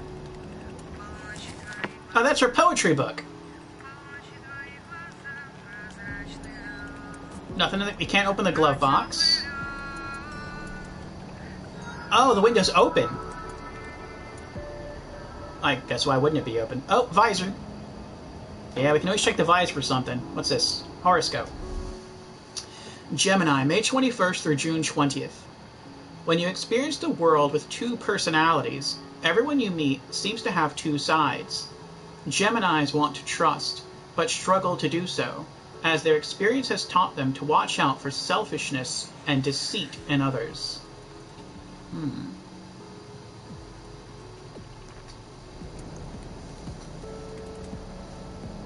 You don't like convertibles? I've had negative experience with convertibles.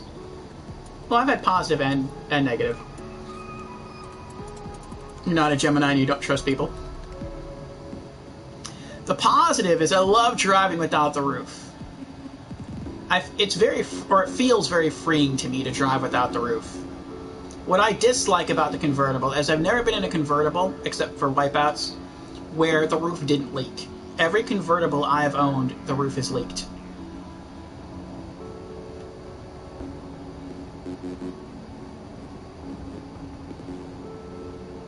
Okay, let's continue. So, I have a question. Shoot. You told me that she and I had a fight. Right. And that I stormed out and left the restaurant first. I did, yes. But in my memory, it didn't happen exactly like that. Right, it was her. Yes, she left the restaurant first. Yes, and? Everyone you've owned, the chassis wasn't stiff enough? Huh. Brandon asks, what's after this game? After this game, Brandon, we are starting a new game called Remember Me. Which I didn't know the theme of this game would be memory, which is kind of funny how it ties in. But it is a PlayStation 3 and Xbox 360 PC game. Yes, called Remember Me. Where you loved Remember Me? Nice. I don't remember if I played the demo or if I rented it. I think I rented it. And I played up to like the first part where you could like rewrite the first memory. And that was as far as I got. Then I had to return it. But I remember enjoying it so much that I said, like, I have to get this game. And I kick myself a lot because a good chunk of the time I could have picked it up, I think way back at Kmart, when Kmart was still a thing. And I never bought the physical copy. And I never bought the game until there was news that Sony was closing the PlayStation Store. And once I heard that, I was like, oh no. Like, referring to the PSP and the PS3 and the PS Vita store. And I'm like, I have to, whatever is on there that I really want, I have to buy now. And so I dived into the store on the PlayStation 3, and I looked around, and I found Remember Me. And I'm like, you know what, I really want a physical copy over a digital, but it's not carried in stores anymore. And so, you know, who knows how much the physical copy would cost to pick up on someplace like Amazon or eBay or whatever, and then have it shipped. I want to make sure that I have it, and I have it right now. So I went ahead and I purchased the digital copy on the PlayStation Store. So as of right now, it's sitting on my PS3's hard drive. I even got the DLC for it that gives you like some cool Street Fighter moves. And I'm looking forward to playing that probably starting next Monday, because I think this is only going to be a one-shot. I'm really liking it, but we're just going to one and done with this game, like most games. Remember Me was good? Cool. Who really left first? Listen, there's something at the end of this road that you don't want to find.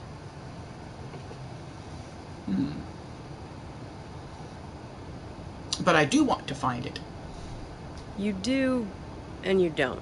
If you only wanted to find it, there wouldn't be all this conflict. What conflict? Drivers lying to you, drugging you with raisins, all the little glitches, things that don't make sense, the static. It's hardly been a smooth ride, has it? You make it sound like it's my fault. I'm just saying, there are two sides to every story, right? What was that? The argument back at the diner, maybe there was something missing for her. Something missing between the two of you.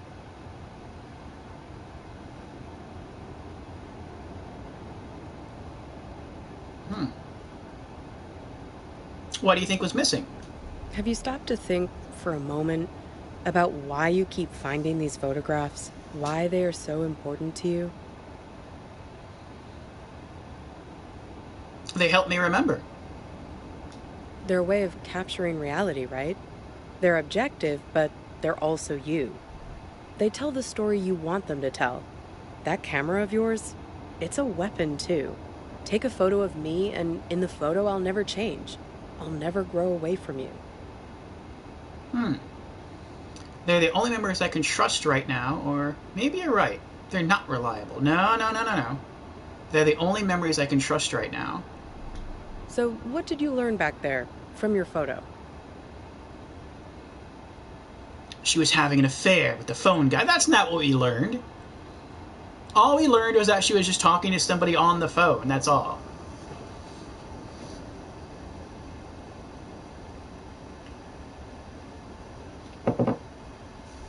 She was having an affair. It's jumping to conclusions. Also, the first memory or the tutorial memory? Oh. I think it was the first actual memory, not the tutorial.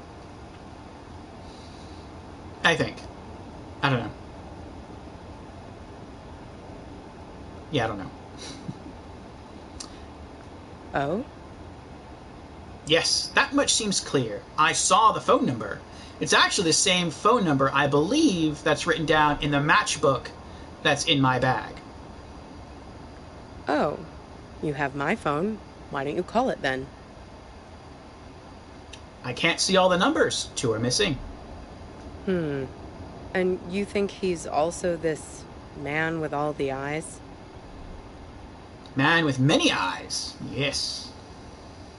Maybe he just has a lot of eyes in his name. I don't know. Hey, you said he has 10 of them, right? That's right. Yes.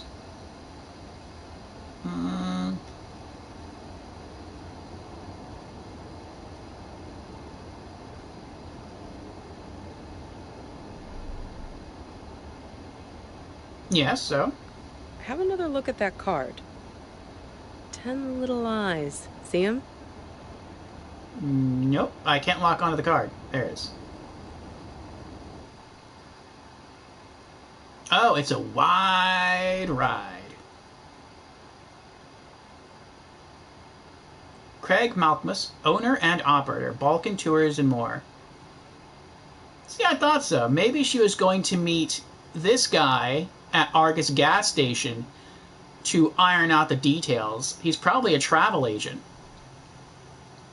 As far as wearing the eyes on his wrist, I'm not really sure where that would come from. Maybe he has like a smartwatch that he uses along with his phone for the tour industry? I don't know. Wild, not wide. Oh! The last I looked like an... Or the L looked like an I to me. Brent says, oh yeah, I heard of that game. I played that game back on PS3, and I only got past the 3rd boss and stopped because I started playing other games on the PS3. And on Amazon or eBay, you can get Remember Me for like 20 to 25 bucks. Nice. Who knows, maybe one day I will still pick it up if I have like the spare cash to throw around.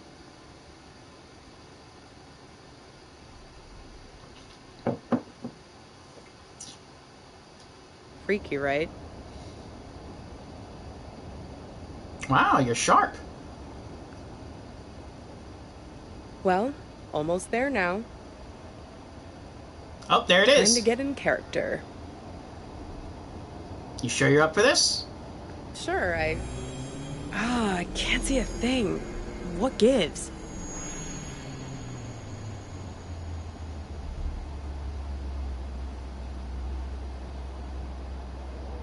Turn around. We need to get out of here. I'm not going to say that.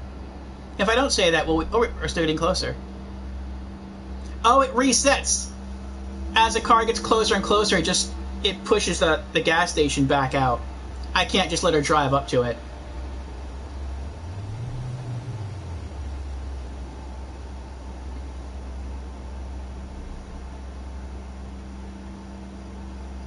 That's probably what happened, or that might have been what happened. Like, maybe we're getting close to the gas station, and maybe some, like a glint of sunlight bounced or reflected off something, and maybe hit me in the eye, and it caused me to have an accident. Maybe I swerved off the road and smashed into one of these rocks. But then if I'm that close to the gas station, wouldn't someone have noticed? I mean, I guess maybe no one was driving along the road, but if you worked at the gas station, wouldn't you have heard a noise of the impact? I don't know, maybe. Maybe not. Maybe you did. You walked outside the gas station, looked around. You didn't see anything on the road. You didn't see the car tucked behind a rock or something. That could be it. I can't. The car is jammed somehow.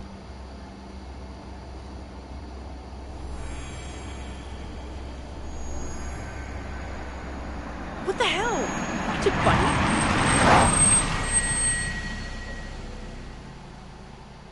Oh, that might have been the car accident right there that we had. Trophy earned. Complete Ride 3. Ride 4. Oh, and this guy in Ride 4 is driving a blue car. I guess that's the car I'm going to be riding around in next. Cool. Almost through.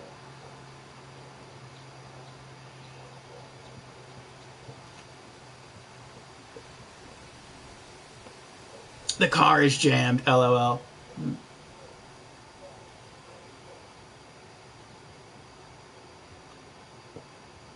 What I'm interested, though, is that I'm forgetting which ride it was. Oh, it was the first ride. They said that there are many paths, there are many branches the story can take, but all of those branches converge at a single point. And then beyond that point, it branched again. So there can be multiple endings is what I'm getting from this. There can be multiple middles, and there can be multiple ends. But eventually all converge at one point. And I wonder where that point is. I wonder if maybe that point was with her in Ride 3, where we had the option to choose between reality or the dream. I wonder if that was the conversion point. I don't know. But I feel like, depending on our choices with any of these riders, maybe we either could have bounced back to a previous ride, or maybe it could have ended with any of these riders. Like, we could just kind of choose to stay in the fantasy or stay in the dream. Kirby says, now, I'm imagining the scene from Spaceballs when they jam the radar, LOL. I was thinking about that, too. About how the jam was, like, leaking down the monitor, and he's like, what is this? It's jam. They've jammed the monitors. Then he smears his hand over the jam and he goes, it's grape. I hate grape jam. I don't know if it was grape, but that's a scene I remember.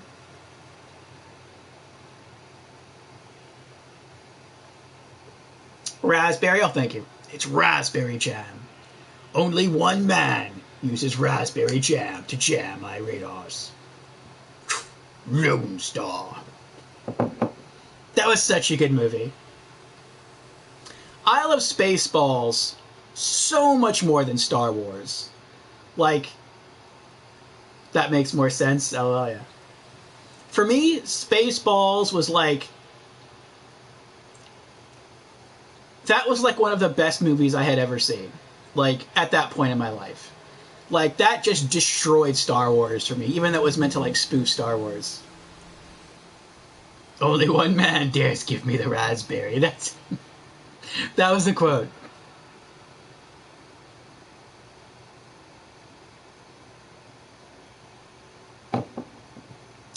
Ah, that was such a good movie. All right. Wait, what is this?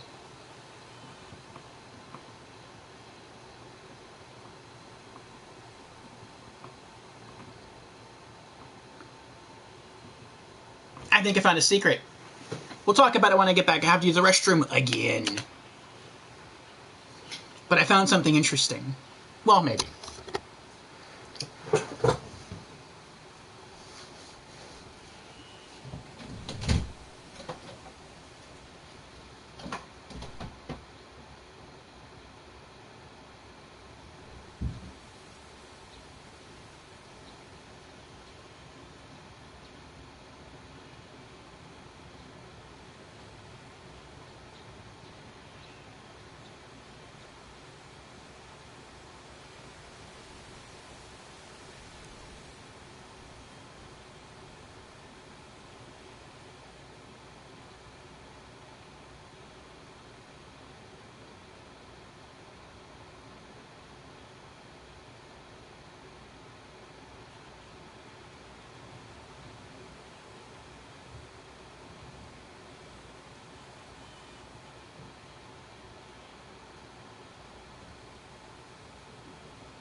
All right, I'm back. So here's what I've discovered that I think is interesting, though it might not be much. So I can always go back, and I can select a previous driver, which I think is interesting. I mean, if I just want to go back, I can, and replay it. I can also, though, click on the X in the upper right-hand corner. And part of me wonders what happens if I click the X. It could be something profound, like maybe it just immediately wakes us up from the dream.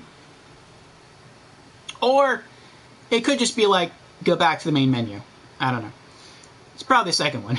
Just go back to the main menu. But, I don't know, this game has kept me thinking, kept me guessing the entire time, and I like that.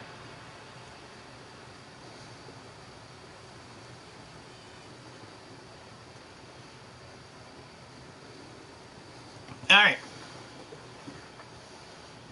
Ride 4. Begin.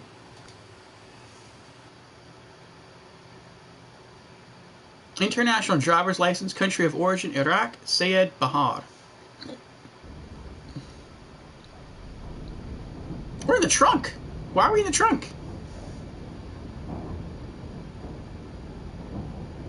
Did we get kidnapped now?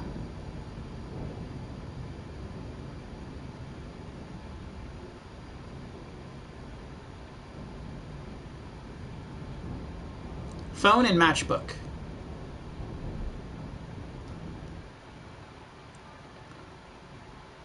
Call number.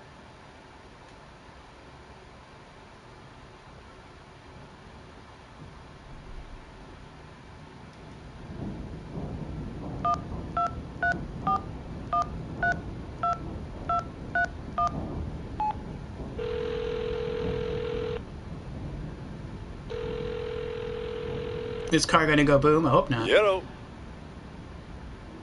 Vern? Copernicus? Is that you? Yes! Help me out of here! Let me guess. You've gotten yourself into some kind of jam. Swinging by your toes over a tiger cage? All I know is I'm in the trunk of a car. Locked in a trunk? That doesn't sound like part of your dream. How'd you manage that?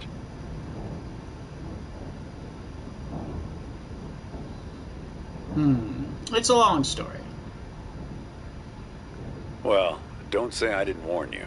You've sworn to deceive me, Vern. I'm going to feed the birds now. I want to know the truth. Look where that got you. Okay, you've made your point. Speaking of which, did you find the box, Copernicus? The locked one? Yes, in the mailbox. Have you opened it yet? No, I haven't found the key. Figure out a way to open that box, Copernicus. Inside, you'll find out who you really are. Will it help me find the man with many eyes? Don't mess with him, kid. He's the final gatekeeper. Way too strong. You need to learn the spell first, before you can go up against him. There's a spell? What spell? Hey, if I knew it, I'd tell you. But let's start by getting you out of that box. Lucky for you, I've got my Farmer's Almanac here. Let's have a look. Hang on. All answers lie in in the Farmer's Almanac. Caraway, carrot, car trunk. First thing you should do is reach around for the latch. Sounds kind of obvious. Nope, there's no latch. Is there a latch?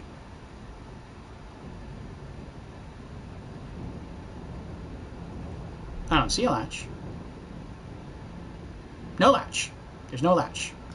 Okay, next step. See if you can scare up the brake lights. Can you find them? It's a little gizmo with some wires. Cable box.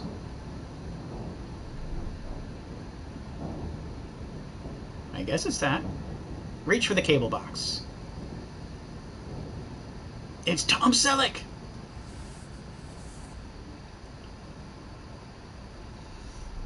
I thought it was Michael Ironside. Got him! Okay. Yank on the wires and try to pull the lights into the trunk with you. Why would I do that? But alright. Pull cable box. Got him? What color are the lights? Red. We need a green light, kid. A steady green light. That's the way forward. Gotta run now. Good luck to you, kid. That's it? We should have called the cops. Oh, it's a matching wire puzzly thing. This reminds me of Among Us. That trunk door gap is driving you nuts? Indeed. Alright. So we have positives, we have negatives, we have colors. So I'm guessing that can't be green, and it can't be a circle. That can't be green or pink. That can't be pink or a plus. This can only be a plus, this can only be a circle, and this can only be a minus. Oh, it's a logic puzzle. Logic puzzle in the game. Alright, well, let's go. We'll start on the right-hand side and go down. So that has to be a minus. So it could be this one. Or it could be that one. Minus. I'm leaning towards using this one. Because there's two over here that can't be pink. So if I use this one, then that leaves one less pink to choose from. Let's do that. Okay. Also, he said brake lines in the trunk. Are there not brake lines in the trunk? There's only one circle, and only one that needs a circle. Ah. Gotcha. Good eye, Creepy. Good eye.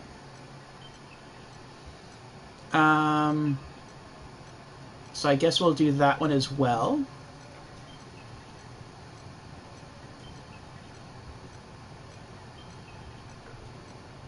Good. We got the outsides. Okay. This next one cannot be green and cannot be a circle. Well, there's only one circle that's eliminated, so it can't be green. So that leaves 3 left. So we don't have enough information to know which one to pick, so we're going to skip this one for now. Actually, hold on. This one has to be a plus. Oh, but there are 2 pluses. There's a green and a pink. Well, this one can't be a plus or a pink. So if we use this one here, that would qualify. This one can't be pink or green. This one can't be a green or a circle. But that could still be this blue one. That could go there. That would work. This pink plus one could go down here. That would work. Oh no, but this one can't be green or a plus, and this one can't be a plus. So I think this green plus would have to go here. And then the pink plus, no, would have to go here. Only one that isn't green or pink, or not.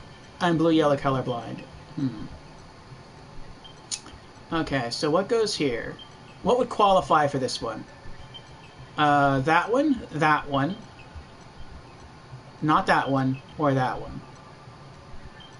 Okay. So let's say it was this one that we used. This isn't green, and it's not a circle. What about the second one? It can't be green, it can't be pink.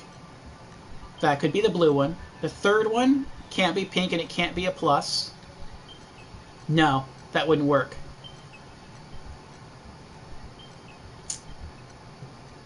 Okay. I feel like this blue one has to go here. It does have to go here. Because whatever cable is hooked up here can't be a plus. And that's a plus, that's a plus, and that's a plus. So by process of elimination, this one has to go here.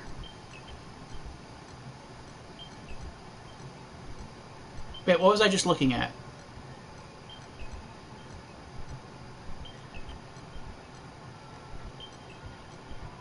Yeah, this one has to go here. because all the others are pluses. Okay. 3 left. Cannot be plus. Only 1 minus. Yes.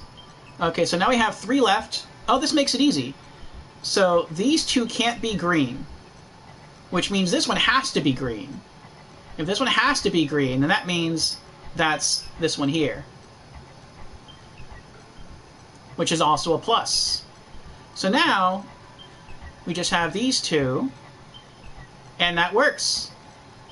This one can't be pink, so that means that goes here. And that means this blue one, which is not green or pink, goes here. Yes!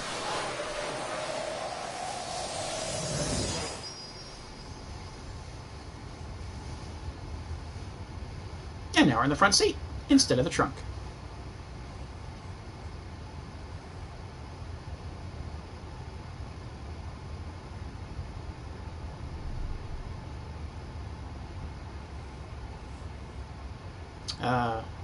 Hello. ما أدري شو تسوي بسيارتي، بس من خبرتي بهذا المكان راح تسح بعدين. Oh, I don't speak Arabic. English? English. آسف. ما أدري هاي مو صدق، بس أنا أشعر به. كان من صدق حجة سعر. كل شيء هنا إلها دلالة رمزية، السترن، الجير ولا القرن على الدشبول. هسه حتى لو أحد إيدي من السترن، السيارة من كيف تمشي عدل، بس من أقوم أشوف إنه هذا جنهل. هسه شنو اللي تغير؟ وإذا هاي كله إشارات، شنو معنى ماله؟ أدري هاي مو صدق، بس أنا أشعر به. كان من صدق حجة سعر. Wait a second. كل شيء هنا إلها دلالة رمزية، السترن، الجير ولا القرن على الدشبول. هسه حتى لو أحد إيدي من السترن، السيارة من كيف تمشي عدل، بس من أقوم I can't understand you. أشوف إنه هذا جنهل. هسه شنو اللي تغير؟ I can't understand you. وإذا هاي كله إشارات، شنو معنى ماله؟ إيه معود على كيفك. أريد أوقف. Wake up!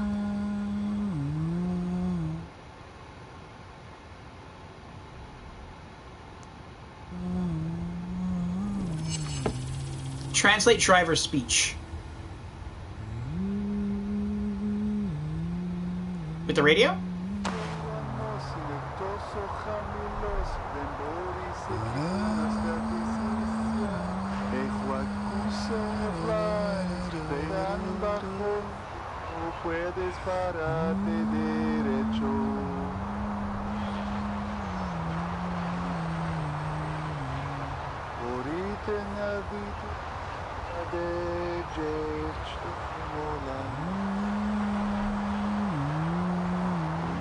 Wygląda jak droga do horyzontu.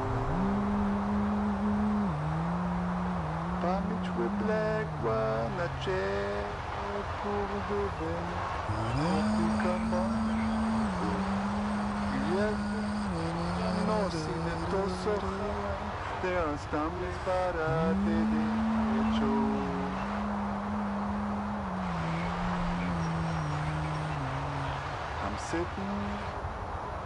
I missed it. Over the horizon, and I lost my memory on the only way over to nowhere. And the tyrants race over the glowing asphalt, and I try to find an image of you. And the sweet fireflies, they dance in the night. They are stumbling on my way back to you.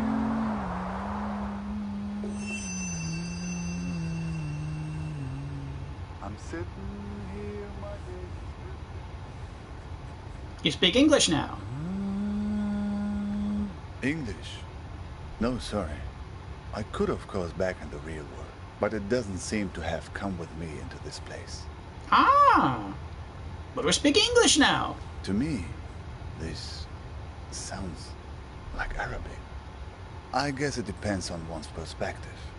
Okay. Anyway, as long as you're not going to start shouting at me again, it's an improvement.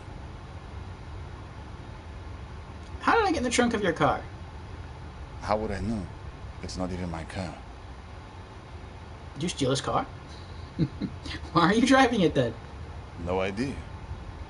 I find myself behind the wheel here night after night. And the trunk, that's my dream too. You don't want to know how many hours I've spent in there, trying to shift my legs to keep them from falling asleep.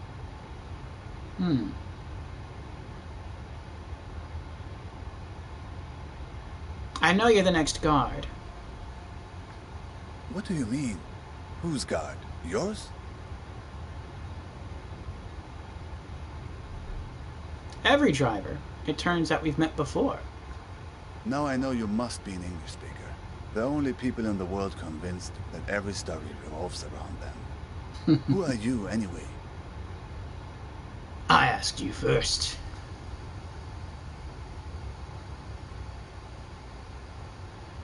What's your name, anyway?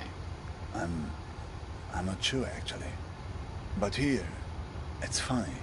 On this highway, everybody calls me Al-Shatir. Why is that funny? Never heard of Ibn al-Shatir? A famous astronomer. I guess you don't learn about him in your schools.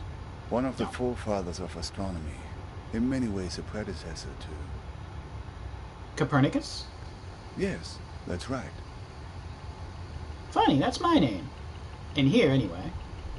Copernicus. Al-Shatir. Two iconoclasts from different lands who challenged the belief that the sun revolves around the earth. Two dreamers who had the conviction that their unique consciousness is not the only thing in the center of the universe. Maybe you're not just part of my story, like I'm not part of yours. You were trapped in the trunk, where I've been many times. It's like you've wandered into my dream, and I've wandered into yours. Perhaps he's not a guard. Perhaps he's just another dreamer that we've crossed. Maybe. How is that possible? How should I know? Somehow the streams have crossed. Disturbance in space-time continuum.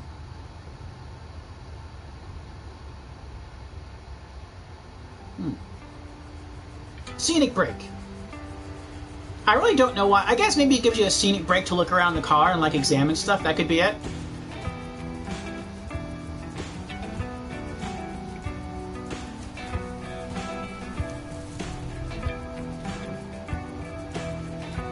Just enjoy the drive.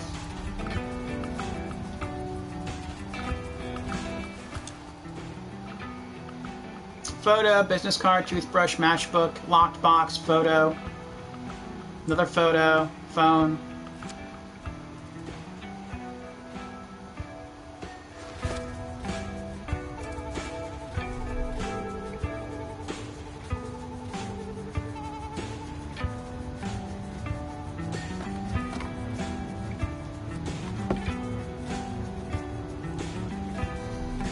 All right, continue convo.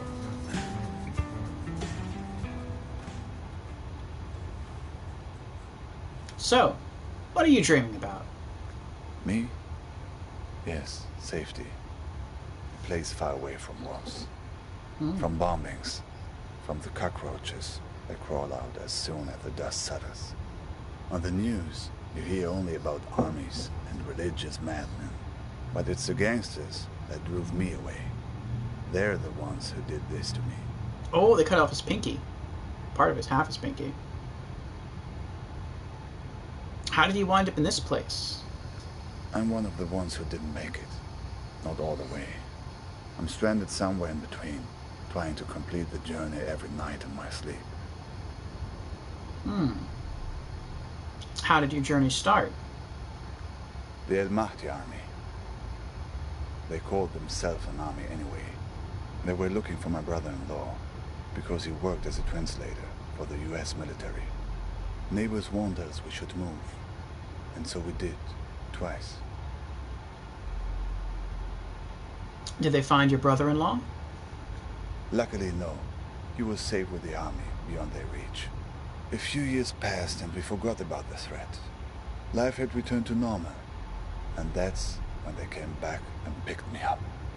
2 days later, when I woke up in the Baghdad hospital, I found out that they dumped me off there and told the hospital that I'd hurt myself in a work accident. So, was that the moment you decided to leave? Yes. After that, I couldn't stay. Tell me about your escape. The women in my family, my mother, my sisters, they were the only ones who knew.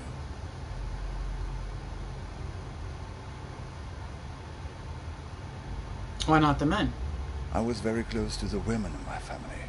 They were the ones who were around all the times while I was recovering. The men, my father, my brothers, always working, always out of the house. I got on a plane to Istanbul, where my cousin lived. He took me to Izmir, where the smugglers are. They're easy to find. I bought a space on a vessel, headed to Mytilene, Greece, the closest harbor in Europe.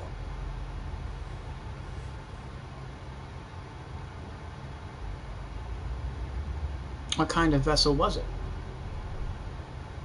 Just a simple raft, but not as overcrowded as in some of the stories you hear. I was lucky, at least in the beginning. We couldn't leave for 5 days. Too many Greek army ships in the sea.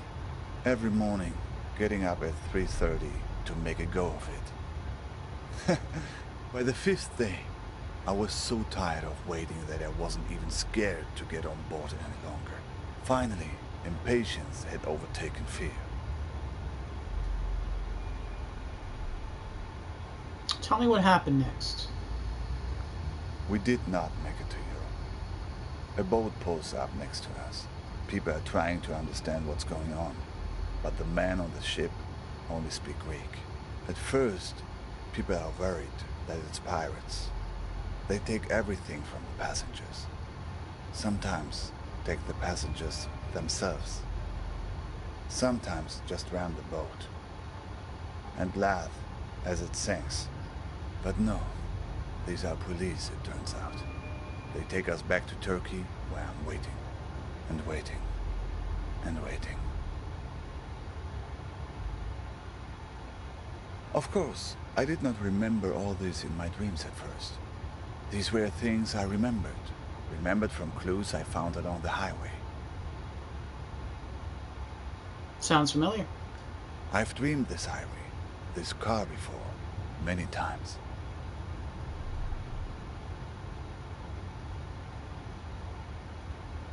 You mentioned not being quite alive, but not quite dead. Right, where he's waiting. So I wonder what happened to him. I sense that's just like us, like we got in a car accident, and we're sort of in between as well. We're not dead, but we're not alive either. But I wonder what happened to him. Like he said, the police picked him up, and then they took him back to Turkey, but we don't know like what happened after that.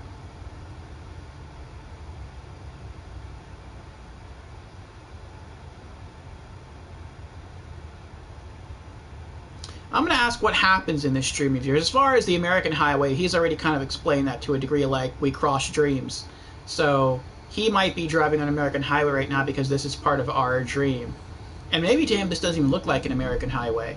Just like when he hears us talk, he doesn't hear us speak English, he hears us speak Arabic. So maybe we hear him speak English and we see an American highway, but maybe he hears and sees different things because it's like two different dreams coming together. So I'm going to ask what happens in this dream of yours. Always a long drive. Always danger. Sometimes I'm smuggled on the trunk. Sometimes I'm driving. Always checkpoints. Inspections. Betrayal. Always from someone who pretends to be my friend. That's rough. That doesn't sound similar to my dream. Well, I mean, some of the drivers weren't really traitors. I would say they weren't. I'll just say I'm not the traitor, I promise. I'm not worried about you. You seem too confused to hurt anyone. What is your dream about? What's that sound?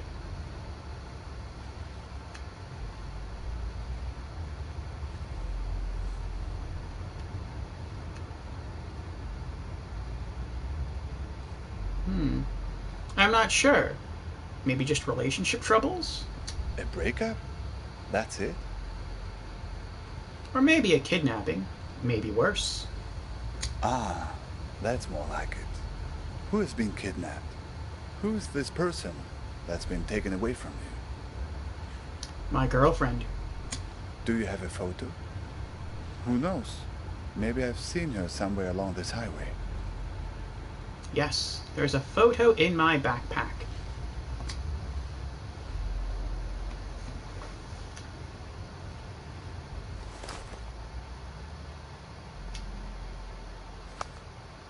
Show driver. I know her. The same woman, but with different hair color. I just saw her at the gas station a few miles back. That's not her. That's a decoy. A decoy? What kind of game are you playing here?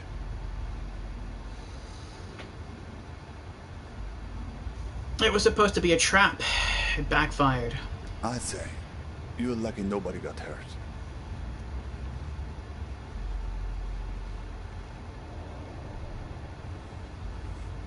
So she's not in. I think she's still in danger. In fact, I think that sound that I hear now, that wasn't there before, I think that's fire. It could also be footsteps, but it sounds maybe a bit like fire. Maybe that's why in the visor it says "wake up." But I know we still have one more driver after this, though. Or maybe only have one more driver after this, depending on how we answer. I don't know. Depending on this conversation.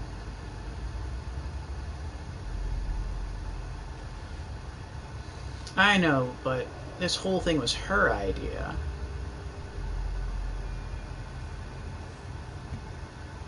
You sure? Didn't she also warn you that you're the one pulling the strings here?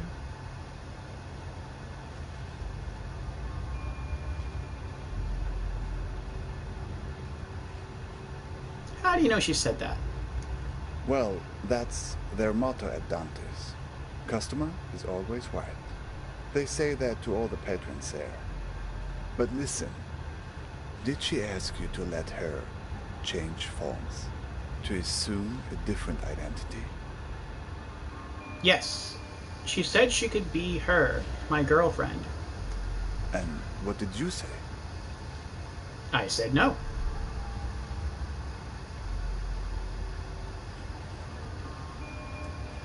That's right. How do I put this? In this place, it's important to see things for what they really are. Keep them pinned down. The moment you start shifting things around to suit your needs, well, you're like Pandora, opening the box. So, what was she doing at the gas station? There was a scene there at the gas station. She was being questioned by two men.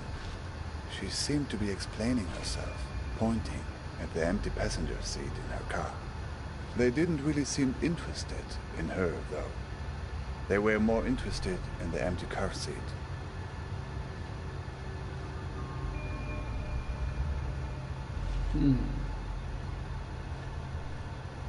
Did you catch what they were after? Not exactly. There was a lot of pointing at the passenger seat in her car and shrugging. It seemed they'd lost something. Or someone. The leader, he seemed very unhappy. A guy in an orange vest.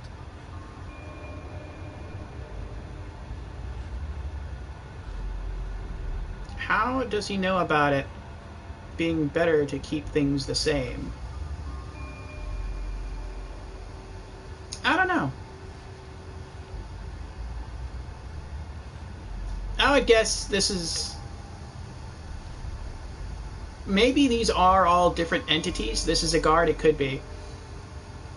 It could be a guard, or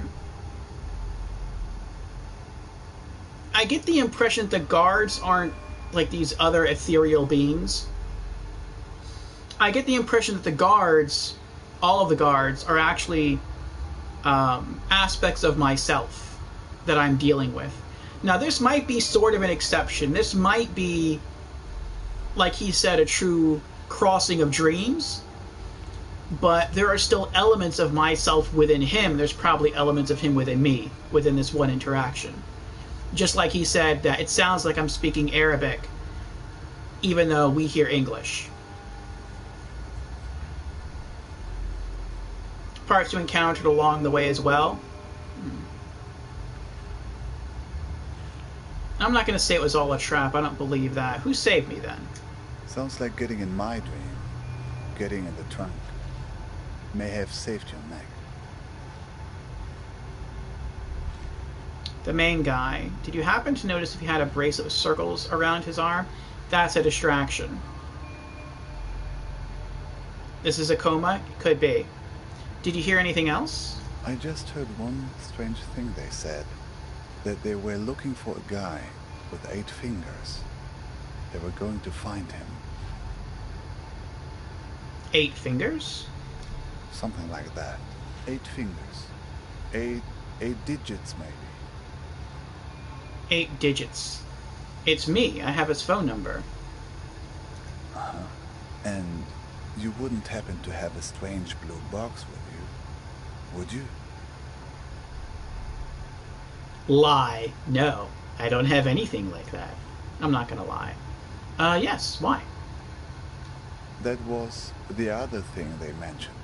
They have the key, but don't want the box opened.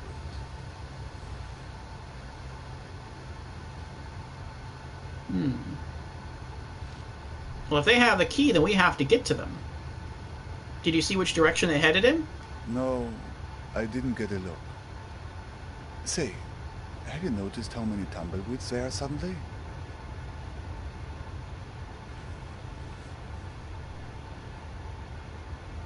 What do you make of it? I don't know, but the weather also seems to be turning suddenly. Turn on the radio and see if you can find a weather report. Oh boy. My God! Get that thing off the window! Get it off! Get it off! Close window! Escape the tumbleweeds!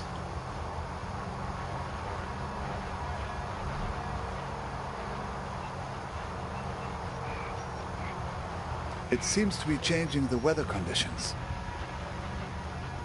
Sunny skies today, and we could hardly ask for better weather. A balmy 72 degrees, with mild breezes throughout the day. Although there is a... Suddenly, it's sunny. It's not working. They're stuck to the car. We need some other kind of weather to get clear of them. Level 3 thunder. Like an auto graveyard. 20 meters away, there's an old reptilian bus, shedding a green skin. Rusted What? Scale. Level 3 thunder. Level 3 thunder. Level 3 thunder. Level 3 thunderstorm. 60-mile-per-hour wind gusts and quarter-size hail. Damaging winds are causing some trees and large branches to fall. This could injure those outdoors, as well as damage homes and vehicles. Roadways may become... Warning. Looks Tornado like 60 tornado feet from conditions. car. Look, the tornado. It's starting to pull the tumbleweeds off the car, but it's not strong enough.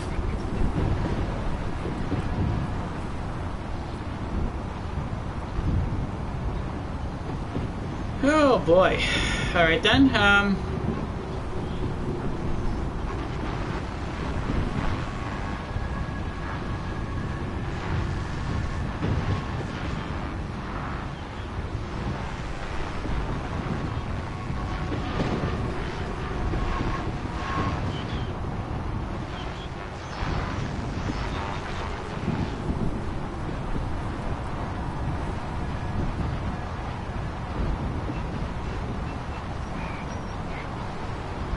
I guess it has to be something to do with the radio then. Volume up? Oh, maybe.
Tornado 20 feet from car. Oh, there we go. We had to turn it down.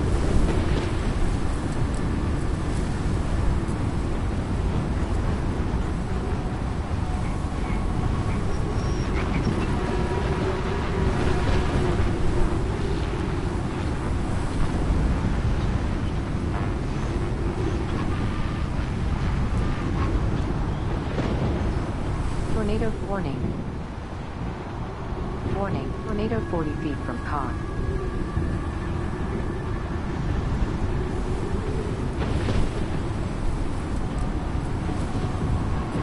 Warning. Warning, tornado 40 feet from car. Warning. Warning, tornado. It worked. Oh, good riddance. We had to go down to 20 feet. That's when it was close enough to pull everything off. Look, that was very strange. Even for this place. What's that all about? I don't know. It seemed they were spying. Searching for something. Did you know this? What do you know about these guys? The ones who are after you?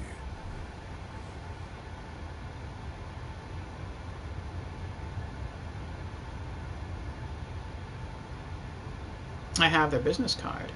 Oh, let's see. Sure, it's in my backpack.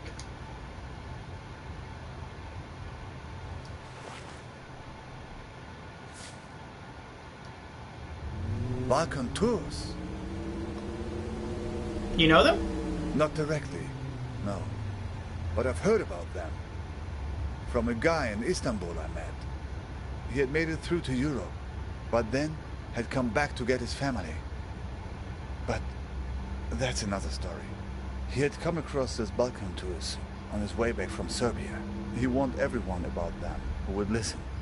Apparently, they had a charitable program to help refugees, promising to help them. But no one who accepted their help was ever seen from again. People just disappeared. And it wasn't just people in the refugee community either. Tourists too. There were strange stories. Huh. Fortune cookie I just got says, always trust your instinct, but never believe it is enough information. Good fortune.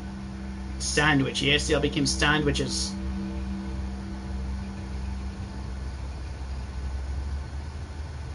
What kind of stories? I only heard bits and pieces. Nothing very clear. Mirrors. Rooms full of mirrors.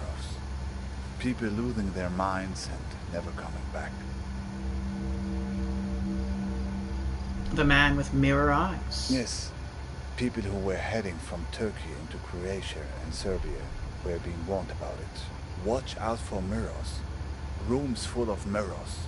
Rooms full of ice. I need to do something to help her. Well, my friend, I think right now the best thing you can do is run for safety. They probably have a good beat on your location, assuming the tumbleweeds were on their payroll. Make no mistake, these guys are dangerous.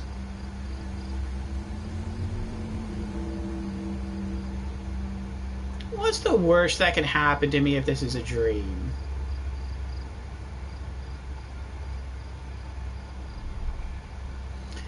That sounds like a very nonchalant answer to his question or to his thinking. But if I say, okay, what do you suggest I do then? I feel like he's, like you say, he has aspects of a guard, like he doesn't want me to pursue the truth. He wants me to, like, go back, to run, to escape.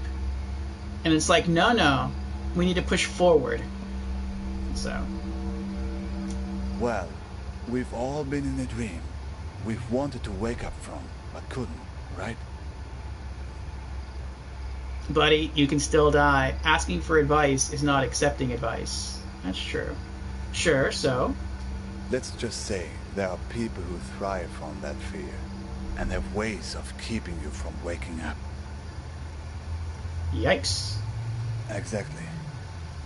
What did you do to these guys anyway? Why you? I don't know. But there is this box they're after. Right. Where did you get the box? My girlfriend gave it to me. They must be worried about what's inside. Worried it will expose them, all the things they've done, to her and to all the other people they've hurt. So, what's the plan? What are we going? Or where are we going? I wish I knew. Even if I make it to my destination, I'm still not home. That's what it means to be an exile. That sounds rough. Where are we going exactly?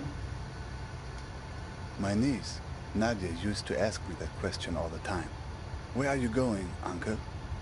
She was the only young person who knew I was leaving. Imagine, she knew when my father didn't. I was always mad at my sister for telling her.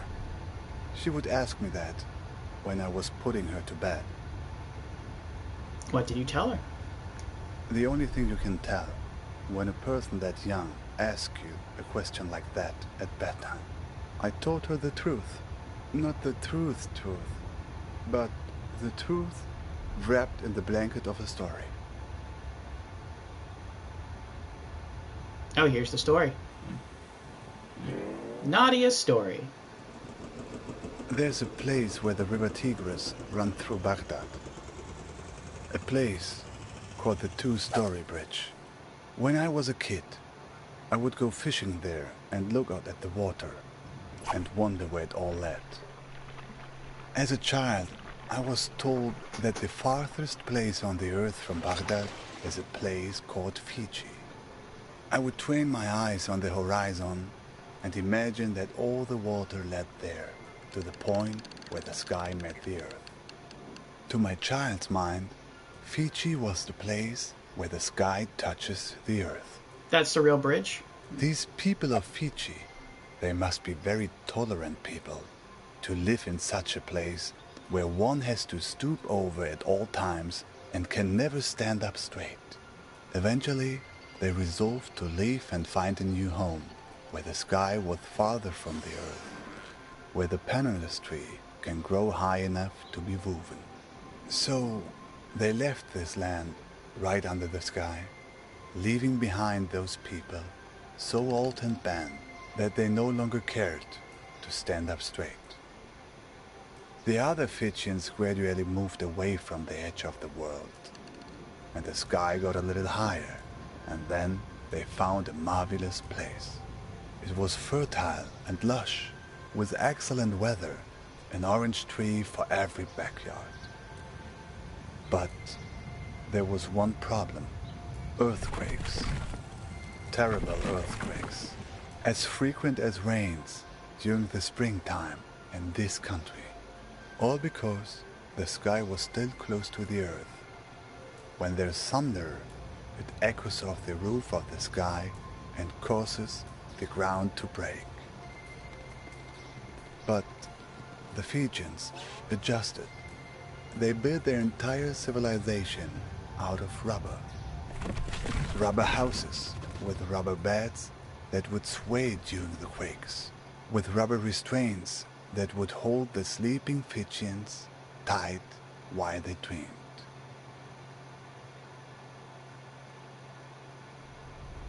But Nadia didn't want a bedtime story about that. She wanted a story about good and evil, the kind of story children like.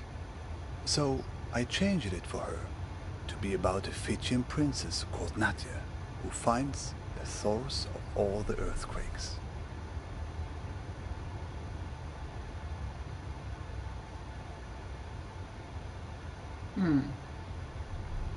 What happens in the fairy tale version?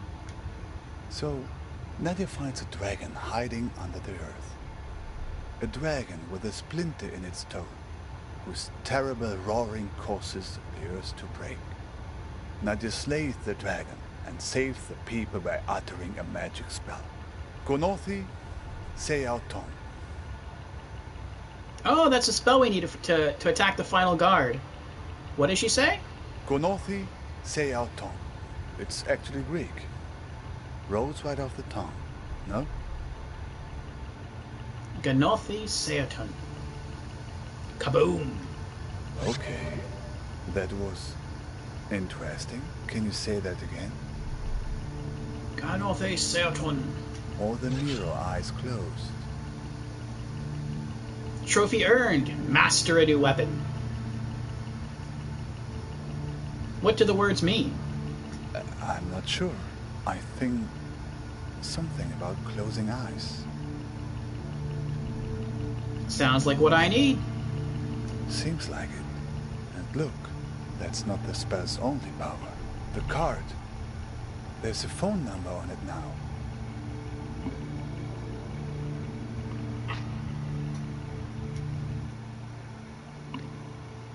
(507-555-6274). Those are the numbers that she was calling, yeah. Do you know what this means? I think you're ready to make a certain phone call.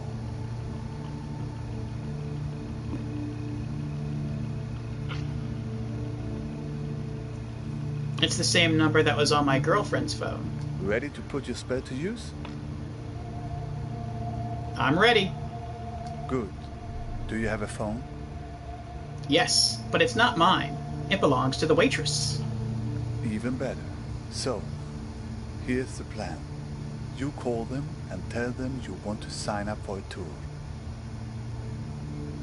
The plot thickens like soup or old gravy. Okay, got it. A tour? What kind of tour?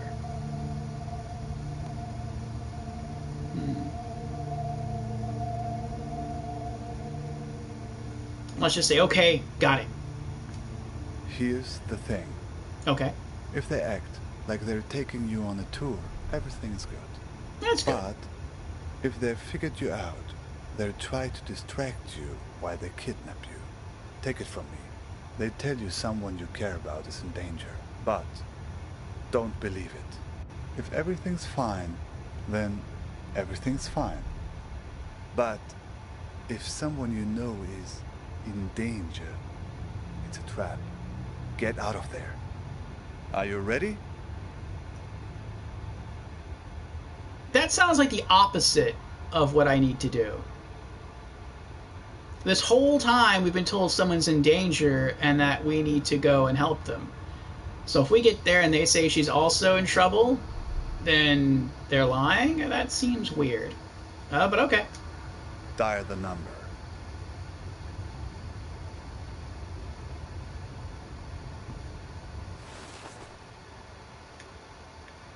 Phone.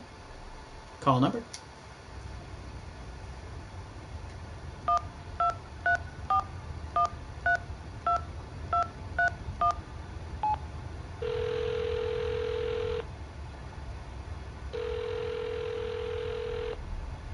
Yeah. Is this Balkan Tours? Yep. What can I help you with? I'd like to take a tour of the Badlands. Of the Borderlands. That would be better. That's a big park. You near the Argus gas station on Route 90? Yes, I am. All right. I'll pick you up in an hour.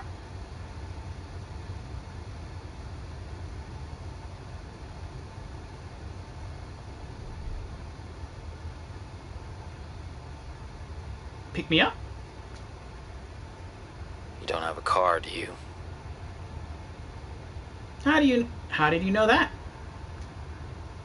Just guess from your voice. So, see you in an hour.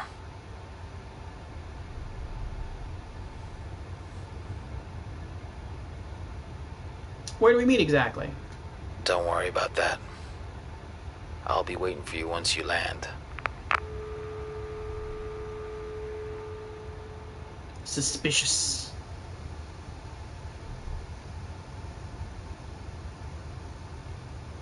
So, it worked then? Oh, why is he going invisible? I think so. Hard to tell. I think you'll be fine. Just keep the spell close at hand. And remember, if they start telling you someone close had been hurt, it's a trap. Why are you disappearing? It's a few minutes before 3:30 in Istanbul. There's another raft waiting.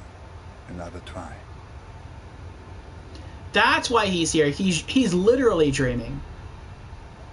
Good luck. Thanks. To you too. I think you'll be fine. You have allies all along this road, even in the cars of enemies. I've left something for you. A letter. Hey, sorry I haven't written in a while. Oh, we don't get a photograph at the end of this one. We can actually get a letter. Trophy earned. Complete ride 4.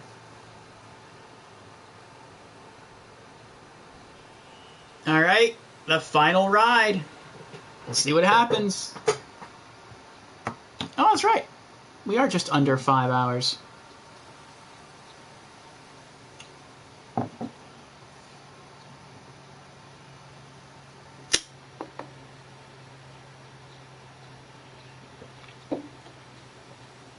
Alright, I'm going to go to the restroom again, and then I'm going to come back, and we are going to finish the game.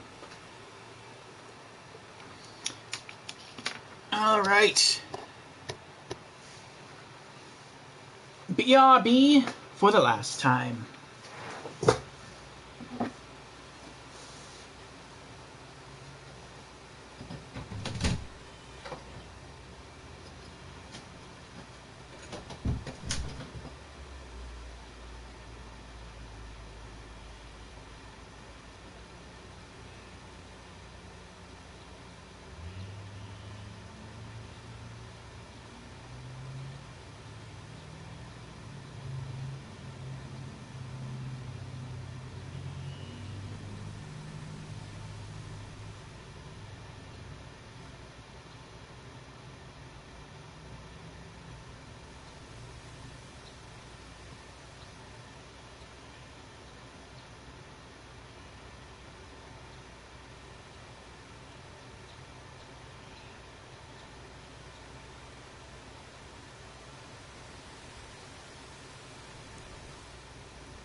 I'm back again.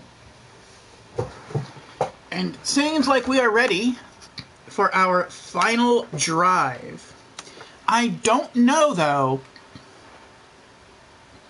if we can trust everything the guy said to us. I mean, he seemed like a very honest guy.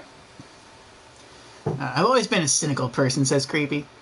But, he said if someone's in trouble, then it's fake and you need to escape. But I feel like, no, like that's... We've been trying to find this, our girlfriend who's been in trouble this whole time. That doesn't seem right. All right, ride 5. Oh, this is the guy that's picking us up for the Balkan Tours thing. Here we go. Jack Pinkham. Oh, this is the guy that was on another card in Driver 2's car. Hops. Hey, sorry I haven't written in a while. It took me all morning just to figure out where to buy stamps here. So, I'm sending you something from my trip, like I promised. Last week, I was at yet another barbecue. People here really enjoy their pork chops, let me tell you. There was this old-timer there, the host's father. He was talking about inflation during the war years. He ran upstairs to get something he was excited to show me. He comes back down with a 50 billion dinar bill. He starts talking about, at the time they printed it, inflation was so bad that in the morning it could buy 1 sandwich. By lunchtime, it could buy half a sandwich. It's a beautiful piece of printing, don't you think? All these O's lined up next to each other. Anyway, keep it tucked away for safekeeping. Oh, he gave it to her. The big piece of news on my end is that yesterday, I finally tackled my fear of heights. Your humble correspondent from the Balkans went hang gliding. Good for her. Me. Hard to believe, I know.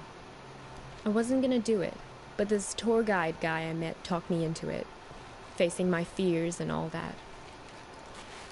But then the tour guide takes me to the hill where they do the hang gliding, and they're talking about the most crazy thing that happened the week before. You're not going to believe this. It's a tandem dive, so they have you strapped in with an instructor, right? Well, last week they strapped someone in, but the instructor forgot to strap himself in securely. They go running off the cliff, and the instructor tumbles down the hill. The instructor was okay, just some bruises. But now the other person is stuck up in the air with no idea how to fly the thing. Everyone on the ground is freaking out, yelling instructions up in the air about what to do. The girl said later that once she got over the initial terror, it was like she'd been flying a hang glider all her life.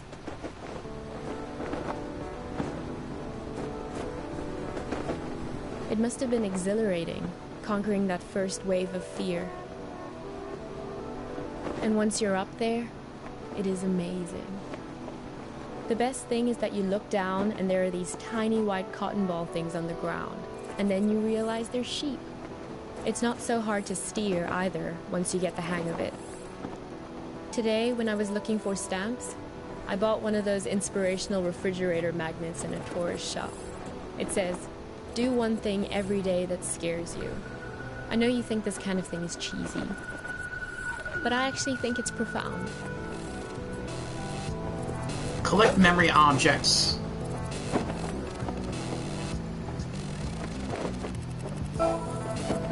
Do one thing every day that scares you, Eleanor Roosevelt. I hope we can do stuff like this on our road trip together. Can we? Sometimes I hate how we live in Seattle, just sitting around in our own heads all the time. I feel like it's the reason we've been arguing more lately before I left.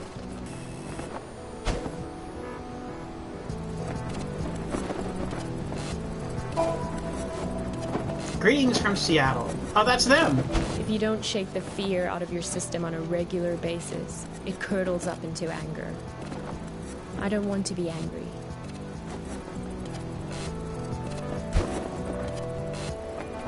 Oh, it curdles like milk.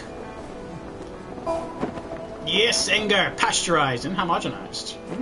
Well, time for your idealistic correspondent to sign off. I'm so used to writing emails that it hurts my hand to write a real letter now. How sad is that? but I promise to write more often. And what about you? I don't expect a real letter, but an email would be great. How is everything going? How did it go with that California assignment? The thing about grape farmers? That was this week, right? I miss you. I feel a little nervous about coming back home to you, but a little nervousness is nothing to worry about. That's what I've learned here. Fear is the mind killer. Love you.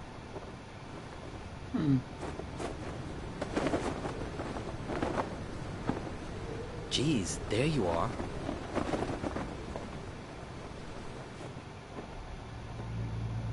Nice of you to grace us with your presence. I've been looking all over for you. You were supposed to be waiting by the post office, remember?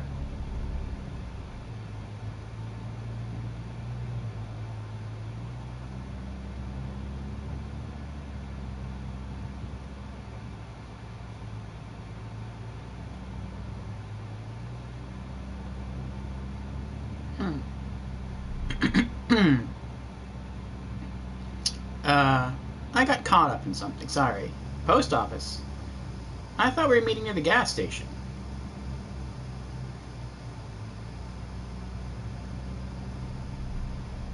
Nah. We'll say the first one. I got caught up in something, sorry. Look, we've all got a lot on our minds since the accident. I don't have time to drive all over Mankato looking for you. Barely gotten any sleep since it happened. Since what happened? Duh, the accident, right?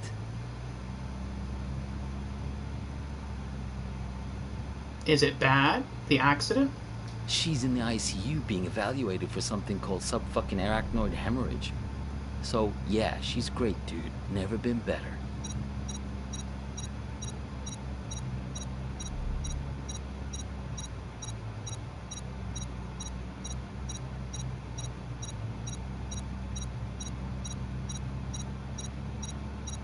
Who did this to her? What? Hang on.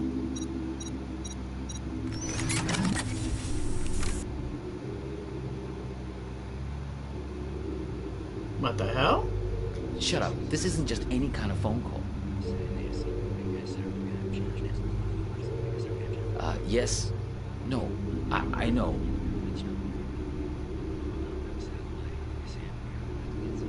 No, he turned up eventually. Yeah, he's sitting right here. Do you want to talk to him? Should I put him on live with you? No, I didn't think so. Yes. Okay, I'll wait then.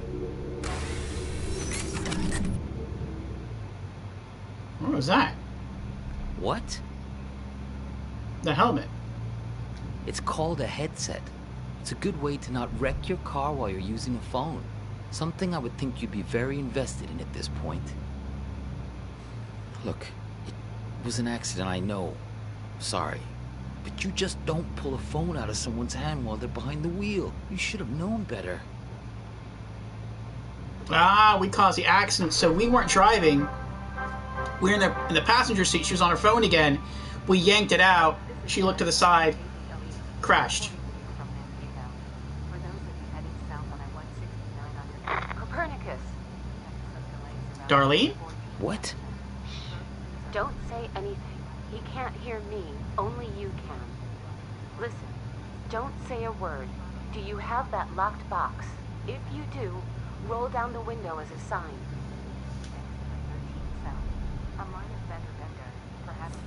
Hey, do you mind? I'm trying to listen to this. Oh, sorry. It's okay. You can close it now. No point in making him angry over nothing. Okay, good. You can't let these guys get a hold of that box. He may even have the key on him, this guy. They're taking you to her, but you have to be careful. You need to figure out how much they know. Look, where are we going? To the hospital. Is this funny to you? Because it's not to me. What about Balkan Tours? Do you really want to go there? You really want to talk about this? Now? Of all moments? Fine. Listen, I know that she wasn't honest with you, that she couldn't bring herself to be straightforward about her feelings. I know it hurts you, man, but you two have been growing apart for a while. In the end, she just wanted to be with someone more dedicated. That's the direction she was growing in. It didn't happen overnight, but the trip to Europe and meeting Craig, yeah, that was a big part of it.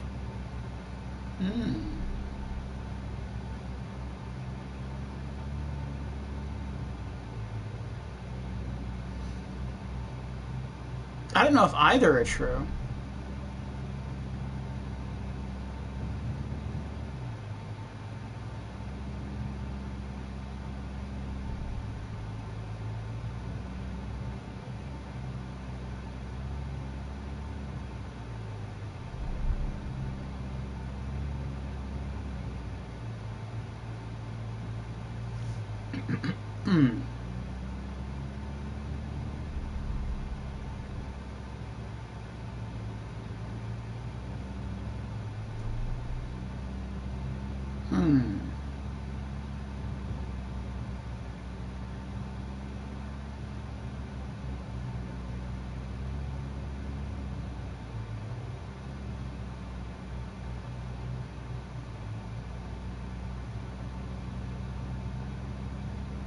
Who's Craig?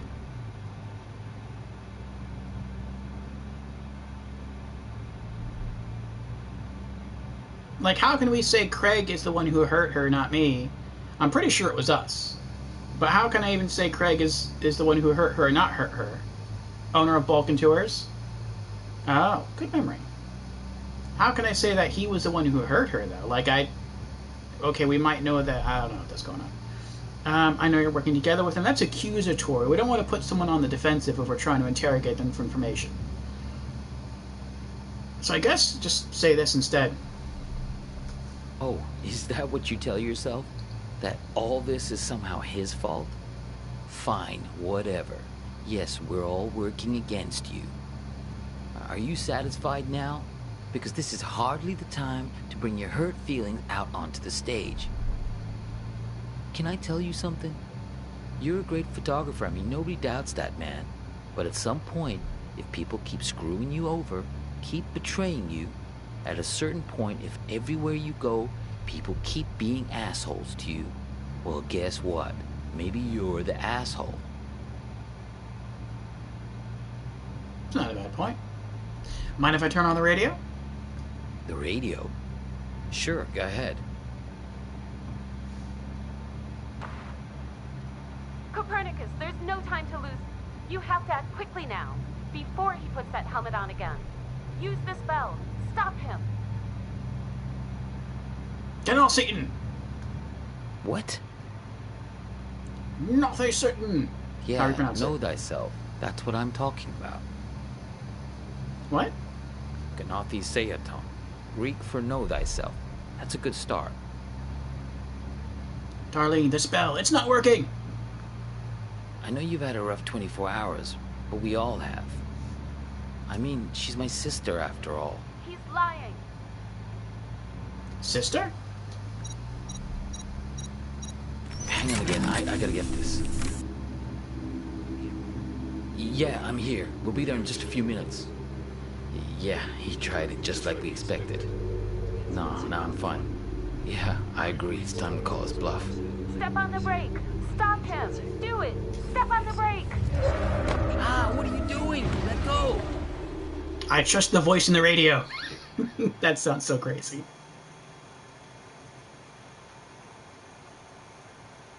Darlene?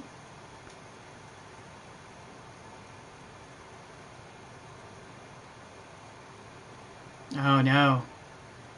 Well, at least we can steal his wallet, right? Yes! Yes! Take his wallet.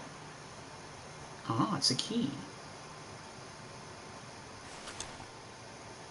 Lockbox. Unlock.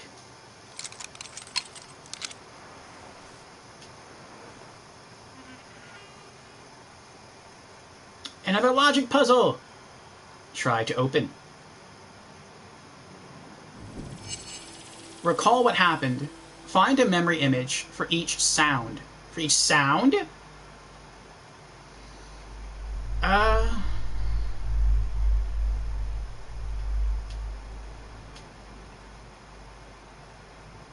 What? I wasn't gonna do it, but this tour guide guy I met talked me into it. Oh, hang gliding. That's this one. You two came by my house, yes? See, that's my silo. There in the background.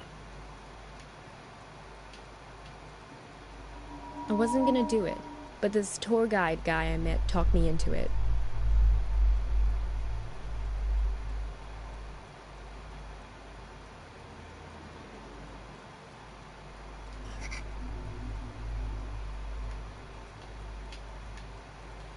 Can I rotate this? I wasn't gonna do it, but this tour guide guy I met talked me into it. Well, that's this one. You two came by my house, yes? See, that's my silo. There in the background. Brandon says, I saw a friend of mine rank Tiny Tina's DLC number 2 and Claptrap's DLC from pre-sequel number 1. I'd agree with that.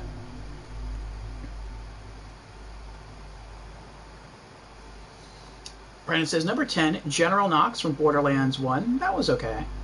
Bloody Harvest from Borderlands 3. Haven't done that one yet. Headhunters DLC from Borderlands 2. Oh, I didn't like that one. Revenge of the Cartels DLC from Borderlands 3. Haven't done that one yet. Fight for Sanctuary DLC, Borderlands 2. That was eh. Captain Scarlet DLC from Borderlands 2. That one was okay. Bounty of Blood from Borderlands 3. Haven't done that one yet. Maliwan Takedown from Borderlands 3. Haven't done that one yet. Tiny Tina Assault on Dragon's Keep, Borderlands 2. That was okay. Claptrap DLC, Borderlands pre-sequel. Yeah. That'd be my favorite as well. Alright. I feel like maybe I'm supposed to... Like, all these, I feel like, have the same symbols on them. Like, we can also see symbols here. I feel like I'm supposed to rotate this, but I don't know how to rotate it. I wasn't gonna do it, but this tour guide guy I met talked me into it. So I have to rotate this to the hang gliding symbol. But I have no idea how to rotate this. No button I'm pushing. Yeah, nothing I'm pressing is rotating anything. Wait, what? Hold on. Oh, you have to press and hold down the button. There we go. No!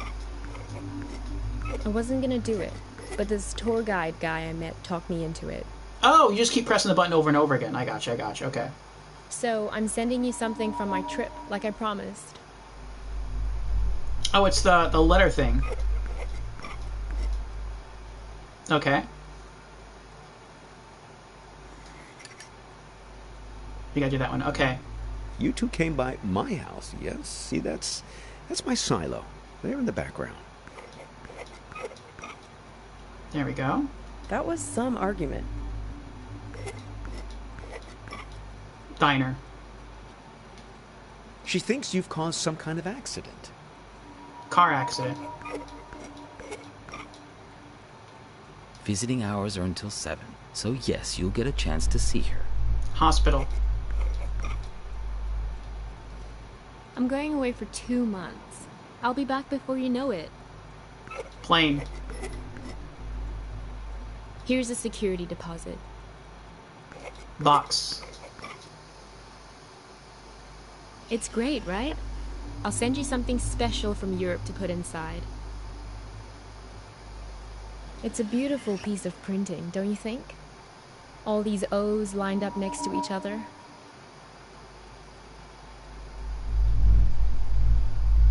The argument back at the diner, maybe there was something missing for her. Find the man with many eyes. They're the ones who did this to me. He has 10 eyes. He wears them around his wrist, like a bracelet.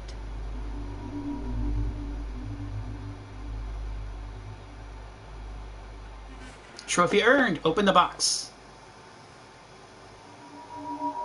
Look at Bill.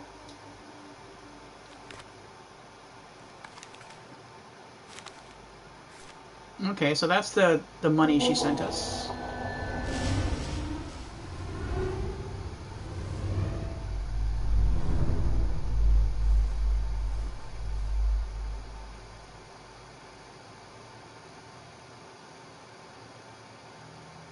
Brennan says he did like that Borderlands added Gage and Krieg in Borderlands 2 and Aurelia and Timothy in Borderlands the pre-sequel as extra content, but sadly a bummer that Borderlands 3 never added extra characters. I agree with that as well. I like the addition of extra characters, especially in... well, I liked all the characters pretty much in the pre-sequel, but in Borderlands 2, like, my favorite character was definitely Krieg. Zero seemed pretty interesting, but I really liked Krieg more. I feel like if there were extra characters in Borderlands 3, I probably would have chosen the extra characters because no one really stuck out to me initially in Borderlands 3 that I really wanted to choose. Play the cassette.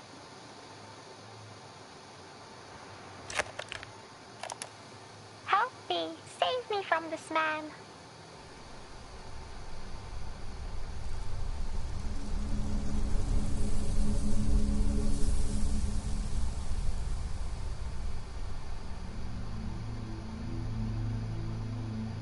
Help me! Save me from this man! Oh, please, I think you flew into the bottle on purpose. What are you, the public defender to all things living? Fireflies can't talk. Someone has to speak up for him. If the 6 tiny mittens don't fit, you must acquit. Yeah, I'll set it free in a minute. I just think this light is incredible. Let's keep him as our pet. Now is being cruel. I think I'll always remember this. This is one of those nights, right? One of what nights? We'll always have this. If you ever get to a point where you feel like you've lost me, all you have to do is find your way back to here and sit down beside me. I hope the grass isn't so wet next time. I'm serious. Write a note to your future self and put it in this bottle. If there's ever a point where things have gotten totally screwed up between us, that moment isn't real. This one is. All you have to do is find your way back to me. What if I can't find the way? That's why I've made you this beacon. A bottle with a green light to show you the way. Sense of direction isn't exactly your strong suit, Copernicus. Let's make a pact. With this honorable Firefly as witness. I promise my screwed up future self won't mess this up for us. She's the one who gave us a I don't Copernicus know. name. My future self can be a real jerk. Mine too. We're going to make mistakes. Hurt each other. Everyone does it. So, time traveler, what news? What wisdom do you bring from the future? That it's never too late. That any mistake can be fixed. Good, if that's what you believe.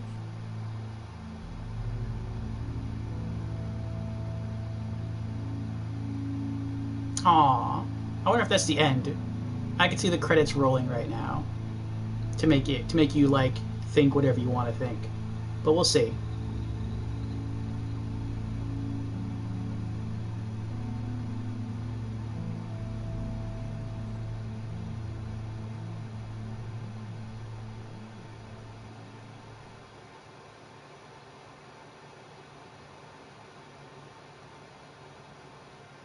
Trophy earned. Complete Ride 5. Trophy earned. King of the Road. Oh, I got the Platinum Trophy! I didn't even look at the trophies before I played this game. Yeah, I was right. The credits. They're rolling. Kirby says, if I get one more person going to a Christmas party tonight, I might lose my gosh dang mind. Already? We're not even like halfway through the month. So I liked that ending and I disliked it at the same time. I disliked it because there's no clear conclusion to the game. There's no closure. I liked it because, I don't know, it's hard to say. It's hard to say what really happened at the end. You could sort of read into that in a number of different ways. The positive way to read into that would be that the entire time he was sort of chasing this thread of hope. And the further into the game you got, the more it kind of seemed like a thread. But each of the guardians, each of the drivers are trying to kind of like steer you away from the point. And the way I'm reading into it is,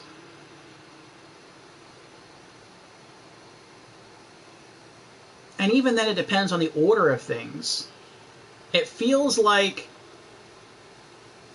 she went off to Europe, she came back, you two had a road trip.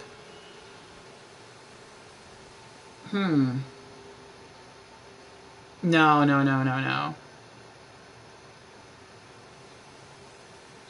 That can't be right. You missed the dang ending because of this Christmas party bullcrap. Ah, well, there's always the VOD creepy. But basically, we opened the box, and inside was a bill, the expensive bill, and it was for a huge amount of money.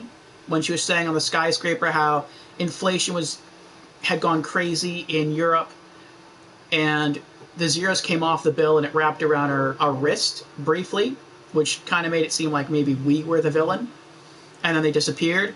And then the second thing we found was a cassette tape in the box. We plugged the cassette tape in, and it played sort of a memory of us with her about catching the firefly inside the bottle.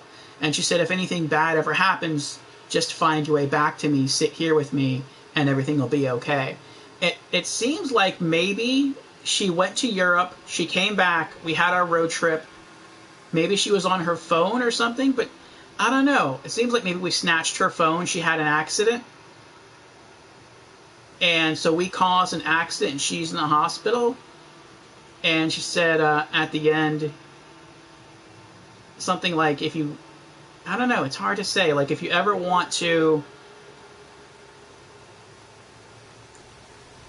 I guess she said, like, do you have any wisdom from the future? And he said, well, I guess there's no problems beyond fixing. We can always patch things up. And she said, well, if that's what you want to believe, then okay. So something like that. So that, I don't know, you could read into that like maybe he really is the villain. Maybe she found someone when she was in Europe, and that's who she was texting the whole time. And maybe we pulled the phone to see what was going on, and we caused a car accident, and that's what happened. Or, I mean, I don't know. There could be a number of different endings. I don't know if there are different endings. I don't know if there are different interpretations. It also depends on when you think, like, if you think she even really went to Europe. There's a whole bunch of weird things you can read into this. No text and drive, yeah.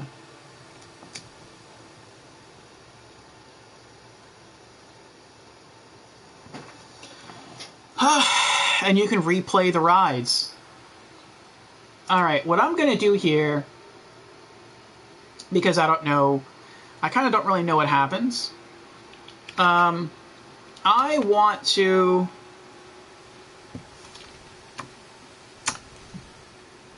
see if I can find, like,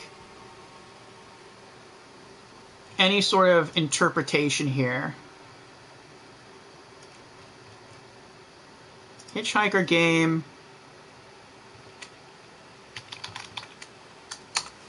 Ending.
Okay.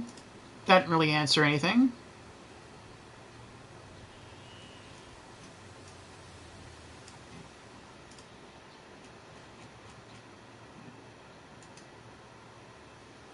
You want to find more discussions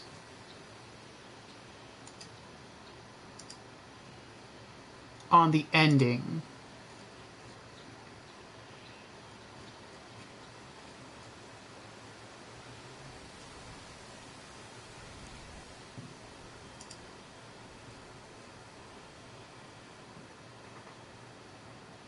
Thoughts on the story and ending. Heavy spoilers. Here we go.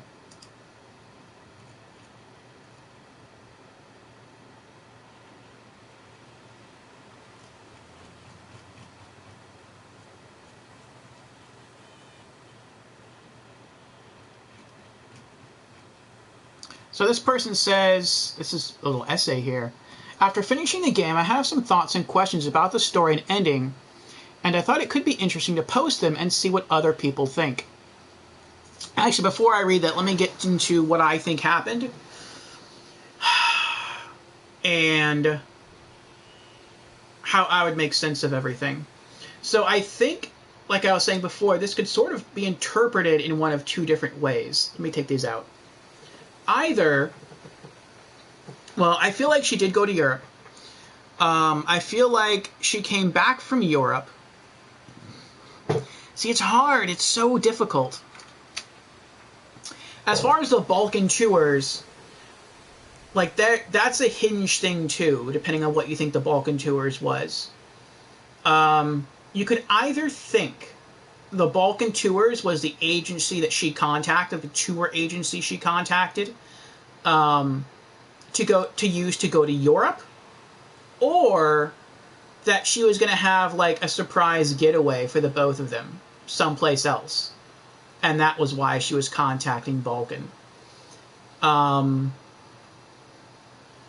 me, I feel like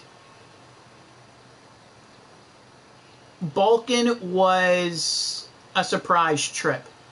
And the reason I feel like it's a surprise trip is when she was on her phone, I feel like she was on her phone after she got back from Europe.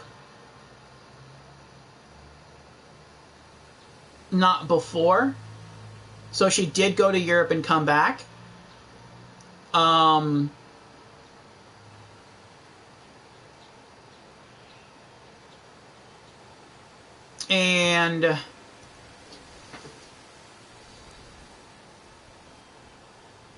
the reason she was hiding her phone from us was because she wanted us to go on a trip. Because she went on her own trip to Europe, and now she wanted to do something nice for the both of us. And that was what she wanted to do. And that's just a fold in the shirt. And she wanted to hide that. But I think we got suspicious. I think we thought that maybe she had met someone in Europe. Because we said before she left that maybe she would find something in Europe and wouldn't want to come back. So maybe we thought maybe she met someone over there, and maybe she was texting the guy, and really maybe she was just texting the person at the touring agency, the Balkan Islands touring agency, saying, yeah, we're on our way, yeah, we're coming, blah, blah. And that was supposed to be maybe someplace that we were driving in our road tour. And she was just going to hide it from you as a surprise. And finally we cracked. We snatched the phone from her, and that's what caused the car accident. So we are responsible for the accident. And I think that's what happened. That's my interpretation of the events. She left to Europe. She felt bad. She said she was feeling anxious coming back, but she still came back because she wanted to do what scared her. So she came back to us, and we started to go on our road trip. And then that happened close to the end of the road trip. Like she was texting back and forth with the travel agency. Maybe at the very end of her road trip, after everything concluded, that was another trip that she had planned for us, but I spoiled it. That's what I'm thinking happened. But you can read into that in different ways. So you could also read into that as Balkan Mountains. Yes. I don't know what that is, though. I don't know what the Balkans are. Oh, you said Siberia, didn't you? The Siberian Mountains. You could also read into that as maybe she went to Europe, maybe she met a person there, and maybe that person was going to meet her at some trip in the Balkans, Eastern Europe, okay. And that's why she was having that phone conversation. I feel like that's not really the case. Eastern Europe, okay. I feel like maybe she wanted him to go just because she felt bad that she went maybe by herself, I don't know. But that she wanted the experience to share with him. So, I think that was it. And we caused an accident because we were just too suspicious. But let me see what this person says.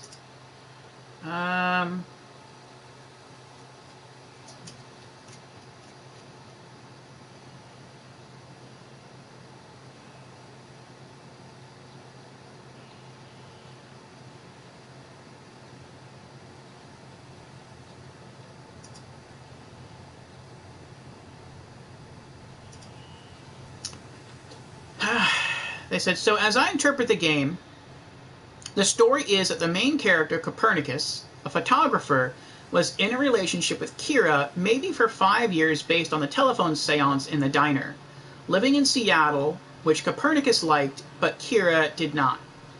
Kira decides to go on a trip through Europe for 2 months, but gives Copernicus a memory box before leaving. While she's gone, Copernicus photographs a grape or raisin farmer named Vern in California for a magazine. On her trip, Kira visits Serbia, where she gets over her fear of heights while skydiving. It's not skydiving, it's the other hang gliding. Motivated by a tour guide, who I'm guessing is Craig. She sends a letter and an old Yugoslavian dinar banknote to Copernicus. After she returns to the United States, Kira and Copernicus go on a road trip. So far, myself and this person are sort of like on the same line of thought here. Stopping at Kira's childhood home, maybe in Olympia, Washington, now inhabited by Hops, where they get into an argument. Kira saying she would like to settle down somewhere similar, but Copernicus wanting a bit more adventure. Kira also gets a phone call, maybe from Craig, which seems to be a recurring thing and causes friction between the two of them, between Kira and Copernicus. The couple moves on and eventually visits a diner, maybe called Dante's, in South Dakota, where they also at some point visit Crater Lake in Oregon, from where Kira sends a postcard to her brother Jack in Chicago. At the diner, they get into another argument, Copernicus complaining Kira is spending too much time on her phone, possibly texting Craig? Who knows? They get back on the road, intending to stop for gas at some point. It's possible Kira had agreed to meet with Craig there, but it's not clear. At some point, they get into an accident, possibly because Kira was using her phone and Copernicus tried to grab it out of her hand. Kira, at least, is seriously injured. It's unclear if Copernicus is. I'm there as well. I think more so, it's not that she was cheating on him with Copernicus, or not Copernicus, with Craig. I think if anything, maybe it was she went to Europe and she kind of did find herself. Like, she learned to conquer her fears and she wished that he was there. And so she was texting Craig. At the time, I didn't know his name was Craig, though. I guess it wasn't paying too much attention to the name. But I thought she was just texting the guy who was in charge of the tour, the Balkan Tours thing, who I guess is called Craig. And she was trying to set up another vacation. But this time, she was trying to set up a vacation for her and Copernicus. Not just herself. I think that's what was going on. Okay, let me continue with what this person's typing. So now we get to the game itself. I think all of the rides take place entirely within Copernicus's mind. Right. Either while he's sleeping or in a coma after the accident. Yes. I think coma, not sleep.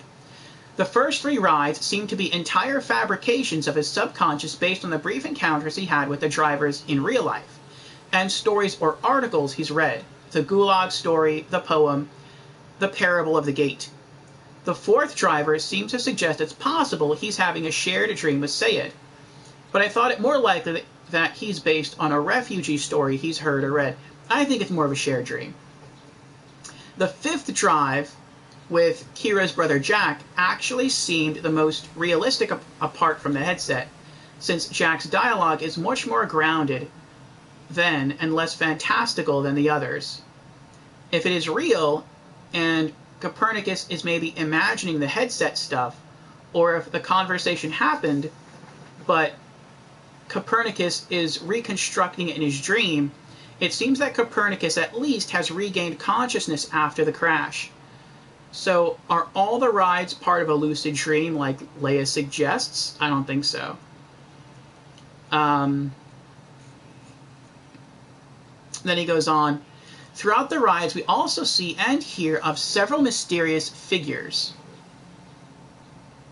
In Drive 1, we see someone wearing an orange vest sitting in the back seat, who reappears holding a small flag in a picture we take during Ride 2. Kira as Leia during the telephone seance during Ride 3 refers to him as the man with many eyes, which he wears around his hand like a bracelet, and also mentions his accomplice, the man with mirror eyes. So, at one point at the end of the game, we did see a bunch of zeros which look like eyes wrap around our wrist. That makes me think that that was talking about us, and as far as the man with mirror eyes, that's also us. We're looking at ourselves, or we're talking about ourselves. Also the fact that the orange vest and colorful flag would suit a tour guide. No, I feel like that is us. However, the ending of the game implies the 10 eyes are the 10 zeros on the dinar bill Kira sent to Copernicus. Exactly. Which would suggest that Copernicus is the man with many eyes. But then who is the man with mirror eyes? I think that's also us. Is he someone who was also involved in the crash? Someone with glasses, maybe, given the billboards and ads for glasses? Or is he maybe just representative of something like Kira's cell phone? Or does it have something to do with reflections? When we are driving to the gas station with Leia, there are several bright flashes blinding her temporarily. So some questions. Is Kira still alive after the accident? I think so.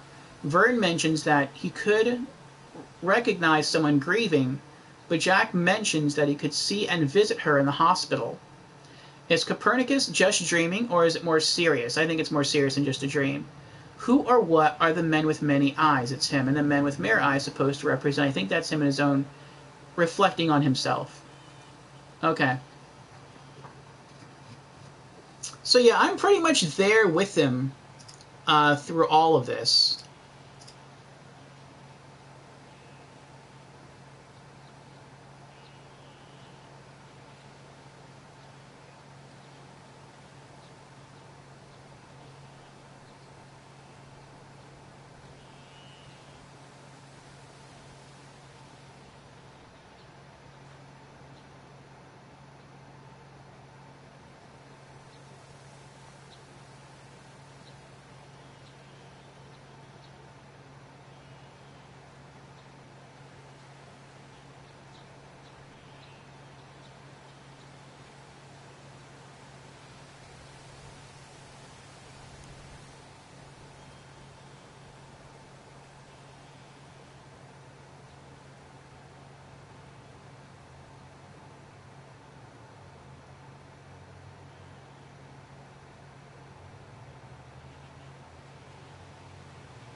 Huh.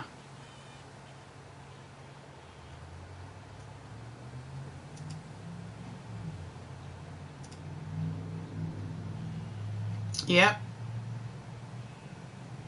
That's what I'm thinking happened.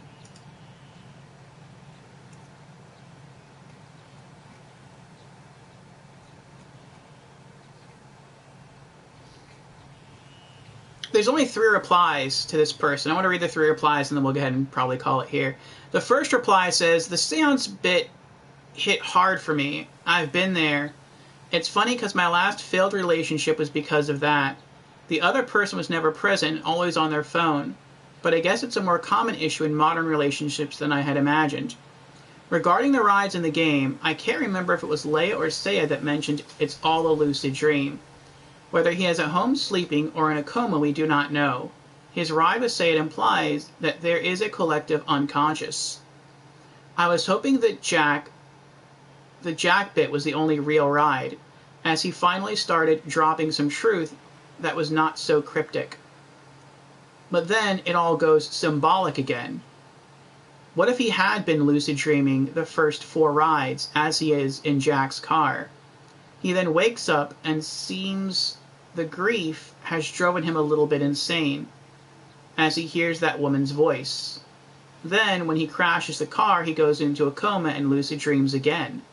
For all we know, the last bit is him saving a final lucid dream as he is dying, and he remembers the happiest day of his life as his life and the game ends. There has been someone in my life that is... And we'll skip that last part. Okay. The next person says, I think it's Leia that mentions the lucid dream. I also thought at first that he had woken up during the Jack ride until the headset appears. I kind of hope that was also a dream, because otherwise that means we've caused 2 car accidents, which is not great. I also thought it was interesting that the game ended with the Firefly conversation and Kira's idea that the protagonist could always return back to that moment if things got bad. Given that the rest of the game seems to say you shouldn't stay in the past. The last lines, that it's never too late, that any mistake can be fixed. Good, if that's what you believe. Seems pretty hopeful, though. Right, that's the one right there. That's the last line. Those are the last lines in the game, Creepy. Creepy says, pretty sure man is comatose, because I was unconscious for 3 days once and saw trippy crap kind of like that, but extremely different. Yeah. The last lines in the game, when he opened the box and he had this like Firefly vision, was she asked him, like, what does your future self think of all this? And he said that it's never too late, that any mistake can be fixed. And she said, good, if that's what you believe. And it's like, I don't know what to make of that. Like, that, even that last line throws you for a loop, because it's like, does that mean, like, this whole time he's been holding on to a thread of hope? A thread that, even though he may have caused a car accident due to his suspicion, that when she comes out of it, hopefully she comes out of it, hopefully he comes out of it, they can sort of reconcile and move on with their life from there? Or is it like something bad happened, and he's sort of trapped in this coma, and maybe he doesn't really want to wake up. Maybe he doesn't want to accept what happened. And when she's like, good, if that's what you believe, maybe that means, like, that's not really true. That's not what happened. But if that's what you believe, then let's go with that. Because you're more comfortable with that hope, that belief in something that's not real. So I don't know. I don't know how to interpret it. Like, this ending is very open. I also know now that there's more than one ending. I did look up an alternate ending where the game actually ends during the first car ride. And you find, like, a photograph of Vern. It looked like he was a bit younger, and his wife was standing next to him, but his wife's face is burned out. And then they drive next to a road sign, and then the game just ends. So this game apparently has more than one ending. And maybe, depending on the choices you make, you don't even get through all the rides. That could be it. But I don't know. I really don't know. It seemed like a lot of the guards didn't want him to find out the truth of what really happened. And maybe he did kill her in the car accident. Maybe that's why he doesn't want to find out. Maybe that's why they say he's grieving. I don't know. There's a lot of unanswered questions. And I guess depending upon your outlook and your sense of logic, that you could read into this in a lot of different ways. And maybe that's what the developer wanted. Maybe they didn't want there to be a concrete, like, canonized ending. Maybe they wanted to leave it completely open-ended and let it be more your story than the game's story. That could be it. I don't know. All right, one person left here. They said interesting ideas. I think all of the rides were lucid dreams, and the ending is quite open. That's what we've been talking about. As I am not sure if Copernicus is sleeping or unconscious. I believe he's unconscious. I can imagine that the game isn't telling us everything that is happening. Kira seems to be injured, but I think not dead. I agree. And Copernicus is trying to realize what has happened and to find a solution of what to do and how to live further with the whole game. I believe that as well. And probably how to handle this trauma, which caused the amnesia. And finally, he opens the memory box, and then we have kind of open, happy-ish end. At least I want to hope so. Otherwise, it would be one of the most darkest games I've ever played. Yeah.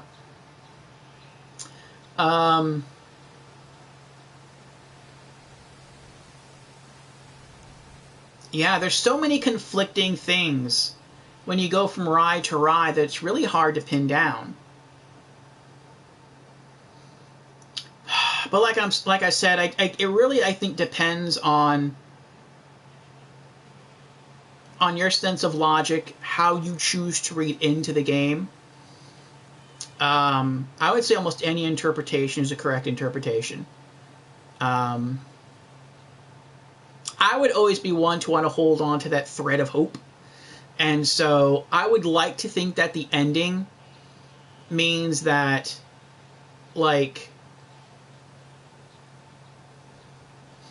when they have that conversation and you see that conversation in the stars and then it kind of fades out, I'm hoping that fade out is really leading to him waking up and realizing what happened.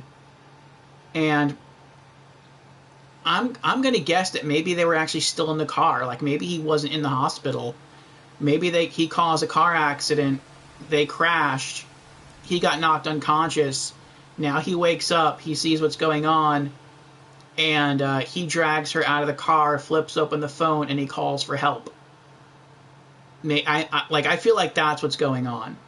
And then they're eventually going to get help, and they're going to, hopefully be okay in the future. But I feel like that's what's going on. And I hope that's what's going on. Which it still would stink if that's what happened. But, hopefully that's what happened. This is a tough one. This was a toughie. It was a good game. I feel like only going through this once not really serves the game an injustice. I feel like every person who plays this will experience something a little different. And I think that's part of what makes this game special. How you choose to react, how you interpret what's going on in the game. Every person's rides will be a little different. Every person's interpretation of the end will be a little different. And who knows which end is the real one? Who knows what really happened? This has been a good Monday Marvel. I've already said my thoughts on it. If you've watched the VOD on YouTube that I will be uploading, well, not uploading, transferring, next Monday, and you want to leave your comments down below as far as what happened, then feel free to. This has been a long one. We've been going for about 6 hours. Though I'm probably going to chop off the first, what did I write down? Like 26 minutes, because it was just me, like, testing audio levels. But, yeah. So, that's been it. We are done with today's Monday Marvels. That was pretty wild. And since we have completed Hitchhiker, we will be moving on to a new game next Monday called Remember Me, where it seems like we are some sort of a special agent that can rewrite people's memories and even dive into people's memories to find out information they may not want us to know. So it looks like it's going to be really good. Like I said earlier on in this stream, I either played the demo or I rented the game. I really don't remember. I feel like maybe I rented the game. And I really, really had a lot of fun. And then I had to return the game. But I do look forward to starting this next Monday. It seems like it's going to be a longer game, though. According to the website HowLongToBeat.com, I think this is like a 15-hour game. So it's probably going to be like a 3 or 4 stream session game for Remember Me, which is fine. But yeah, it's been a good one. Creepy again redeems Hydrate. Very well, Creepy. And Creepy says, still waiting for that poetry redeem. Cheers.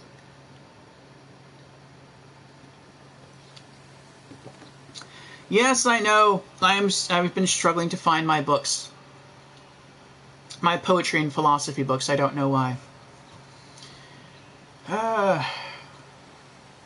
Alright. Is there anyone else streaming?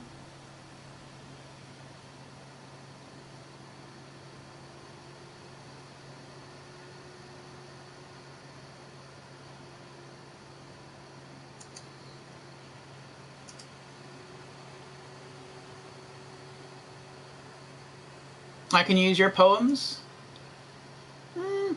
Maybe.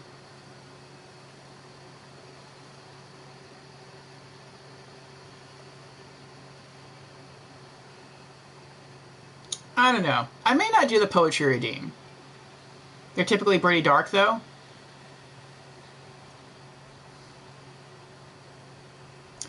I don't know. Like, maybe I won't do them. Like, I've actually been thinking about that the past couple weeks. And, like, off and on. And, like, sometimes you get, like, really focused into the story of a game, like we were with Hitchhiker.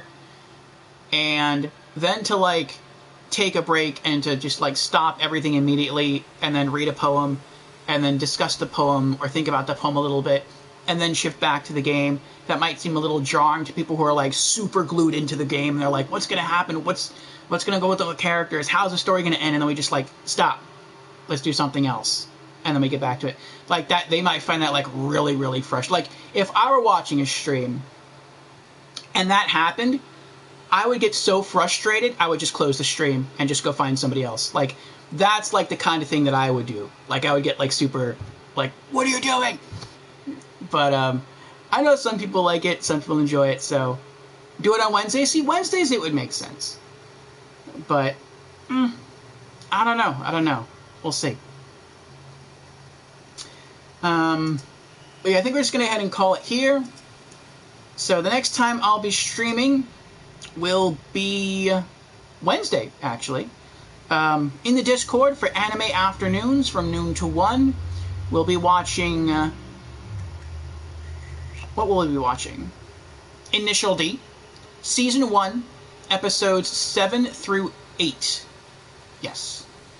And then afterwards on Twitch from 1 to 5, we'll be having our weekly Just Chatting stream, community chat, and gaming news. Going over community updates, gaming news, and game releases for the week. So, yeah, we're going to go ahead and end right now. Thank you everyone who joined me. Thank you to Creepy. Thank you to Lorelei. Thank you to Wipeout. Thank you to General Organa. Thank you to Albatrax. Excuse me. Thank you to Jamera.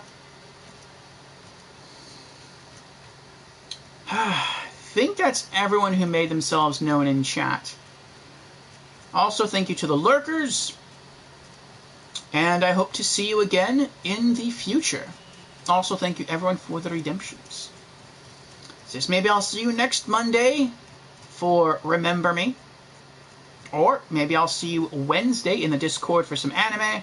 Or Wednesday on Twitch for our community chat. Till then, drive safely. Try not to text and drive. And have a good night.